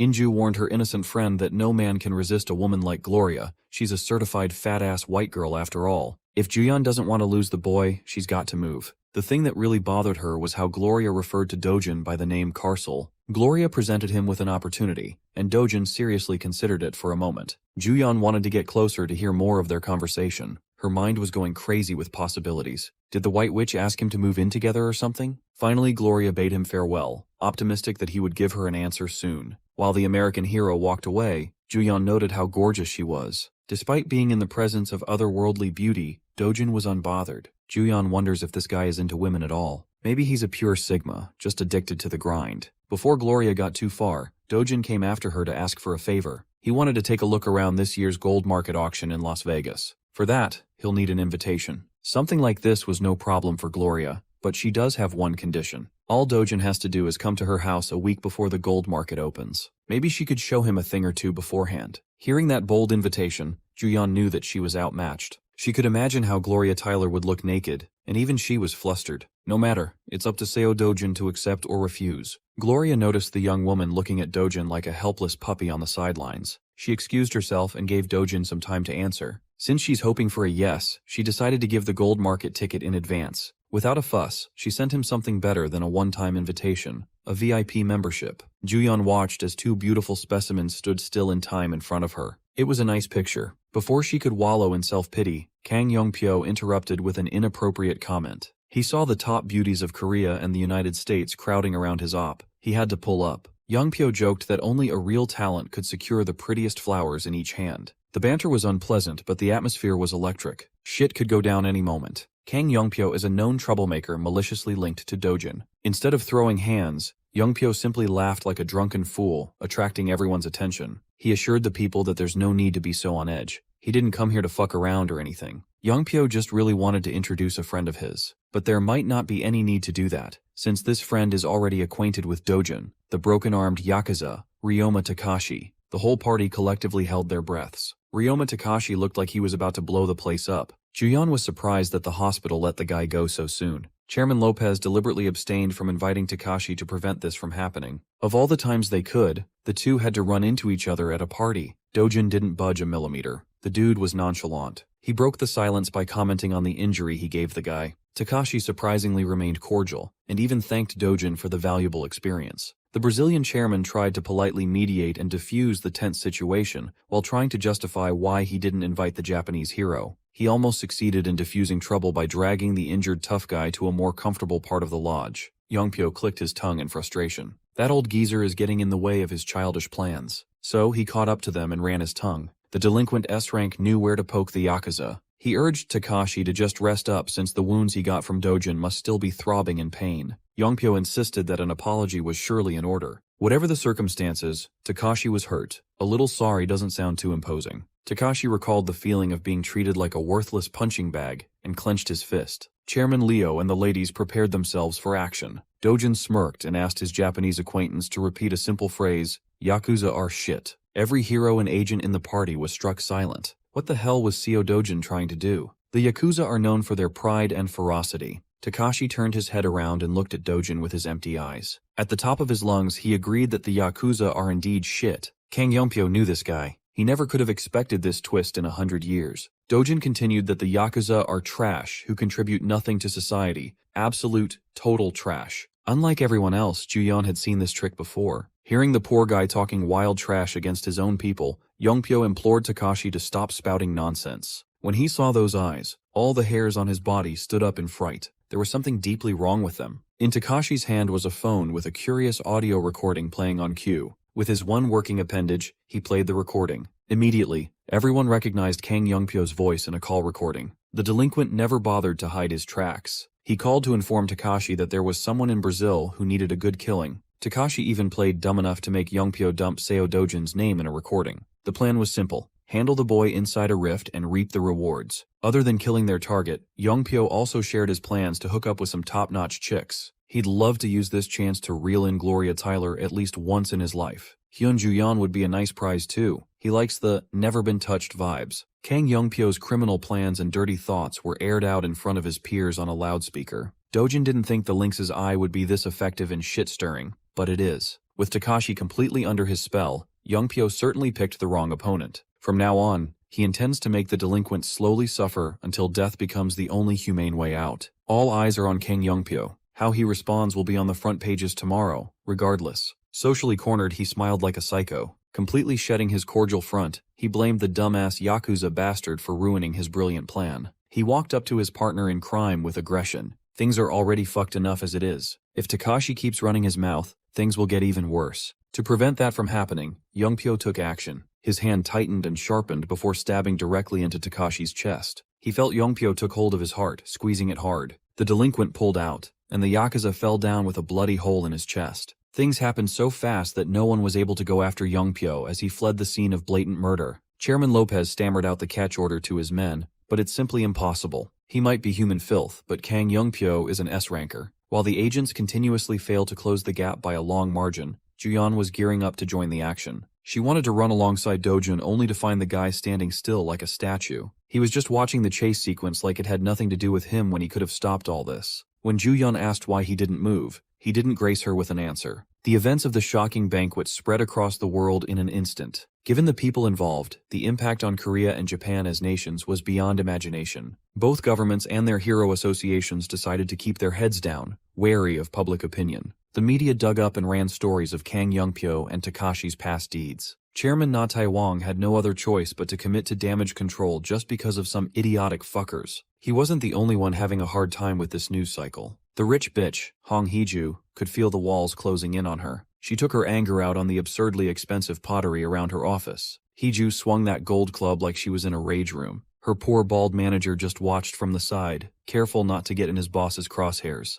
Manager Lee thought he could let the shitty mood pass without getting dragged in, but he was wrong. When Lee entered, all he saw was a spoiled brat and a few million in damages. As far as they know, the Interpol and the World Hero Alliance are working together to capture the notorious Kang Yongpyo. In the best-case scenario for Hong Hee-ju, the criminal gets himself killed trying to resist the authorities. She's already assigned Manager Lee to clean up all the loose ends on their part. The accounts leading to the money have been wiped. The contact network they used to get in touch with Yongpyo was scrubbed, and even the CCTV recordings were cleaned up quietly. When asked if something was still bothering her, Hee-ju tossed her phone to Manager Lee. It was her personal phone. The only people who know this number are family. But the most recent text doesn't read like one that came from a blood relative at all. There was no caller ID. It was a text urging Hong Hee-ju to cooperate or risk an evidence leak. The message was signed by K. It's highly likely that this was Kang Yongpyo's desperate attempt to get out of the worldwide shit list. The fact that Hee-ju was tied to that bastard at all is already a ruinous disaster. Poor Manager Lee had to tank a vase hit on the way out of that miserable office. If his bald-ass head gets dragged into this any deeper, he might get screwed too. Perhaps it's time to cash out of this place and find a way to survive somehow. When Manager Lee opened the door, he was greeted by the imposing figure of an old man. The look in his eyes was the look of a killer. This man is Seo Kyung-chol, T-Group's chairman and Hong Hee-ju's father-in-law.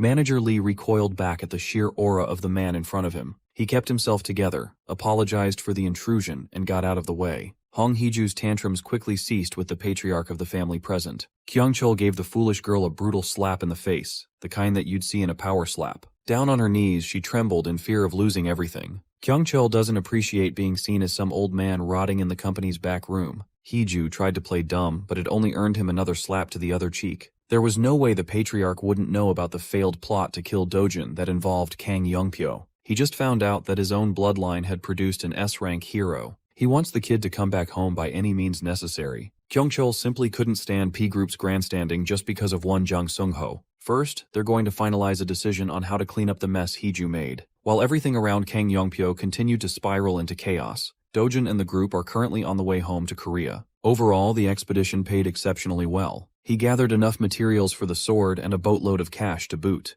Hyun Ju-yeon couldn't contain her curiosity anymore. She bugged Dojin on the plane with a question. She asked why Dojin let a direct threat like Kang Youngpyo go free on purpose. Well, this way, the escape could lead to the next step in his master plan. After a long flight, the Korean team finally touched down in Seoul. Today, Dojin took out his adorable little sister, Yoon Young, for some Burger Kim, Burger King's Korean cousin. She swung her little feet under the table while singing the burger praises. Times like these are not so bad at all. Dojin gets to relax for real. Still, he couldn't shake the disturbing sight that greeted him right after returning home and reuniting with his family. His grandmother's health had noticeably deteriorated. She was practically bedridden. She asked little Yoon why he was never notified and why they didn't go straight to the hospital. On the brink of tears, she explained that Grandma held on to Dojin's advice not to spend their money carelessly. It was money earned by risking his life after all. Hearing this, Dojin felt a pang of guilt. Still, going to the hospital because of sickness doesn't qualify as reckless spending. He whispered to his grandma's ear about Brazil and the tons of cash he made from it. From now on, they can do what they have to and what they want to. No need to hold back anymore. Dojin immediately admitted his grandma to the best hospital in Korea, affording her the best care money can buy. He's been visiting her every day with little Eun-young, and they've been grabbing burgers afterward. This has become his new routine. Say what you want about Burger Kim, that juicy Korean meat is tasty. After getting his affairs settled, Seo Dojin swung by the Gasan Hero residential complex for one reason. He went straight to the forge he commissioned to make his sword. The owner and blacksmith of the establishment had never seen a blue croco heart in such perfect condition before, yet Dojin just handed it to him like nothing. Mr. Blacksmith is confident that he could forge an even better blade with this secret ingredient. The process will take about 3 weeks if he gets started immediately. Since the sword is taken care of, Dojin wanted to commission another thing from the willing old man. He slowly took out a Velcara silk and a venom sac pouch, two very rare materials. The old man reckoned that the kid wanted armor in his size. Imagine his surprise when Dojin explained that he wanted armor for his little sister to wear. Any equipment made from Velcara parts has absurdly high defense. Plenty of heroes would be lining up to buy the material from him. The blacksmith assumed that Dojin's sister must be a hero too. Nope, she's just a normal little girl. For such an adorable little one, it would be best if the armor were made to resemble normal clothing, not a combat suit. The problem is that kids can grow unbelievably fast. Even if they make the armor now, she might not fit it in a year or two. Dojin already has that problem covered. He has a canister of green juice waiting to be opened. It's Tailapu extract. Mixing the juice with fabric materials increases their elasticity about tenfold. But Tailapu is widely known as a common plant-type monster. No one had ever thought of using its extract for anything. With that, Dojin took his leave, trusting that the blacksmith would meet his expectations. That young man is just a well of knowledge. He even surpasses the masters of the craft in the modern world. When asked how that's possible, Dojin truthfully answered that this is his second life. In the hustle and bustle of the city, a man walks among the crowd. He had slick white hair. He wore a tailored suit and smart-looking glasses. This guy is locked the fuck in. After trudging through the city, he made a turn into a seedy alley and passed a signboard to Paradise Cafe. He was welcomed by the barista while lost in thought. He liked the place. It exuded good taste. Upon scanning the room, he easily found the person who contacted him for a meeting. He was still skeptical about this meeting. The client insisted on meeting in such a secretive manner. Finally, the man introduced himself as Park Sung-wook, a former S-Group Chief of Staff Executive Secretariat, currently a freelancer. The client was none other than Seo Dojin. The young man has been all over the news lately. Sung-wook was curious about what he was being hired for. Well, Dojin got Sung-wook's name and contact details from Hyun Ju-yeon. She vouched for Sung-wook as the guy who helps when the ultra-rich or heroes need to do something low-key. As long as it doesn't cross the line into something legally dubious, he's the best guy for anything. Dojin's task is simple. He's looking to build a house. Since he's asking a shady fixer instead of a construction company to do the job, it's fair to assume that he's looking for something out of the ordinary. Dojin wants to build the safest house in the world. When the coffee arrived, the two discussed the finer details. Dojin would prefer the location to be in Seoul. As for the budget, he has set aside around 500 billion won for the project. Hearing such an absurd figure melted Park Sung-wook's professional mask. He spat his coffee all over the client. Even Dojin was weirded out. Sung-wook hurriedly grabbed some napkins and cleaned the coffee spit out of the S-ranker's face. The issue wasn't the budget. With how much cash is going into this, they're not building a house, but a castle. Dojin liked the sound of that. Maybe they'll go with the castle idea. In that case, he could stretch the budget up to 1 trillion won if necessary. Sung-wook thought he was going to get a normal contract today. Since Dojin is adamant about getting what he wants, Sung-wook asked if he knew which home was considered the safest in the country at the moment. As far as Dojin knows, it's Chairman Oh Young-gun's residence in Gangnam. The home is only valued at 110 billion won in the market. But if you only count land purchase and construction costs, the bare cost is probably just around 80 billion. Budget-wise, Dojin can build something far greater than that. However, the Gangnam district is unrealistic. Even if you have the money, no one is selling land. Not a single Rift event had ever occurred in Gangnam, making the prices of property rise every single day. In essence, they could build the best house money can buy, but securing the safest area won't be easy. Dojin casually dropped that Gangnam is not the safest place in the country. The false safety that those people are deluded with is just wishful thinking. Gangnam being safe from Rift events is an illusion created and propagated by the media. The lack of incidents is just a pure coincidence. He had seen this play out in the ruined world before. The delusions people cling to were only a matter of order. Inevitably, rifts will appear in every region of the planet. So, Dojin suggested that they buy land in the Guro district. Guro had a rift incident a few years ago. Even in Map, a district not that far away, there was a rift event recently. Dojin would know. He was there. Sung-wook curiously asked if there was some special reason to pick Guro as their site. Dojin's reasoning wasn't some 5D chess move. He chose Guro because it was close to their first house. After the meeting with Sung-wook, Dojin strapped up and got back to work. Today's target practice is gosh dang dinosaurs. The first prey sensed him coming too late. Poor Lizard was cut by a brand new sword. Dojin was extremely pleased with the old man's work. It turned out to be even better than he expected. He saw how hard the old blacksmith worked to complete this work of art. The old man even proclaimed it his masterpiece. When it came to payment, the old man refused to take a single cent for his work since the material was entirely provided by Dojin. It was too late. The young man had already scanned the QR code and sent the cash. The blacksmith stood his ground. His satisfaction can't be converted into a few bucks. Unless those few bucks added up to 1 billion won for a single sword order. Dojin doesn't like being in debt. He's also generous to people who do him good. For 1 billion won and some material hunting, he was able to upgrade his combat capabilities by a ton. The poor dinosaurs of this rift were experiencing a second extinction event. With the way he was dicing them up, these lizards would probably prefer being wiped out by another asteroid. Having committed to building the house with Park Sung-wook, Dojin committed himself to crack hunting for the next several weeks. He just wanted a 10,000 pyong 33 square kilometers of land in the Guro district. It will cost at least 400 to 500 billion won to acquire everything. Sung-wook suggested reducing the purchasing area to be mindful of the budget. Why do that? Dojin can just raise the money by spilling blood. Another day, another rift was shattered out of existence. By evening, Dojin is back home to play and walk around with Yoon-young. Grandma's getting discharged in a few days. Things are looking up. Dojin has been so busy lately. His little sister just wanted Big Bro home. Knowing how hard he works, Yoon-young told him that he no longer needs to visit every day. She'll do it herself. Dojin felt an ache in his heart, stopping him in his tracks. At that moment, they were interrupted by a random luxury car driver waiting for Dojin in the streets. He claimed to have been sent by Chairman Seo Kyung-chol, Dojin's shitty grandfather. The driver was equally polite and pushy to get him in the car. Dojin put Yoon-young down to the safety of the curb for a moment. He also asked her to close her eyes for a moment while he walked toward the driver. Seo Dojun leaped into the air and landed a meteor kick on the luxury car's roof, wrecking the whole vehicle. Just to make sure that it wouldn't run again, he gave the sides a quick kick. Mr. Driver thought he could just waltz in here and pick up the passenger. He was sorely mistaken.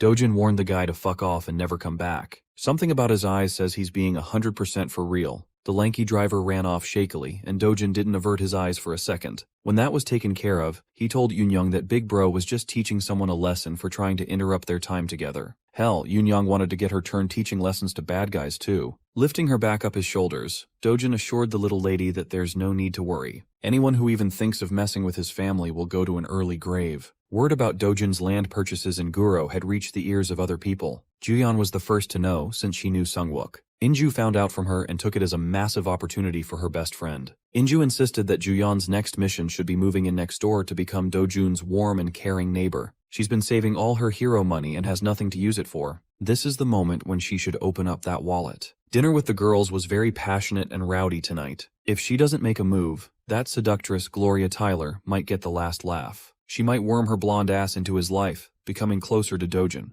That would be the worst-case scenario for Juyeon, and there's a real possibility of it happening. And that man is not just moving, he is building a new place. That means he's not just staying in Guro for a year or two. Kidding aside, Juyeon can't deny Dojun's magnetism. Inju could see and feel that too. Hell, now she's thinking of moving closer to Guro too. Inju likes seeing her best friend squirm, so she suggested that absurd idea to get a rise out of Juyeon. Well, she was partially serious about it, but not for dramatic reasons. Inju is eyeing Guro for a different end goal. After Brazil, she became sure that no matter where they go, Cleom Guild needs to be on the right side of history. It would be a lot easier to do that if they hitched their wagon to a sports car flying down the highway. You can't deny that Seo Dojun is moving like a sports car these days. Everyone who's seen him in action would understand that he's on a different level compared to other S ranks. There are levels to this shit. So, Inju is thinking of putting up a mixed-use building and running the guild office out of it. If she's going, then Juyeon has all the more reason to pull the trigger on a crazy stalker plan. They already toasted the idea. There's no going back. A few days later, Dojun paid an overdue visit to the Hero Association to talk with the chairman.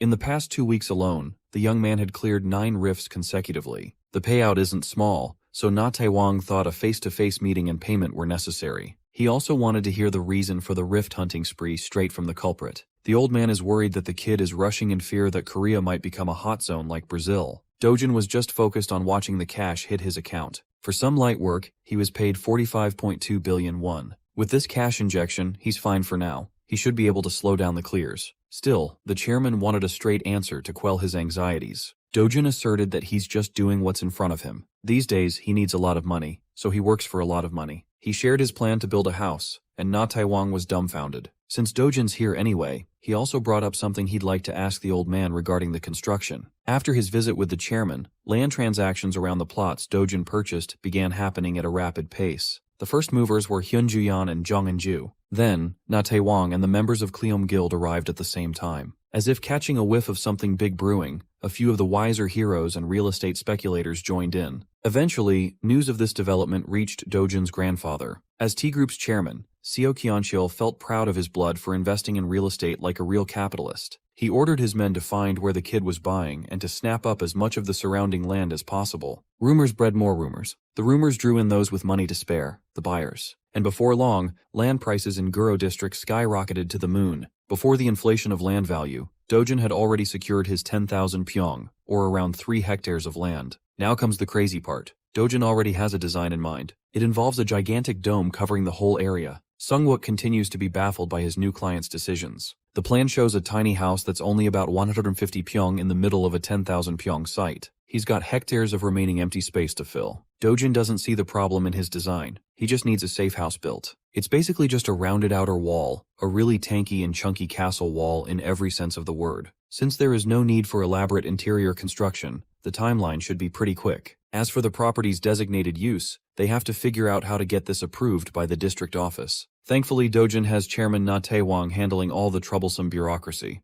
Having someone that powerful working for you certainly speeds things up. Sungwook would have never dared to imagine a property designation that would require the Hero Association's chairman to step in. Just because construction is ongoing doesn't mean hunting work must stop. Flushed with cash, he's just killing shit for the love of the game. Up in the association HQ, Na Taewang is still working on the Rising Star's bold request. A lot of people have seen Dojun slaughter monsters in droves, but his request to the chairman involves something crazier. He intends to tame monsters. The old man was shocked when he first heard such an absurd idea too. They're barely keeping up with subjugations. Taming had never been a possibility. Most people had long since dismissed the possibility of monster training. A successful attempt would be completely unprecedented. But coming from Seo Dojun, the concept doesn't sound too unrealistic at all. Speaking of the devil, he's already working on fulfilling his ridiculous claim. The chairman had to issue the young man permission to raise monsters on his own land. Somehow, that's not even the most shocking thing in this line of thinking. The monster Dojun plans to tame is none other than the S-rank hero nightmare, the Kassarian. Equipped with his new blade, Dojun felt excited to get a good workout but promised to take it easy today. As soon as the beast sensed the intruder barging into its nest, the Caesarian whipped its tail around to decimate the tiny human. When melee attacks didn't work, it opened its maw and unleashed some kind of nuclear blast.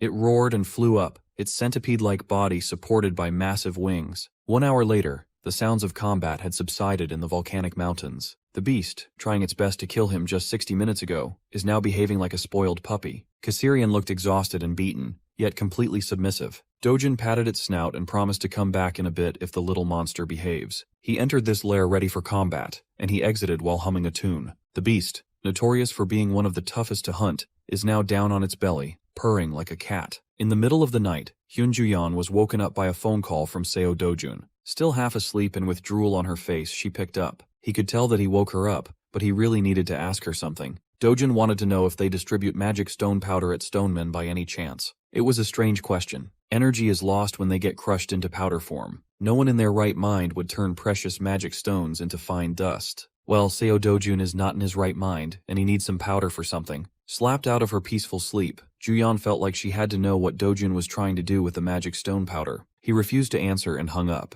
He'll just continue with his plan A and get the stones himself. Juyeon really started her day in such a foreboding manner with Dojun's inquiry. After dropping the call, he immediately stepped into the rift in front of him. Sungwook is currently overseeing the construction efforts. They established that the most basic thing to make a house safe is the outer wall. After that, they just need a sentinel to protect the house from inside that outer wall. The sentinel Dojin had in mind should be readily transported at the tail end of construction. Another component he's trying to get is a device made to suppress external shocks, such as earthquakes. In that vein, he had to visit a familiar enemy in the rift, the Cyclops. To make the shock suppressor, he needs the magic stone inside their one-eyed heads. Not wasting any time, Dojin switched into combat mode and got to work. One can never underestimate the agility of a giant Cyclops. Be off for just a few inches in your dodges, and you're toast. If you're too slow in your responses, that beast would beat your nuts into paste with their club. Thankfully, Seo Dojin doesn't have any of those problems. At this point, dealing with mobs at this level doesn't pose a lick of danger to him. So, he decided just to do this thing the most efficient way possible and opened his spatial storage. He grabbed onto the handle and drew his sword out.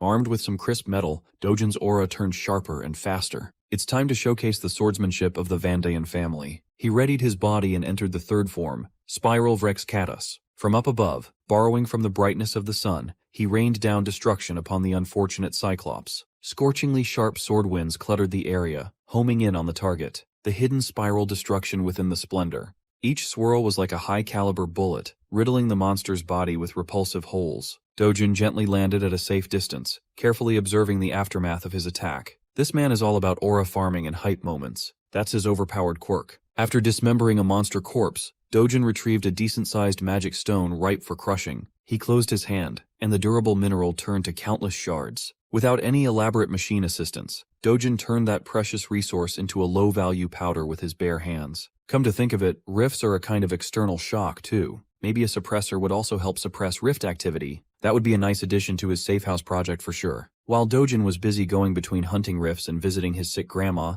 some major news broke out to the public. The whole world found out that the newest and hottest S-ranker of the country is the grandson of the T-Group chairman. Of course, the media campaign was a deliberate ploy. It's gotten so widespread that Dojin had to whip up a sudden press conference. Now that the rumor has spread, the old man thinks he's already won the war. No matter what the kid says, people will only see Seo Dojin as the wily old man's grandson. Dojin got cleaned up and suited up for this press conference. Under the flashing lights of cameras, he faced the entire nation on a live broadcast. The populace immediately theorized that the T-Group must have poured tons of money into the young man to prop him up in the public eye as an S-rank. Hell, even the press con itself stinks of special treatment at the diamond spoon level. But everyone had the same question jumping into their minds. Why hold a press conference after years of being essentially invisible? Based on pure speculation, the majority of the populace has soured on the idea of someone like Seo Dojin. To remedy that growing headache, Dojin spilled his guts out on camera. He started off by introducing himself as an illegitimate child, abandoned at a young age. Everyone watching was completely caught off guard by the opening curveball. Afterwards, Dojin slowly talked about his life. No, the life that the original Seo Dojun has lived. In a brief, clear, and meaningful manner, the whole world listened and internalized his experiences. Even those who were skeptical of Dojin's words gradually developed some sympathy for the guy. Accounts from his school friends corroborated all his claims. Interviews with past employers where he worked a ton of part-time jobs were being broadcast on the air. Overnight, the perception about the mysterious S-ranker turned overwhelmingly positive. As a result, T-Group's stock price, which had been steadily rising until the press conference, tanked and plummeted by 30% in no time. He gave his scumbag grandpa the only wound that would hurt, the financial kind.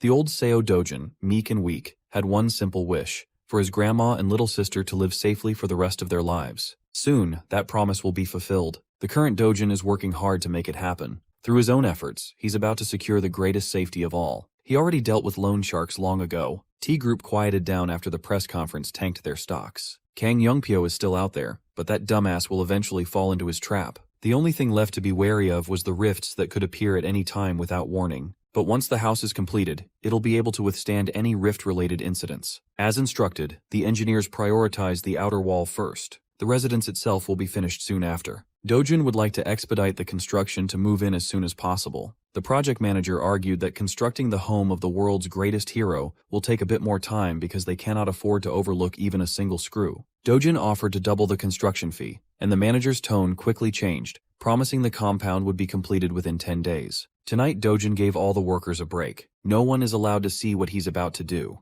Under the bright moonlit sky, he brought out every mana stone he painstakingly gathered. He had to hunt all sorts of monsters to secure the necessary materials for this ancient ritual. Dojin planted each high-grade mana stone deep into the foundation of the compound. Once in their rightful place, they formed an intricate magic encompassing the massive plot of land. The setup came together perfectly. Just to be safe, Dojin added pure powdered mana stones to suppress any unforeseen variables as well. Once the bizarre ritual was completed and the stronghold was ready, he ran off into the night to fetch the guardian. Meanwhile, the rich bitch Hong Heju secretly met with Kang Youngpyo to demand the death of Seo Dojin once and for all. She paid exorbitant sums for his fake IDs, hotel fees, and background checks. Hong Heju was running out of patience. She wants Dojin's head served in a platter as soon as possible. Kang Youngpyo heard that the bitch was recently cast out by her family, so she's taking her frustrations out on him. He asserted that he's put all his businesses and paid hits all so he could focus on taking Seo Dojin down. Heju thought calling him a scaredy cat would spur Youngpyo into action,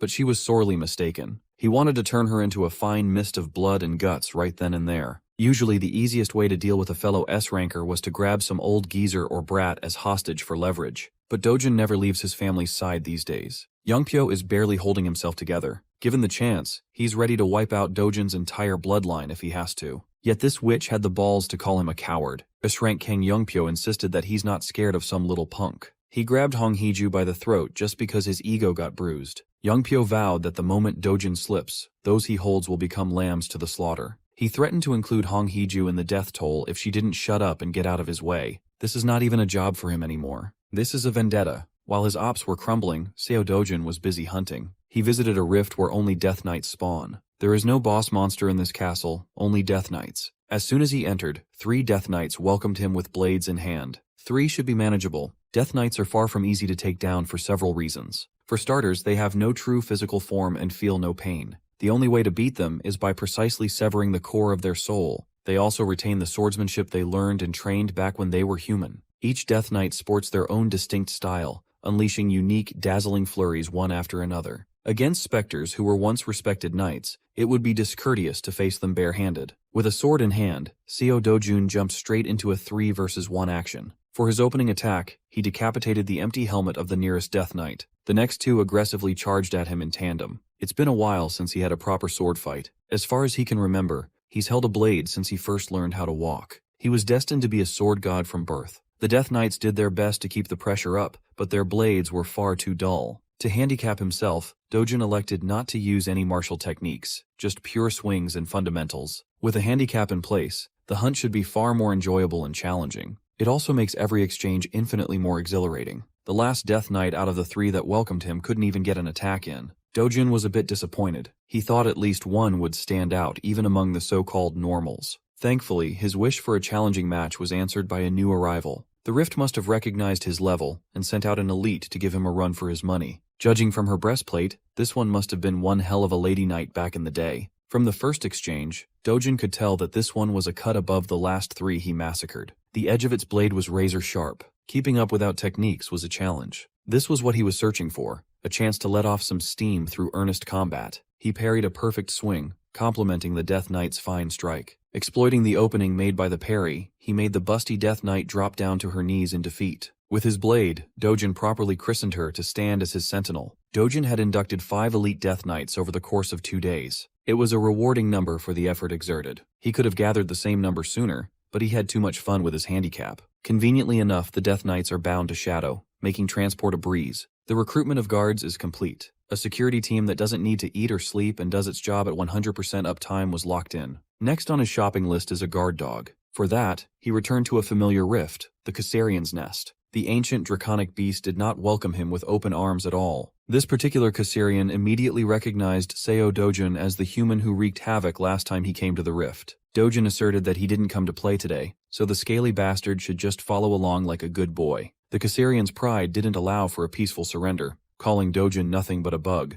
But when faced with the threat of bloody murder, even the Caesarian's pride surrendered. The beast looked into his eyes and knew that this human was built different. Those weren't empty threats. For the sake of survival, the Caesarian followed his orders and let the human ride on its back. Dojin instructed the big baby to go outside the gate, and the monster tried to protest against leaving its home. He gave that overgrown chicken a death glare and muttered a single word, "Go." Scared of a painful death, the beast relented and flew out of its territory for the first time in its life. Dojin and his new pet flew over a nearby city, causing a commotion and striking fear in the hearts of civilians. Imagine walking around the city and seeing an ancient beast fly overhead. That beast was being commanded to be careful not to crash into buildings while flying to avoid 9/11 Part 2. This time, a dragon did it. The Caesarian scoffed, and Dojun swiftly tightened his grip and made it lower its gaze, quelling its rebellious nature. The monster finally snapped at the worst possible place. It threw a temper tantrum above a populated city. Its roars nearly ruptured the eardrums of every civilian in the area. Seeing normal humans writhing in agony, it regained its confidence and cockiness,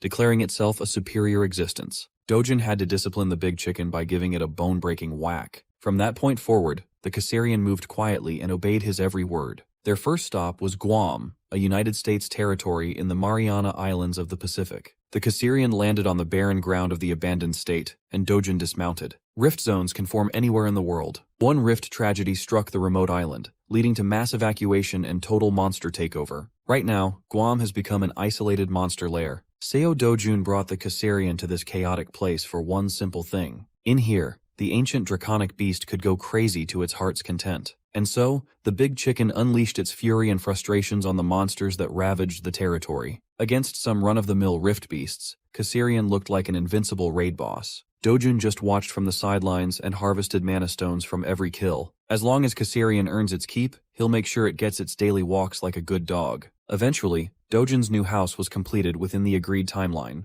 The house itself had 1 basement level and 3 above-ground levels. The interior is equipped with state-of-the-art tech and home systems. Grandma, Yoon-young, and Hyun-juyeon saw the massive residence for the first time and were overwhelmed by its size. It's not even a house anymore. That shit is a palace. Aside from the scale of their new home, the slumbering beast in the backyard was an even bigger distraction. Seo Dojun simply asked his grandma to treat the Caesarian as a chicken in the yard of a country house. Excited, Yoon-young wanted to run in and take a look inside the house. While grandma and little sis were exploring their new home, Dojun stayed outside with Juyeon. She waited for his family to leave before bringing up the eerie energy rising from the ground she had sensed since earlier. Besides the giant dragon in the backyard, there's something deadly hiding underneath. Dojun was impressed by how sharp Juyeon's instincts have become and assured her that it won't pose a danger to those he cares about. She must have picked up on the Death Knight squad's hidden presence. More importantly, Dojun wanted to thank her for always taking care of his family while he was gone. To return the favor, he invited Hyun-juyeon to have a meal together over the coming weekend.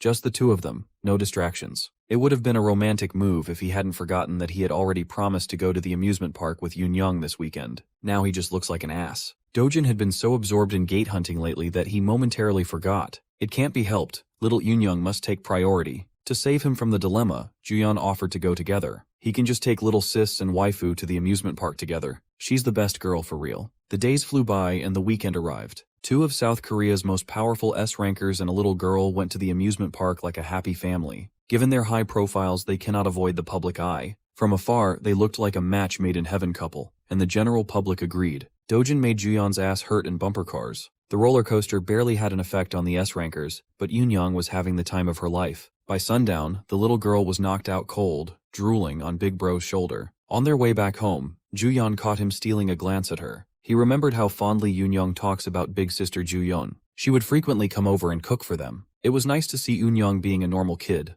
loved and cared for by many. Once more, Dojun thanked Juyeon for always being there for his family. If possible, he would like to keep that going from now on. She was confused by his words. They already live in the safest house in the world. What could he even mean? Realizing what he was possibly implying, Hyunjuyeon's face turned red. She tried to make him clarify what he meant, but Dojin refused to elaborate. Halfway through their drive home, Dojin's spidey senses tingled. He felt the presence of the last bastard he needed to take care of. A familiar killing intent has invaded the house. It would be faster for him to return on foot, so Dojin left Unyoung with Juyeon. He jumped out of the car and ran back home. Dojin used the skyscrapers as stepping stones, soaring into the clouds like a rocket ship. In just a few minutes, he reached Seoul-Gurogu, where his compound resides. When he touched down, he spotted Kang Youngpyo struggling against his death knights. The thug was trying his hardest to break through the tin cans, but their tricky swordsmanship and coordination kept him locked up. To make matters worse, the Kassarian finally woke up to join the party, making it even harder for Kang Youngpyo to resist. He was caught off guard.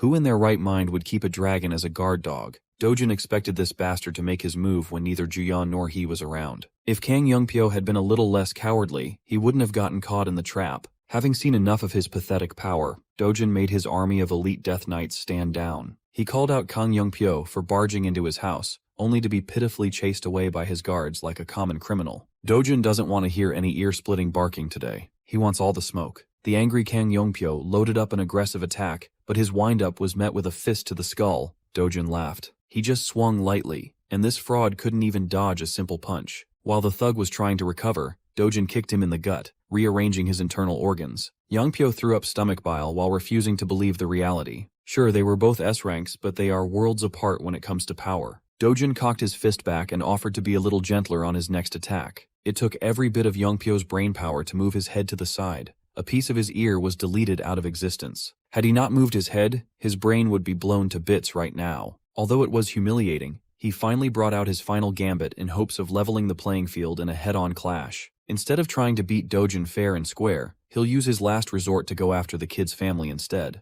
Dojin chuckled as he let the thirsty boy drink his special drink. Youngpyo's body twisted and transformed into something even more grotesque. His left arm turned gigantic, nearly bursting at the seams. He looked like he had just come out of a long goon session. This was the effect of the Okeanos potion, which grants the user the left arm of a titan. It's a valuable one-use item. This thug must have gone into debt just to buy one from the black market. Youngpyo pounded the ground with his titan arm, thinking that this maneuver would put Dojin's grandma in mortal danger. He pounded the ground with enough force to generate tectonic movement, but the house remained motionless. The overgooned thug was banking on the earthquake to distract Dojin with his grandma's peril, but nothing happened. He tried to use his head, but it was useless. The magic stone powder he sprinkled on the land absorbs all kinds of shock. Right now, Grandma Dojin is chilling like a villain in her luxury massage chair. Everything Youngpyo tried miserably failed. He was in despair. From now on, he'll be paying the price for targeting Dojin and his family. Grabbing Youngpyo by the hair, Dojin slammed the shitty gangster to the reinforced ground. He gave that man CTE, knocking him helplessly unconscious. For good measure, Dojin gave that empty skull a good kicking, launching the limp body into the skies.